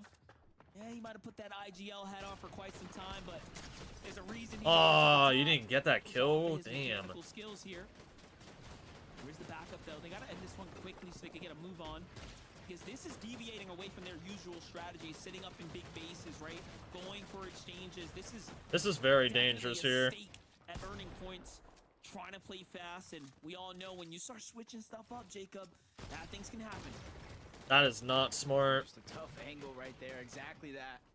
There's too many risks going down right here in this fight. They do have the elevation advantage, so they're trying to smush that team further and further down. You see Kanata take another approach, going on their layer, and he's trying to just funnel them into one direction from the ground up this time around. Sees the footsteps, no scares towards the left, causers as well. Positions are not going to be hid, but they What are they doing? They land that first shot. Kanata. Not a game changer, but that one surely is. Kanata has just gone down. Bolts and Rapid need to figure out if they want to stay or go. I'm seeing a little bit of the hesitation from Bolts. I didn't want to call it out too early, but he was only down 28. Wow. And he's stopping the chug jug, almost leaving Kanata out by himself. I have questions about what I just. Why would they? This fight should have started and ended so much sooner. Fuck, man. We are watching. That's bad. Championship jitters on Rapid and Bolts. I'm not even kidding here. That could quite well be a possibility because we have not seen this. If they fucking choke this and they let PETERBOT win, dude, I'm going to be pissed. From Crime City, knowing that, honestly, you can't just expect these players to have a bad Yeah, game. PETERBOT is, they're only down by 18 points right now. Great teams on the region, so they're trying to just keep as much control underneath their own hands as possible. Unfortunately, Kanata goes down. Bolts immediately used that launch pad to disengage, but because he did that, Rapid stayed, and that full team is leaving, and so Rapid will have a chance to get the reboot card. This is not the last we've seen of this full trio. Crazy to think they get to count their lucky stars, you know, to just kind of. Why is Faxity riding PETERBOT's dick so much? They might have just finished the fight. They might have actually had just enough awareness to recognize, wait, there's still one player left. We actually have this. But neither here nor there. These are the cards we've been dealt. We get to see it continue to go down. Damage, we know for sure they're going to be way behind on that. So this is only looking better and better. Yeah, I don't know. There's always been something about Faxity I haven't really... I mean, I don't hate him. I don't hate anyone. It's just... I don't know. That dude's just always riding PETERBOT's dick. Alright, they're resing Kanata. And they're literally getting everything this game. They got Demon's Domain. They got the off-spawn elimination. I hate to say it, but I think PETERBOT's going to win. Or could in theory spawn right there, but I think it is going to go towards the north, so not just yet. Not everything quite yet, but you know what they want. They usually get. Taking control over this lobby right now, floating around Foxy Floodgates. There is different amount of rotation here that's naturally in the form of a launch pad. Just trying to wait and see where this next zone goes. I do believe it is. You need to see someone grief PETERBOT, man. The rise of Eve and G Money. They are currently in second place when it comes to that global championship spot, and they're not trying to lose control of their own destiny. Great elimination onto Noxie. That brings them from about a 17-point lead to 21. It's a big deal. Buzz's team is close, but the more G Money's team starts to break away, the better. Oh, they don't even get the full team Elam. Look, they only get 4 off this, so I was under the impression they might have actually gotten a full finish, but this might be the same kind of song and dance we just watched play out with Bolts and Rapids team where, you know, you get in those positions where the finish line is right there and you're like, wait, maybe not. Maybe let's not take this fight. You do something a little different. You play a little more passive. We'll see if they end up regretting it later. Not going to finish that fight. Not only for the damage they'll probably need here in the last game, but the points. Those points are going to matter. Yeah, well said. And you're kind of seeing it affecting their game plan right here. Just traveling towards the whole eastern side of the map. The slow rotation where they're hoping they're not having to run into too many teams. Hoping that the surge they were able to accumulate is going to be enough. Oh, shit. But as PETERBOT, Golden Ritual go and contest the Demon's Domain, that leaves Brutal Boxcars free as can be. Spire lands over there, and when teams in the feed see the eliminations, they know who goes down, what's going on, they try to make that a part of their game plan, and that's why CLIX, Diablo, and Higgs back to what they practiced when those teams were actually contesting each other, fighting for the Brutal Boxcars, getting the Spire, getting a huge upgrade in their loot, and those superhero rank upgrades on top of that. Those ranks definitely make a difference. We've seen them kind of change the dynamic time and time again, but here it is. So Bolts, Rapid, Kanata, again, a little bit of a rocky start, you know, but seems like they've recuperated themselves. They've kind of got themselves very interesting. Things seem to be pretty decent, pretty stable, but we know for certain all this time spent back here at the Crime City means they haven't spent time farming damage. And that's going to have implications here in the coming moments. It may not right now because it's the last game, so things are moving a little quickly, but it will end up coming around eventually.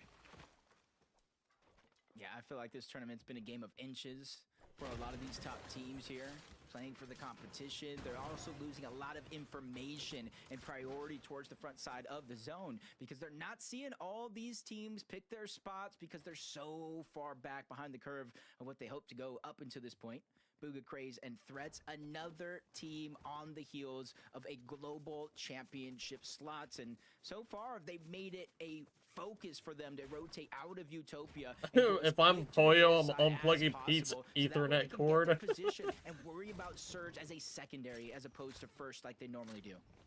Yeah, I'm just Wow. continuously glancing at that standing, just trying to see who's where, how far do some teams have to go, how consistent have they been? Is this a good day? Is it a rough day for Booga, Craze, and Threats? They haven't really got to touch that end game, not in the way that we've kind of seen them do. Oh my god, it's so cold in this house. I keep yawning. Regularly, and they did have a victory royale. So far, though, Muzz, Sphinx, and Shadow trying to do the same. They just came off that second place. They got that first place win. Have they managed to break that mid-game curse they've been battling with so far? I just can't believe that, like, Pollo's team just, like, got wiped the way that they did. I mean, they just weren't even able to put up a fight. Like, that's the thing that, like, just fucking sucks about it. They didn't even have a chance to put up a fight. And they were just dead. Contested one time, non-contested, contested, uncontested. The mind games teams are playing on them, but for them to be able to hold tough throughout each and every one of these moments, putting themselves honestly in the right spot inside of that bubble when it comes to the second and final spot for Globals as Bolts, Kanata, Rapid once again find themselves in a tough spot at the edge of the zone. That's Golden, that's Mason. And that's Chimp as well, rotating right in front. And then a whole nother trio trying to beat him to the punch. And this is what we were talking about, Monster, when we're saying going down early. Even if you're able to get that healthy reboot, you lose a lot. Yeah, it's CLIX's team that's off in a distance there, trying to get the lead to the front side of the brutal boxcars right now. And you can There's see Kanata. Set up and base up on the outskirts. Kanata bolts. Yeah, they do probably need Surge. Positioning well and say, yep, we're not going to go that way. We're going to have to break off into a different direction, give themselves a little room to work with. Here we get an update from PETERBOT's team up top. They're not too far off. They could just end up clashing here with their immediate competition. And if we know anything, we know they probably have been doing their research. Yeah, trying to figure out when and where Kanata bolts and Wait, is that Kanata in them right there? They see the first team. I don't think it's them. No, it's not. But for them, they don't know. No matter who it is, that's a possible 4 points per elimination. That's a 12-point swing right there if they're able to take down the full trio. A whole other team making their way in towards Brutal. Oh, they're right there. Kanata Rapid are not too far away from what is going on. Oh my here. god. And if they hear the noise, you know as well as I do, they tend to get a little noisy, seeing what the third party They're is. still by 18 points. You know, they're thinking about, okay, why is this team playing so passive, right? Could this be Kanata's trio? Obviously, you know, these guys are trying to decipher every little read possible to see if they can just get a hint of who's who and where's what. Even those skin details will play a factor in them determining what team's what. Keep moving. So for now, you might have seen enough to recognize that's not the trio they're looking for. Bolts Kanata Rapid now on the move here, though, back inside the building of the boxcar. God. They're gonna get fucking ran on by PETERBOT here. They're not even paying attention. This is a desperate reform here. Alex is the best player. Are you talking about Power Alex in OCE? Crossing paths with CLIX's trio and PETERBOT's trio here shortly. I do think that's their team off to the right. And there, they might have spotted them. Oh shit. The colors in the mini map. Orange for PETERBOT's team, green for Kanata. OCE is bad. It's pretty much free over in that country, isn't it? It's game time. They might not know how close they actually are, but it's definitely going to be a scary situation. Booga, Threats, and Craze, though, lurking up onto Muzz. May not know that's exactly them, but that is the team that they have to go through. One of two teams if they want to qualify for the Global Championship. And for Booga and Threats, it's to remain perfect in terms of qualifying for these lands. This is big. This is like their little global championship fight right here. We're watching it all go down. Oh no, Muzz. Okay. Oof. Jumps off the cliff there. Could have got 3-2-1, but that doesn't mean Sphinx or Shadow safe. I want to see where fucking PETERBOT and Kanata and them are at. Like I thought they were right beside each other last time I checked. Opening here. There it is. They initiate, but they miss. Sphinx reacts super fast. Luckily, he had dashes on standby. Damn. And he backs off. There's Kanata. The fight happening right here. Below the threshold for Kanata, Bolts, and Rapid. Oh, shit. And that's all because of that. They need Surge. Oh, fuck. That is not good. Oh, hell no. Change things up so much. It's not exactly the change they were looking for. 100 damage below. One well-placed shot could change things up. They're 200 below. Oh, That's no. Mason and their trio on the other side. This is where it gets tricky because now the lobby is starting to gain notice. They're starting to focus their attention in this direction. 200 Oh, fuck. They're gonna die. They're dead. This is the recipe. They're 300 below fucking Storm Surge. But it's not going to come without a fight. Kanata makes his way in. He gets the knock onto one, but he immediately goes down, and they're not even above the damage threshold. Another one's going to fall. They're dead. Is out. It's all up to They're dead. himself, and it's PETERBOT called a ritual. They're the ones shooting Yep. over. PETERBOT wins. Eliminated. Now this is just a one-horse race. Of course, it's PETERBOT cold and Ritual there. Well, to that's answer great. the call when Yep. it matters. Fuck! No! Fuck PETERBOT, man, you stupid slimy bitch! No! Fuck! Be the champions. Agers, Aquin, and Pollo do have an opportunity to still. Oh my god, no fucking way, man. Mathematically, the quickest math, they just need one elimination and a win. One more elimination and a win. Obviously, they can close it with even more eliminations there. Oh. PETERBOT, it's cold and Ritual. What they have been doing so far, I feel like That is so not ass. very many players can say they can do that exact same thing. And the ones that say I mean, they can't, Pollo well, could the still odds win, are but G-Money, oh my Rise, and god. Elite, they're realizing what's going on around the They lobby. have to win, Timing is dude. of the essence. Eliminations are being taken away, They're gonna and they're win. almost 500 That's what it comes down damage above to. the I guarantee they're gonna threshold. fucking What is win. this last game? Yeah, they have a long way to go. They need to finish this whole entire team, get the wipe here. Fuck, He's man. only got 21 builds, so this is much more than just a fight. PETERBOT, Cold, and Ritual, though. Pressure coming in as well for them. They have face-checked the Yamso. CLIX and Higgs' trio here on the side. And now PETERBOT, Cold, and Ritual do have a track record. They have a historical record. They love to win the last game on these major. Okay, broadcast, give us PETERBOT's POV. I don't care about this fucking POV. G-Money and Rise do fall there on the picture-in-picture, and just like that, their spot's now up for grab for Muzz, Shadow, and Just Sphinx. keep us on this POV. I want to see them die, please, for the love of God. Stop fucking moving off of them. You know, my man Levitt on E I gotta see him die, man. Please. Cinema. This is cinema at its finest. Aviv and them 546 points. I don't know what they're currently at, but starting this game, Muzz was at 521. Starting this game, Booga was at 489 points. This is truly coming down to the wire. A mere elimination. This is a bad zone, too. Could play the difference in somebody's FNCS continuing and somebody having to sit at home and watch it all with us. And this is crazy because it's an end game on the top of a mountain, right? So naturally, it's going to favor the teams that get there early. PETERBOT's team just literally positioned up on top of one of those predetermined bases that was already up there. So they're actually setting themselves up for the victory condition. I think they're noticing all they need to do is get these points. Look, they marked out Taki's base. They could either go for the fight, try to secure the elims, or play it nice, slow, and steady. But give it a second. Yamso, CLIX, Higgs. Just keeping us entertained here and now on the edge of the mountain here. Magic CLIX takes out fucking PETERBOT. Oh my god. Imagine if that actually ends up happening, dude. I would actually be fucking happy. Much better position than they're in some of the previous games. 500 plus damage above the threshold for them. Just trying to close out strong. They realize what happened this FNCS. The lobby should just come together and just all team up on fucking PETERBOT. That's your only way of making sure that he doesn't fucking win. I don't care at this point. But still a comeback is needed. PETERBOT, Cold, and Bridge. That was their first drop spot. 500 damage above, and you can kind of see it right there. What, first order? There's a marker and a bunch of other players in the way, but they have pulled zone as well. This is it. Here comes the breakout. Comes the pressure. They have the zone. I wonder why they moved. The stars are lining up. And they say fortune favors the It's probably bold. because They the have Spire. done just that all day long, all weekend long, challenging their immediate competitors. Really trying to take fate into their own hands right now. Oh my god, man. Someone fucking jumped PETERBOT and killed a team, dude. Please. Its way off the mountain, down towards the lake.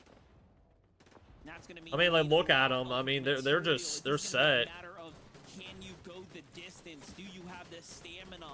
This is a marathon, not a race here in these types of end games, but for Rich, They are down 72 points at the moment. options. It's not gonna be easy though. Still 72 points down. So they have to win. Muzz is being spotted on the backside right now. His season is on the line. Is determined by him being able to make it out alive and pass PETERBOT. Luckily for him, he slides into home plate. He's safe for now, but there's more innings to go in this game. I think they're gonna win. I mean, It might be not be enough for them as they spot out visuals, braids, and a minute towards I mean, the they're backside of all the zone. alive. They begin to make it their focus, and this is where teams have to watch out for. He does have the exotic pistol, the shockwave effect, the first and last bullet in that clip. The way PETERBOT uses it, shoots one. CLIX, if you're hearing me right now, take out PETERBOT. All right, we're in that position now. This is it. Teams fall. Points will be given to others that have managed to stay alive. I will love you forever, CLIX, if you take out PETERBOT. Championship opportunity on the line Please. right now. Visuals, Braids, and a minute are one of their immediate competitors, but they've already made it, so this is just a matter of points for them right now. A minute, Braids, Visuals. Oh my god. Edge of the zone here. It's gonna push back over the mountain. I mean, they got fucking high, man. It's over. A lot of time to go in and work with it, but there's so much congestion beneath them. Look, there's no real opportunity. Like, look at this. Available to them yet for eliminations. Finally, now everyone kind of has to come out of those burrow shells. And they have a chance here to earn some points. Someone needs to shoot out height. Like, someone needs to look up, shoot fucking height out. Blue goes down, Sonetto as well. We talk about the prize money, and that's exactly what some of these players down below. Oh my god, elimination, man. Every placing could be 1,000, 2,000, 3,000, 10,000 more dollars in their pockets, but they just have to continue to survive through that chaos. Higgs is alive. You got an elimination. Guys, someone shoot out height. Holy shit, just look up, shoot height out. Bring PETERBOT down. This is it. This is very good for them right now. That's going to keep them competitive here. Ritual's going to play to the front side. They gotta go down. PETERBOT starting to work his way down. They're starting to gas out of material. They need a refresher yesterday. This is starting to slow down for them. Now notice PETERBOT is reloading to force the shockwave damage shots off of these teams here to give them all that distance. Plenty of options here. Muzz starting to open up the edits too.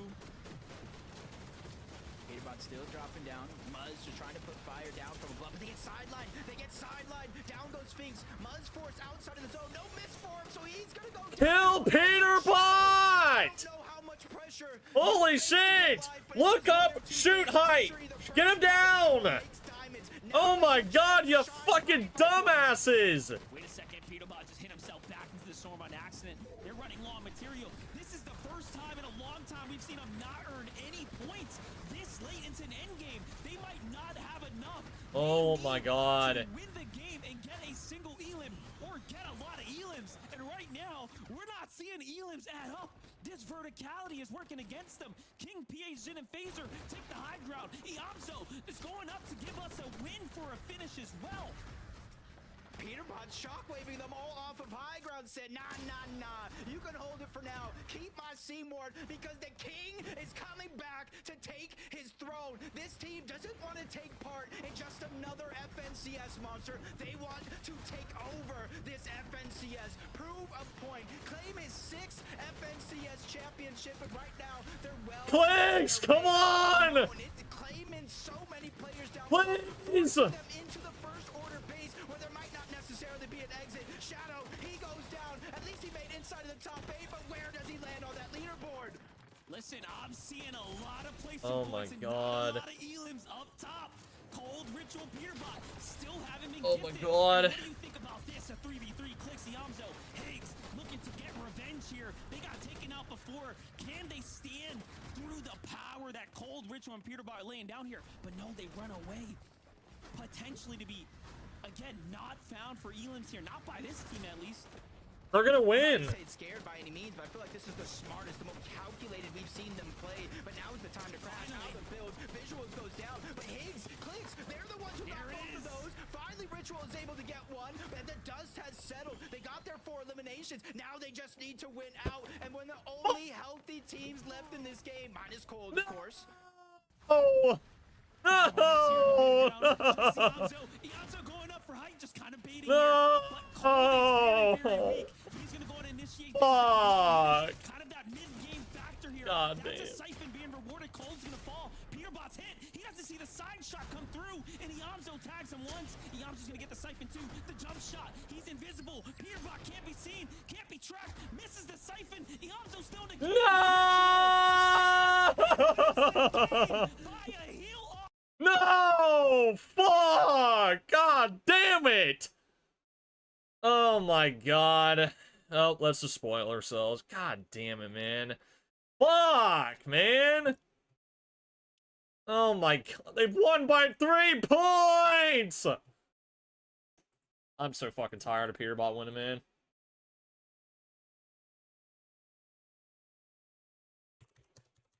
I'm so fucking pissed off.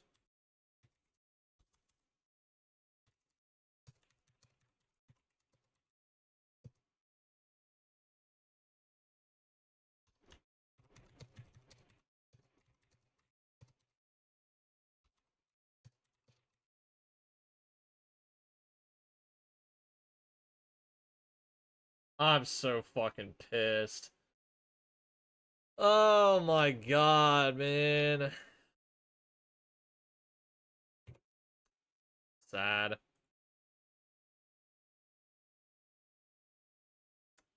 Sad fucking day, man.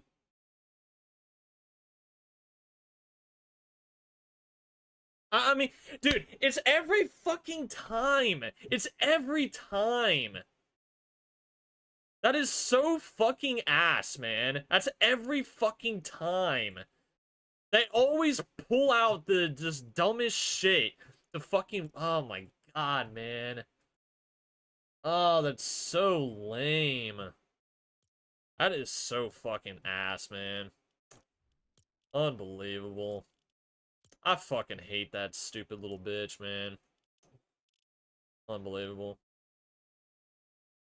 I mean, I don't hate PETERBOT, but that is fucking wild. This dude is literally the fucking Tom Brady of Fortnite. He just doesn't fucking lose.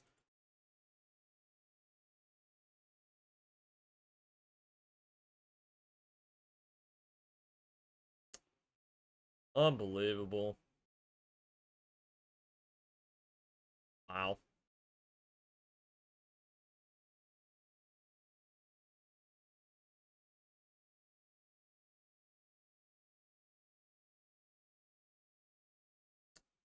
Sad.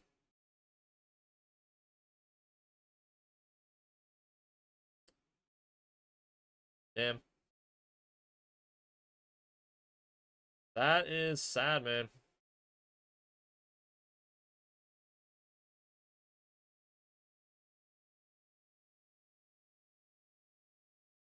Oh, PETERBOT won again.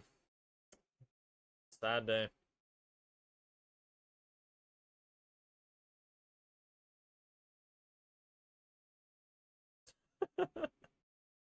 I'm so tired of PETERBOT, man. Oh, man, I'm so fucking tired of it, man. Like, this dude is, like, the slimiest motherfucker on the planet. Like, dude, do you guys not remember? He literally paid, like, I guarantee fucking to you, he fucking was DMing that team that griefed Pollo in the 3rd game on day 1. I guarantee it. That is Crazy. This dude's won a Invitational Global. He's won 2 back-to-back at, like, I mean, PETERBOT's just him.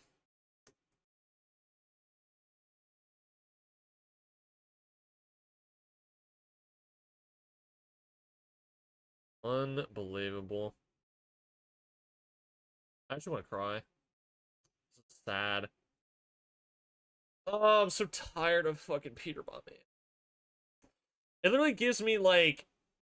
It literally gives me nightmares of just seeing Tom Brady win a Super Bowl every fucking year. You know, that's literally what it reminds me of.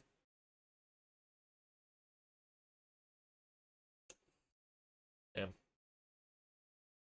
I mean, hey, that was not a bad FNCS. I enjoyed it, but that is so fucking... I just knew PETERBOT was just gonna win. I had that feeling the entire time. Like, I just know.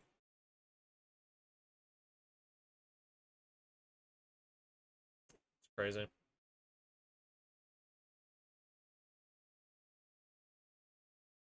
Yeah, it's kind of like, you know, they just made that happen.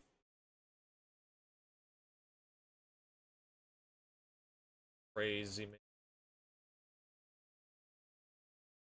By 3 points.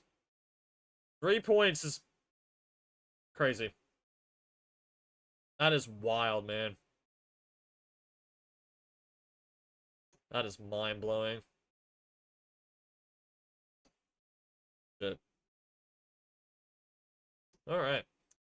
Well, we're gonna go play Fortnite now.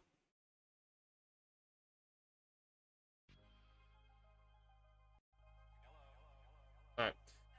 Before I do that, actually, I need to go take a piss. So, I will be right back. And then we'll play some games.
Alright. But do you guys want to know what is, like, very funny about it? So you know how, like, every time, like, PETERBOT and his team, it always comes down to, like, you know, the exact scenario that they have to have in order to win. It's the same every time. They needed 1 kill and a win. They got 1 kill and a win. They got exactly, I think, 1 kill and a win. Like, it's actually crazy. Blows my mind.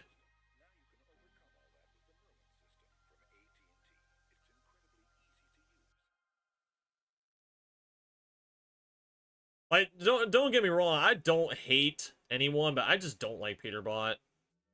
So tired of seeing that man win. Crazy.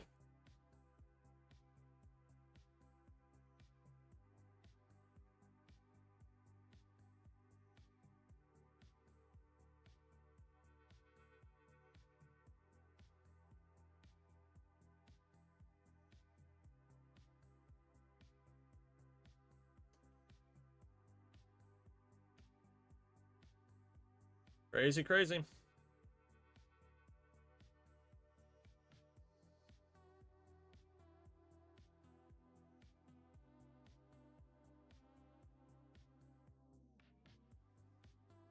I mean, it just blows my mind the fact that that like Pollo and his team just were not able to put up a fight when they got dropped on. Like that is the shit that like just blow. Like, I mean, it's just wild. I mean, they just were not able to fight back at all.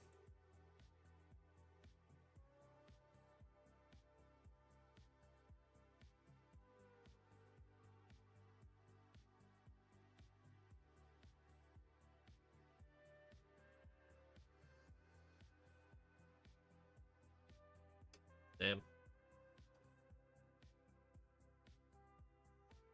CLIX is better than PETERBOT. I hate to say that is not true, man.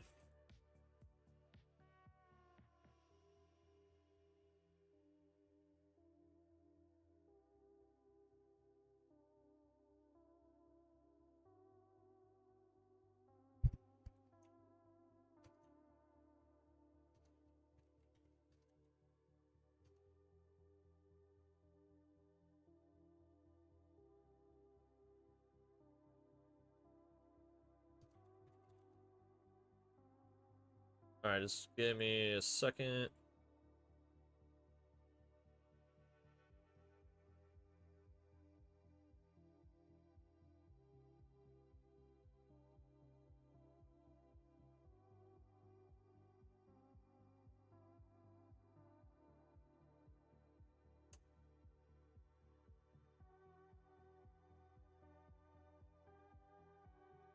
Blows my mind, man. Blows my mind. Alright. Let's see. I don't know if anyone is able to, I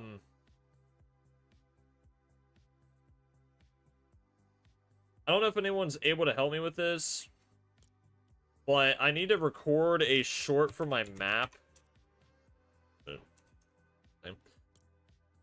Don't know if anyone's able to help me. I don't even know how many people we got here right now. I may just be talking to myself at this point. But I need at least like 10 people to help me record a short for my map. Because I gotta post something tomorrow. If anyone's able to help me, let me know. I need to get it done tonight.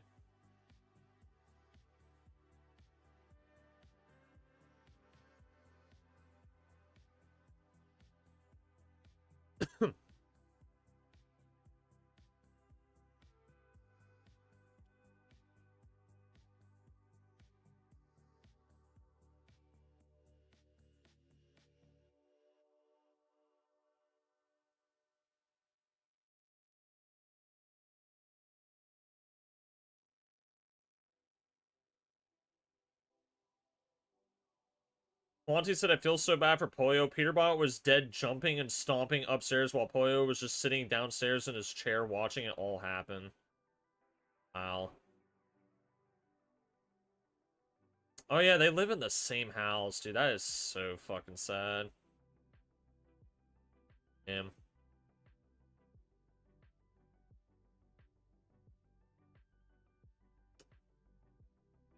That is sad.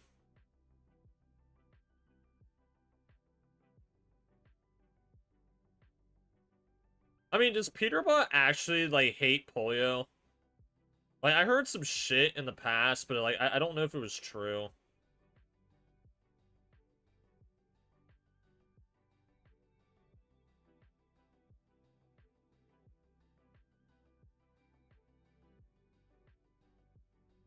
What are you? What do you mean, what am I? Am I a human being? Yes.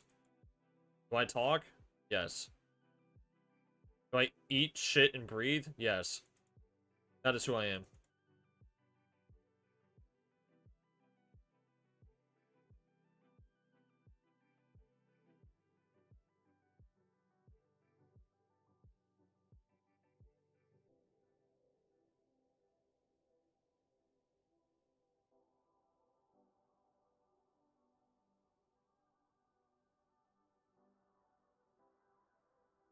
You know, I hate to say it, man, but,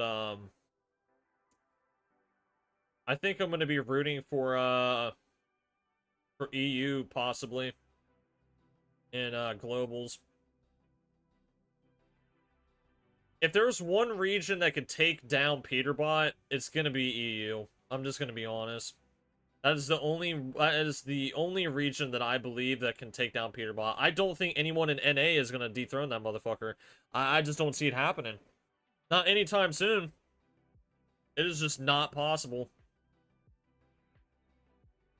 Maybe at least if, you know, when EU comes into play, maybe that will actually finally dethrone the man. But until then, that is not going to happen.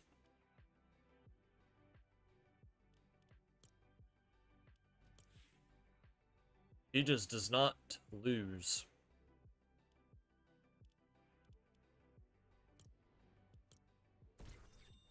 Alright. Let's play some Reload.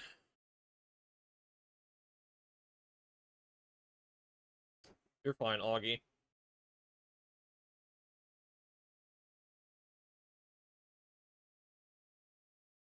I mean, again, that was a good FNCS. I'm not going to take away from that. It was really good. Just sucks. The outcome was not what I wanted.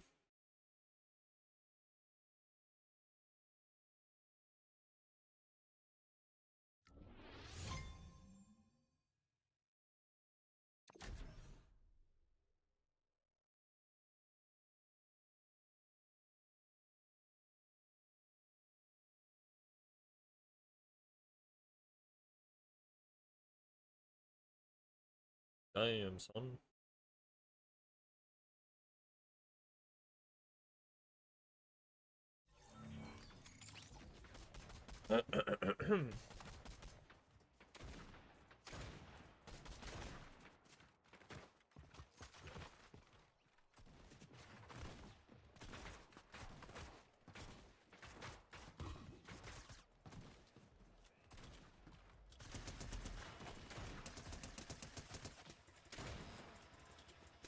Time is it? 9 o'clock.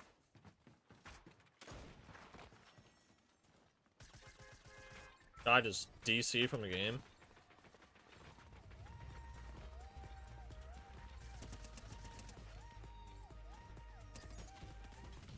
Oh, he wanted a hug. Sorry, man. Didn't give you a hug.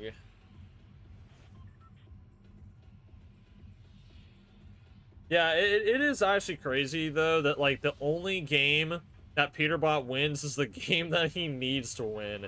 Like, it's just... Like, the plot was just there. Like, it's just... I mean, it was just bound to happen. I'm telling you, man, at any time that PETERBOT needs an exact scenario to happen, it just happens. Don't know how it happens, but it just happens. Every time.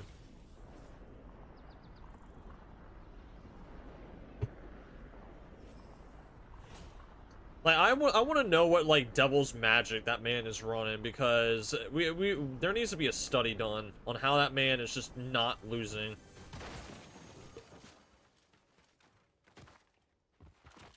Need to find out.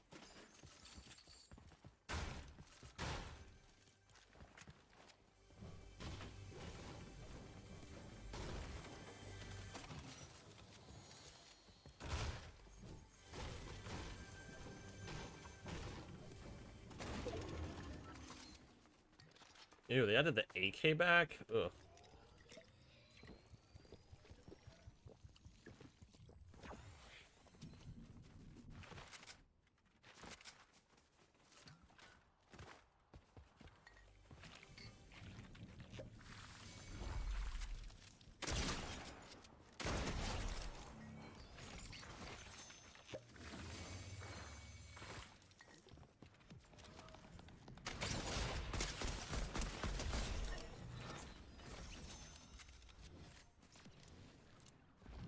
You know, after watching that FNCS, I kind of want to get back into builds, but I don't know. I feel like I need to play on mouse and keyboard if I'm going to do that.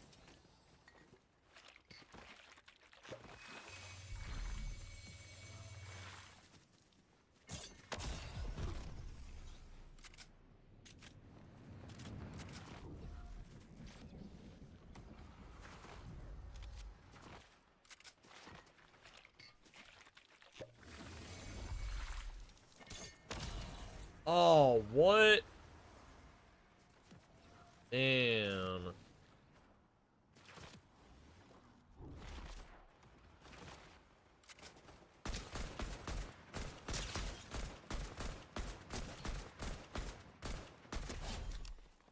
This AR fucking sucks ass, man. What is this?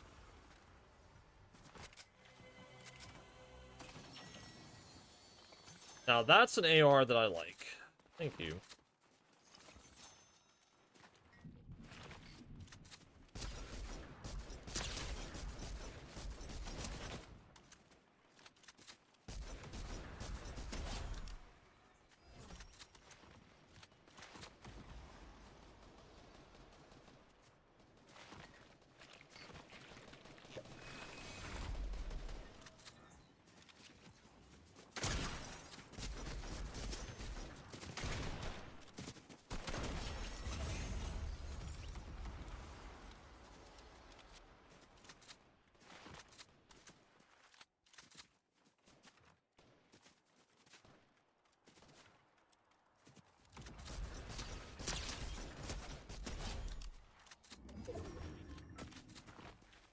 Shooting at me.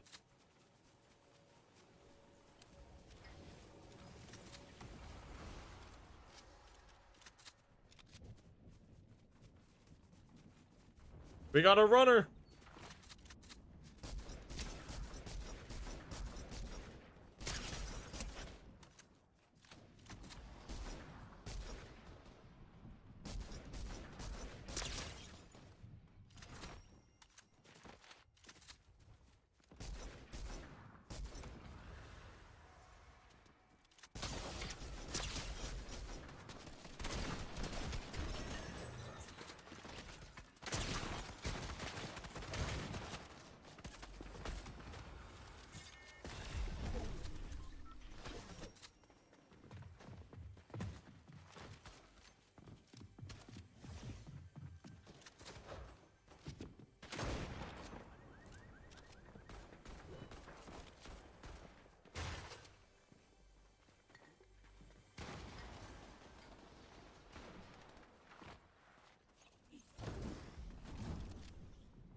Sorry, buddy.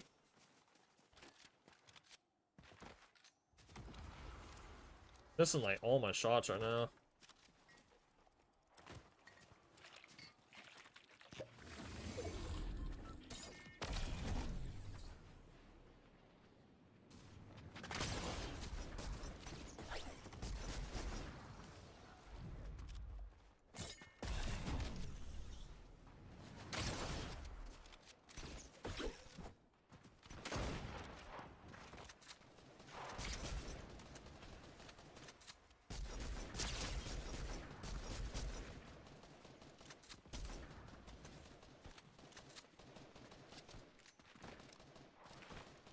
Yeah, I'm fucking missing like all my shit.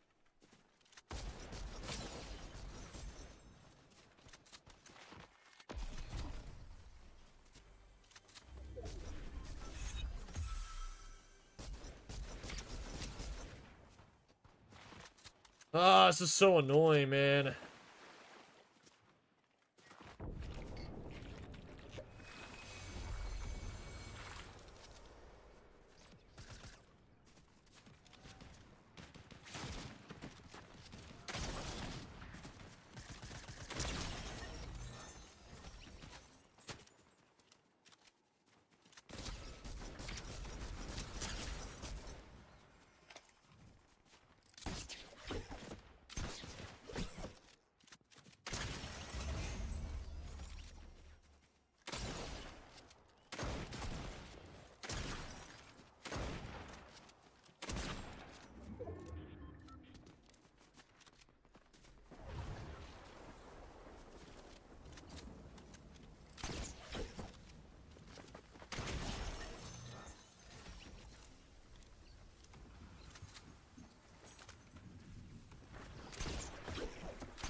Ow.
Getting like targeted by the whole fucking lobby right now.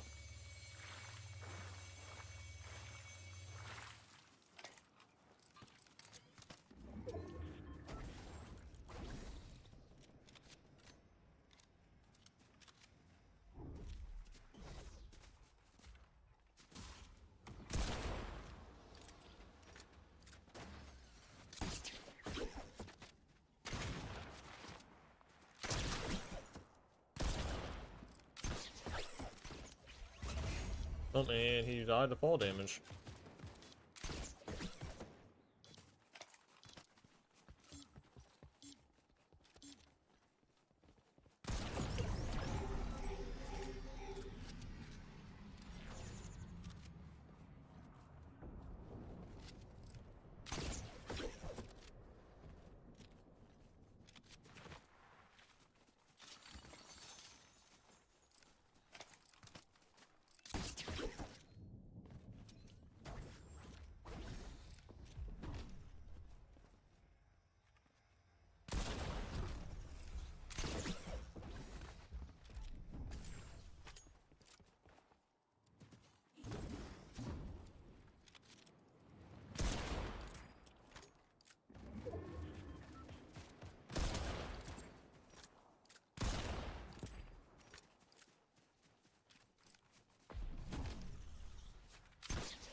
I haven't even played Fortnite really at all today.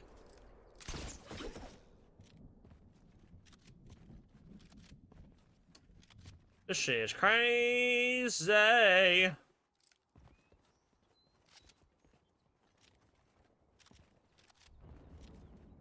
don't even know where the last two people are at.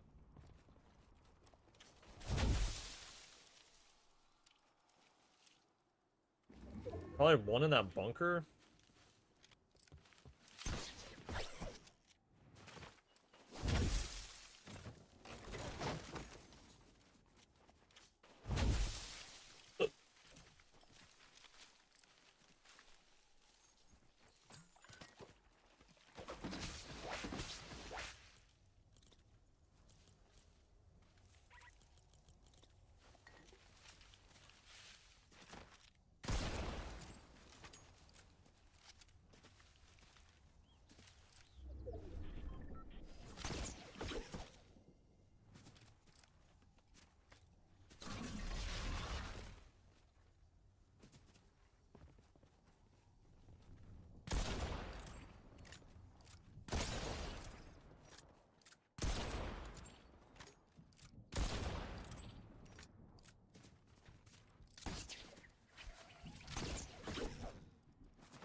W's.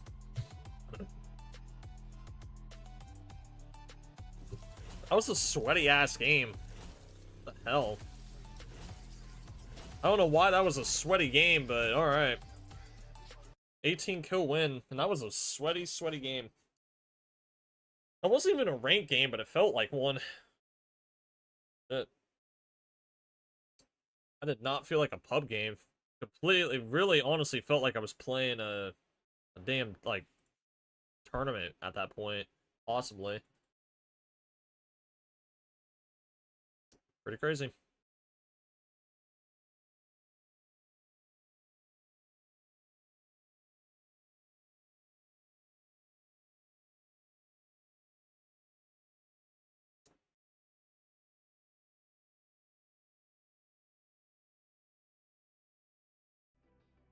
Put that back on.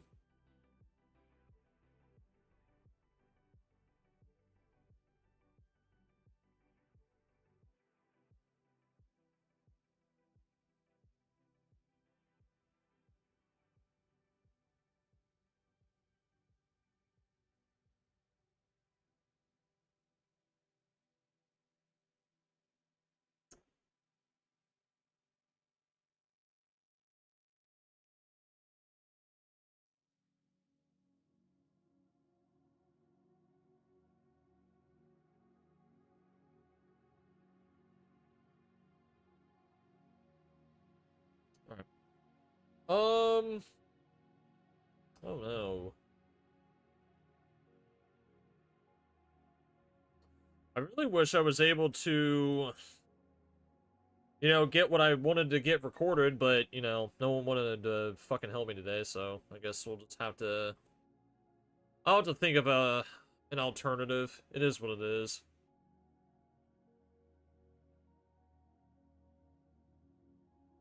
It is what it is. Or maybe I just don't do it. I mean, I don't have to do it. It's not like a mandatory thing. I mean, but I mean, it is a short that I could upload.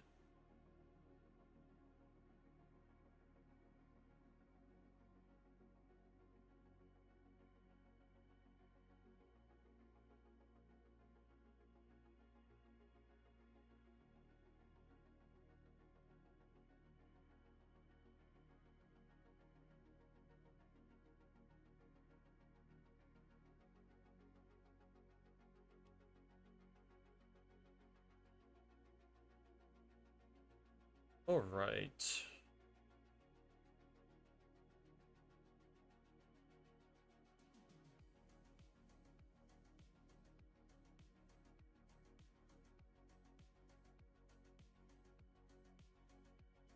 I mean, I might just end stream, honestly. I don't know.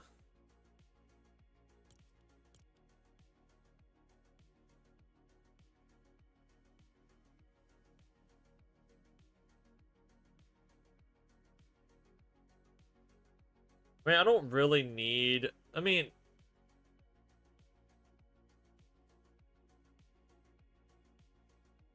I don't know if I actually really need people for the short. I mean, I might just do it another way. I don't know.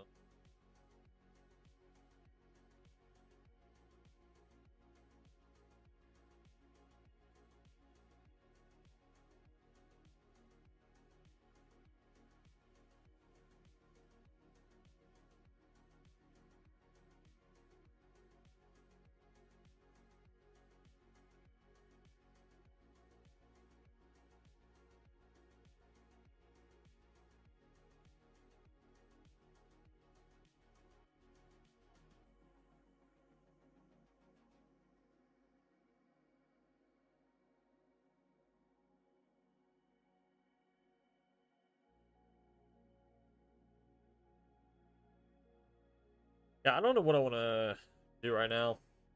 I would like to keep streaming, but I don't know.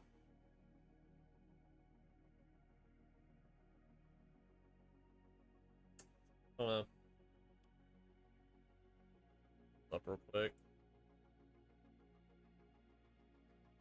Don't know.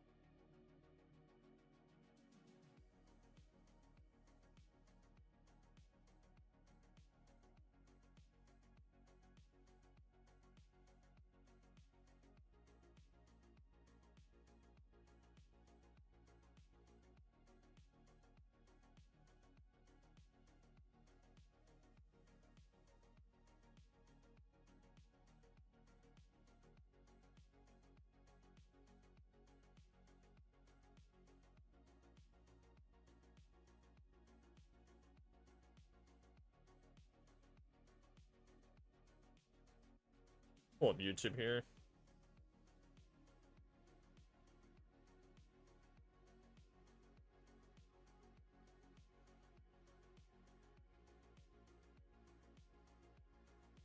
I mean, there's just not much going on in Fortnite until this like new season comes out. So like, I don't know like what all I want to do this week until Thursday.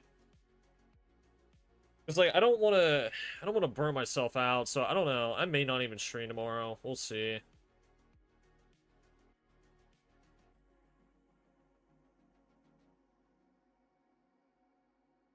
I am kind of hungry too.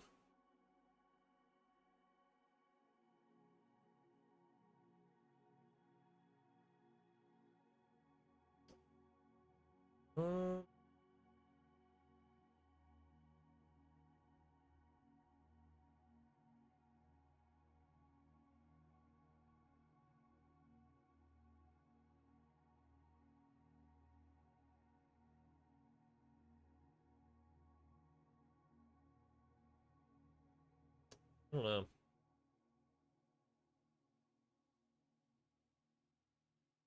Like, it just kind of pisses me off, too, because, like, I asked, like, you know, if some people could help me with something today, and they're like, oh, yeah, you could, you know, they'll help me.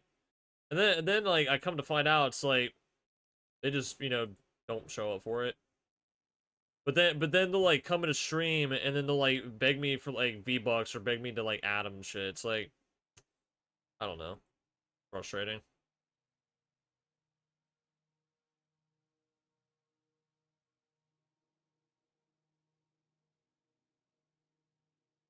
See, exactly what I was just saying. I'm not adding anyone right now, man.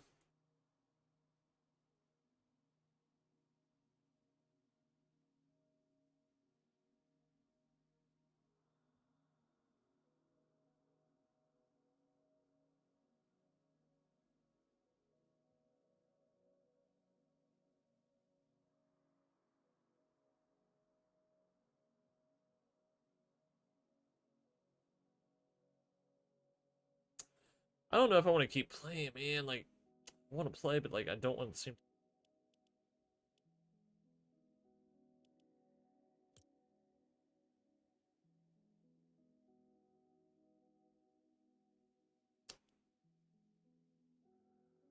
You know how I could prove that, Angela? Let's check your chat history.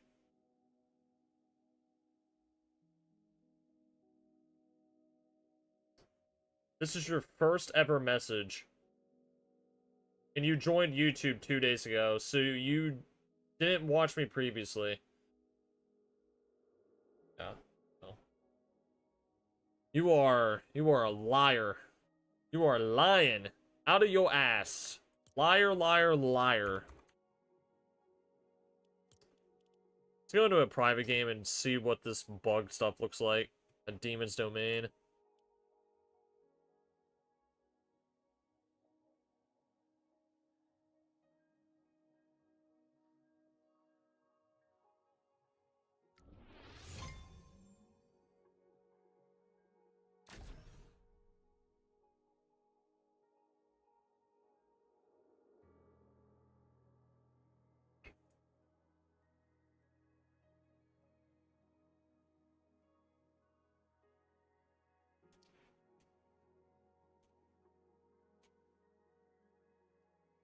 Oh my, my, my.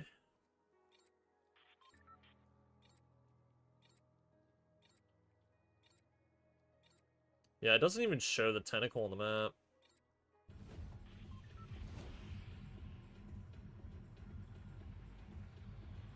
Like, it's not even on the mini-map, it's just...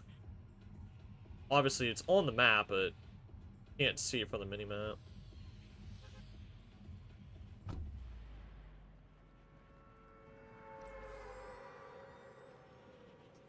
I wonder what the map's gonna look like next season. I really hope the changes are good.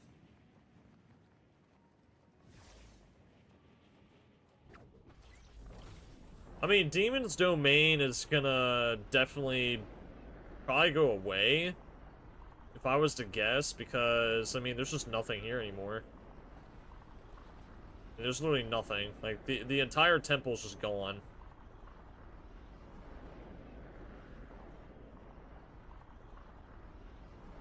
So, you know, there's that.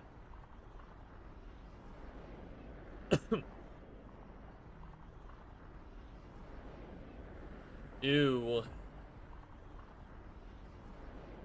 Oh yeah, look at that. The bug stuff's like spawning around it.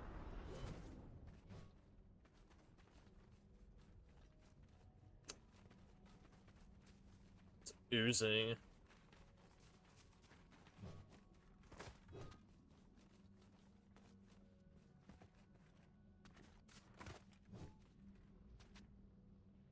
Does it make any noise?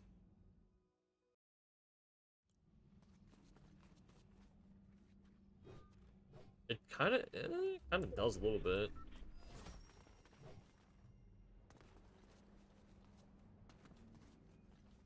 So you're telling me this one tentacle is gonna basically cause what next season is gonna be? I don't know about that, Chief.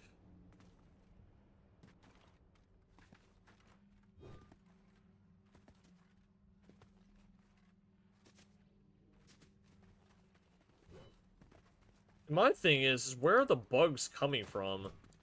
Like, are they coming from inside the tentacle? Like, where are they coming from?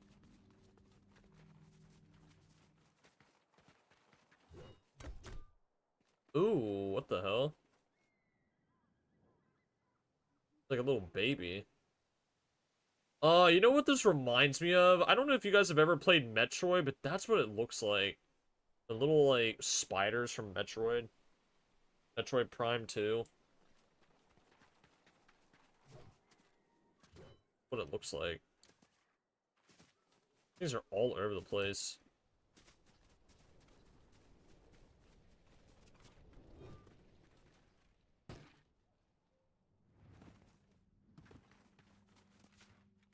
Wow, you get like a little slide effect on it too. Interesting.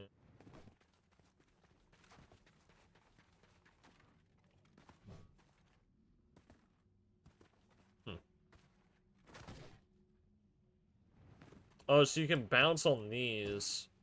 Interesting.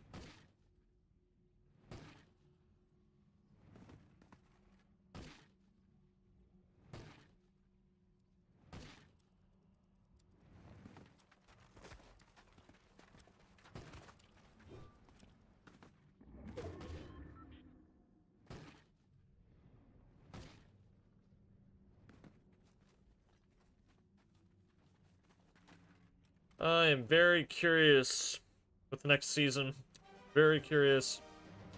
Oh my god, Superman.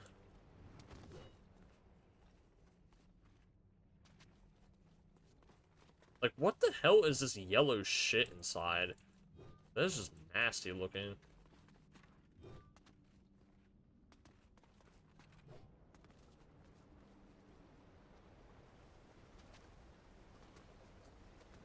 Very curious. Don't know. Don't know. We'll find out on Thursday.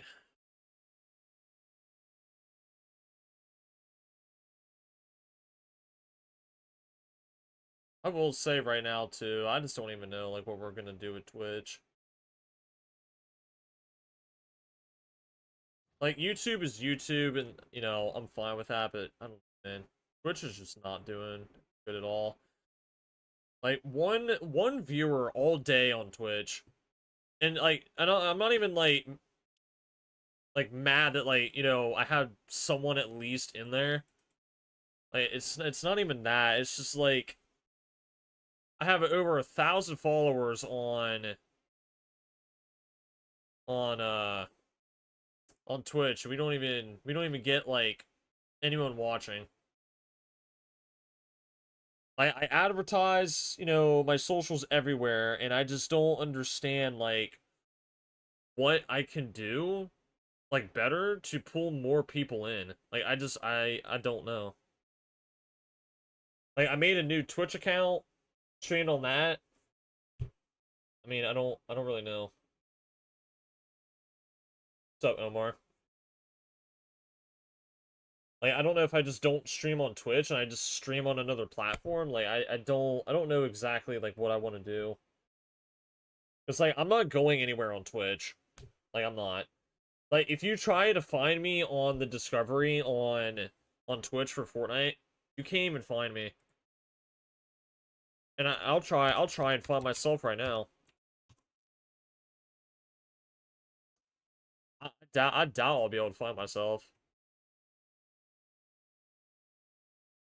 Let's go viewers low to high.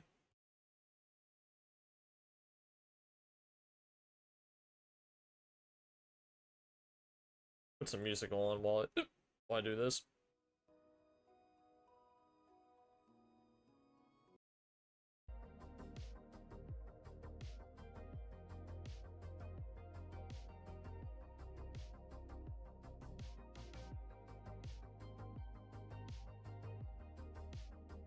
Yeah, I guarantee you I will not be able to find myself in this entire list. Yeah. I don't even show up at all. I'm stuck at 1 viewer on Twitch, and I'm already past that. Yeah, I don't even show up on Twitch. Not even in the Fortnite Discovery. And I'm streaming in Fortnite on Twitch. Like why?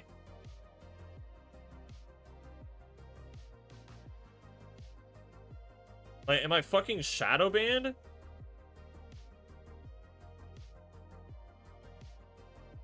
Like, I'm streaming in the Fortnite category on Twitch right now. Like, what the fuck is going on, man? Why do I not show up on the Fortnite fucking Discovery page? Like, what is this shit?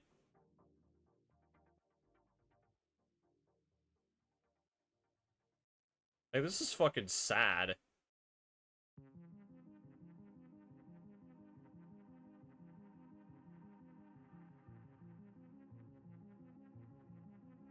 I fucking hate Twitch, man. Honestly, I may just stop streaming on Twitch and we'll go find somewhere else to stream. I'll stick with YouTube, but fuck Twitch, man. I hate this shit. This shit is so bad.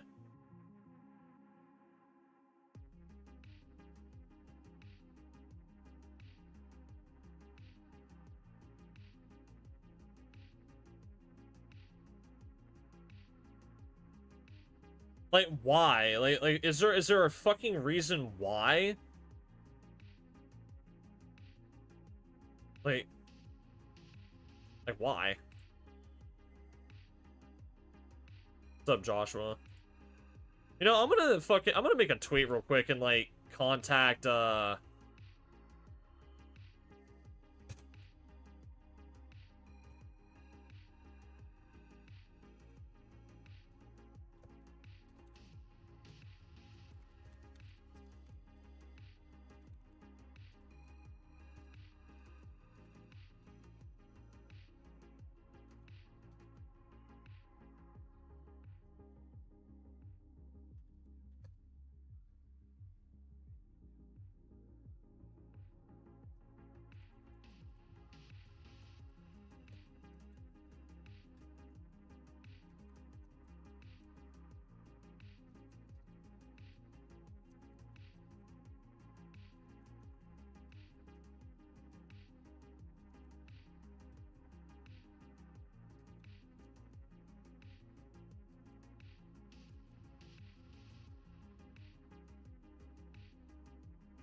Yeah, like, it just, you know, it pisses me off because I've got banned a couple times because of shit that was said by some stupid, ignorant, dumbass kids that, they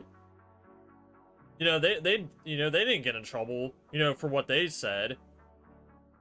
But I get in trouble because I ban them. Right? So I get punished because I take action against someone doing something bad, but I'm the bad guy in the situation, right? Totally. But the other people that come in and say the shit that they've said to me, they get a slap on the fucking wrist and they just got to go and do whatever they want for free while I'm sitting over here having to be punished because of some dumbass little kid saying some stupid shit that they shouldn't have said in the first place. Now, how the fuck is that fair for me to get punished for that? It's bullshit.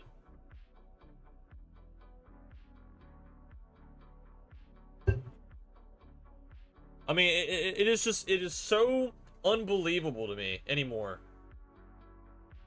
Like, notifications don't get sent out to followers. Like, my alerts through Twitch don't even work half the fucking time. Even after I go in and fix them, they still don't fucking work. And then 3, you can't even find me on any fucking channel in the browse section on Twitch. Like, any category, whenever I'm streaming any game, you can't find me in any section at all. Nowhere.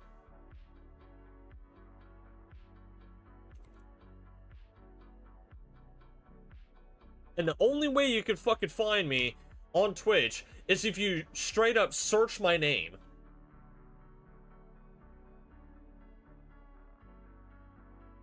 Shit is bullshit, man. I'm not adding anyone right now, man. I think I'll be playing with people tomorrow. What's up, King? What's your question?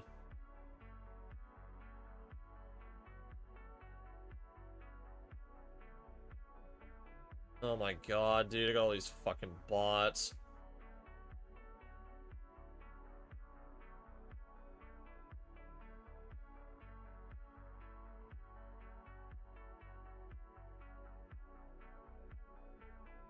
I gotta block all these accounts. Like, I wish I had a contact at Twitch to talk to. But unfortunately, I'm like the bottom of the fucking totem pole. No one gives a shit about the small streamers.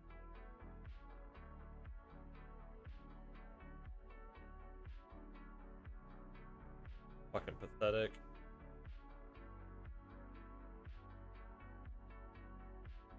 What did I say again? Say, hey, at Twitch report, I've been having issues where I'm not showing up at all in the Fortnite section when I'm streaming the game. I've had many followers of mine say they can't even find me, let alone don't know when I'm going live because notifications are not going out. Want to keep streaming on Twitch, but if nothing is done about this, I may consider streaming on other platforms instead because this has been annoying to deal with. I don't know, man.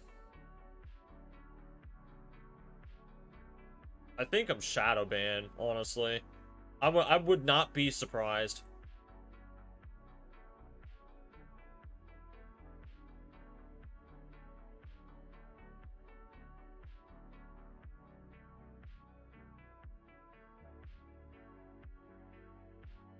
Like, let me try and find myself on my phone here. You know where I live. Yeah, totally you do. Jersey, go fuck yourself, dude. Go take a big dick in your ass. Get the fuck out of my stream, pussy. Hope you get a metal rod shoved into your fucking anal cavity. Get the fuck out of my stream, dumbass. Don't fucking make threats to me, idiot.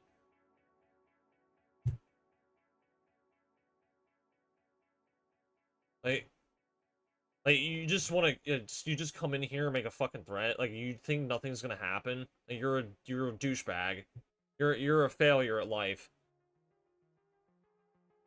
Like, your mom should have put a fucking cap in her pussy so that she didn't have your ass, right?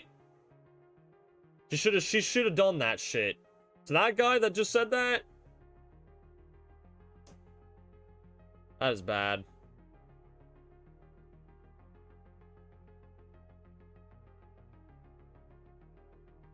That is just... Like, why? Why do people act like that? Fucking weird.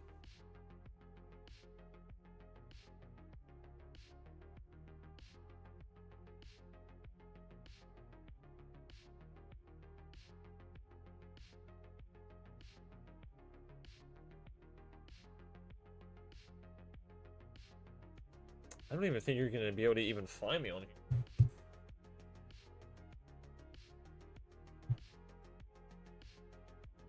Oh, man.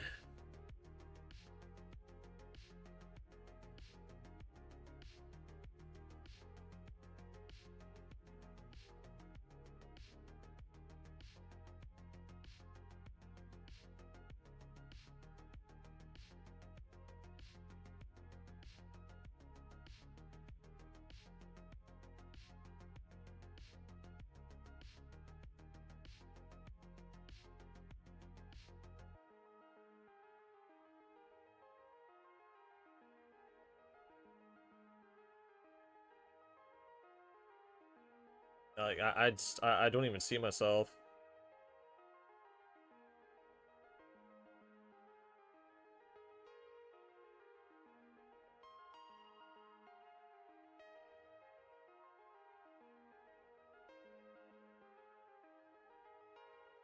Yeah.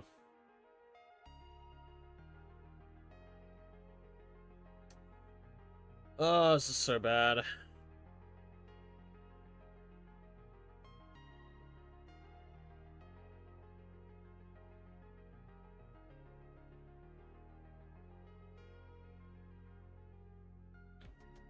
Unbelievable.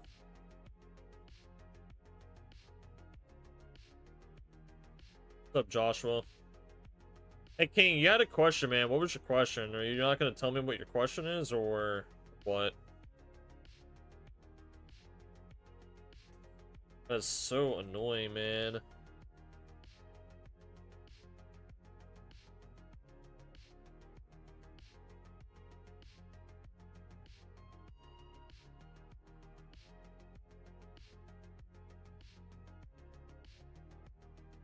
I'm probably gonna get off, honestly.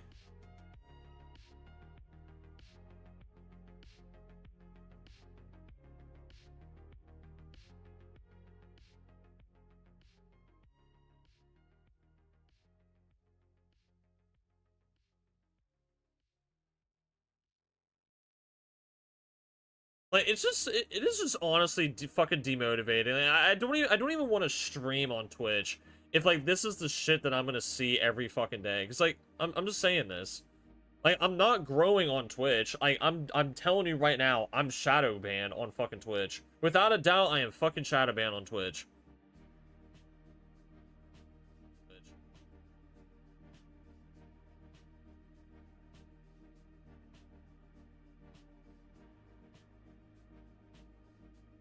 Shit is so dumb.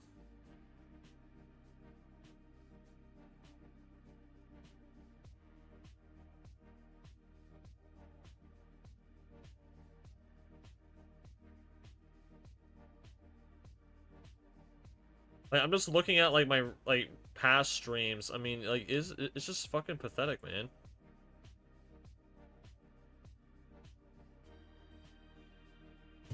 I don't even know.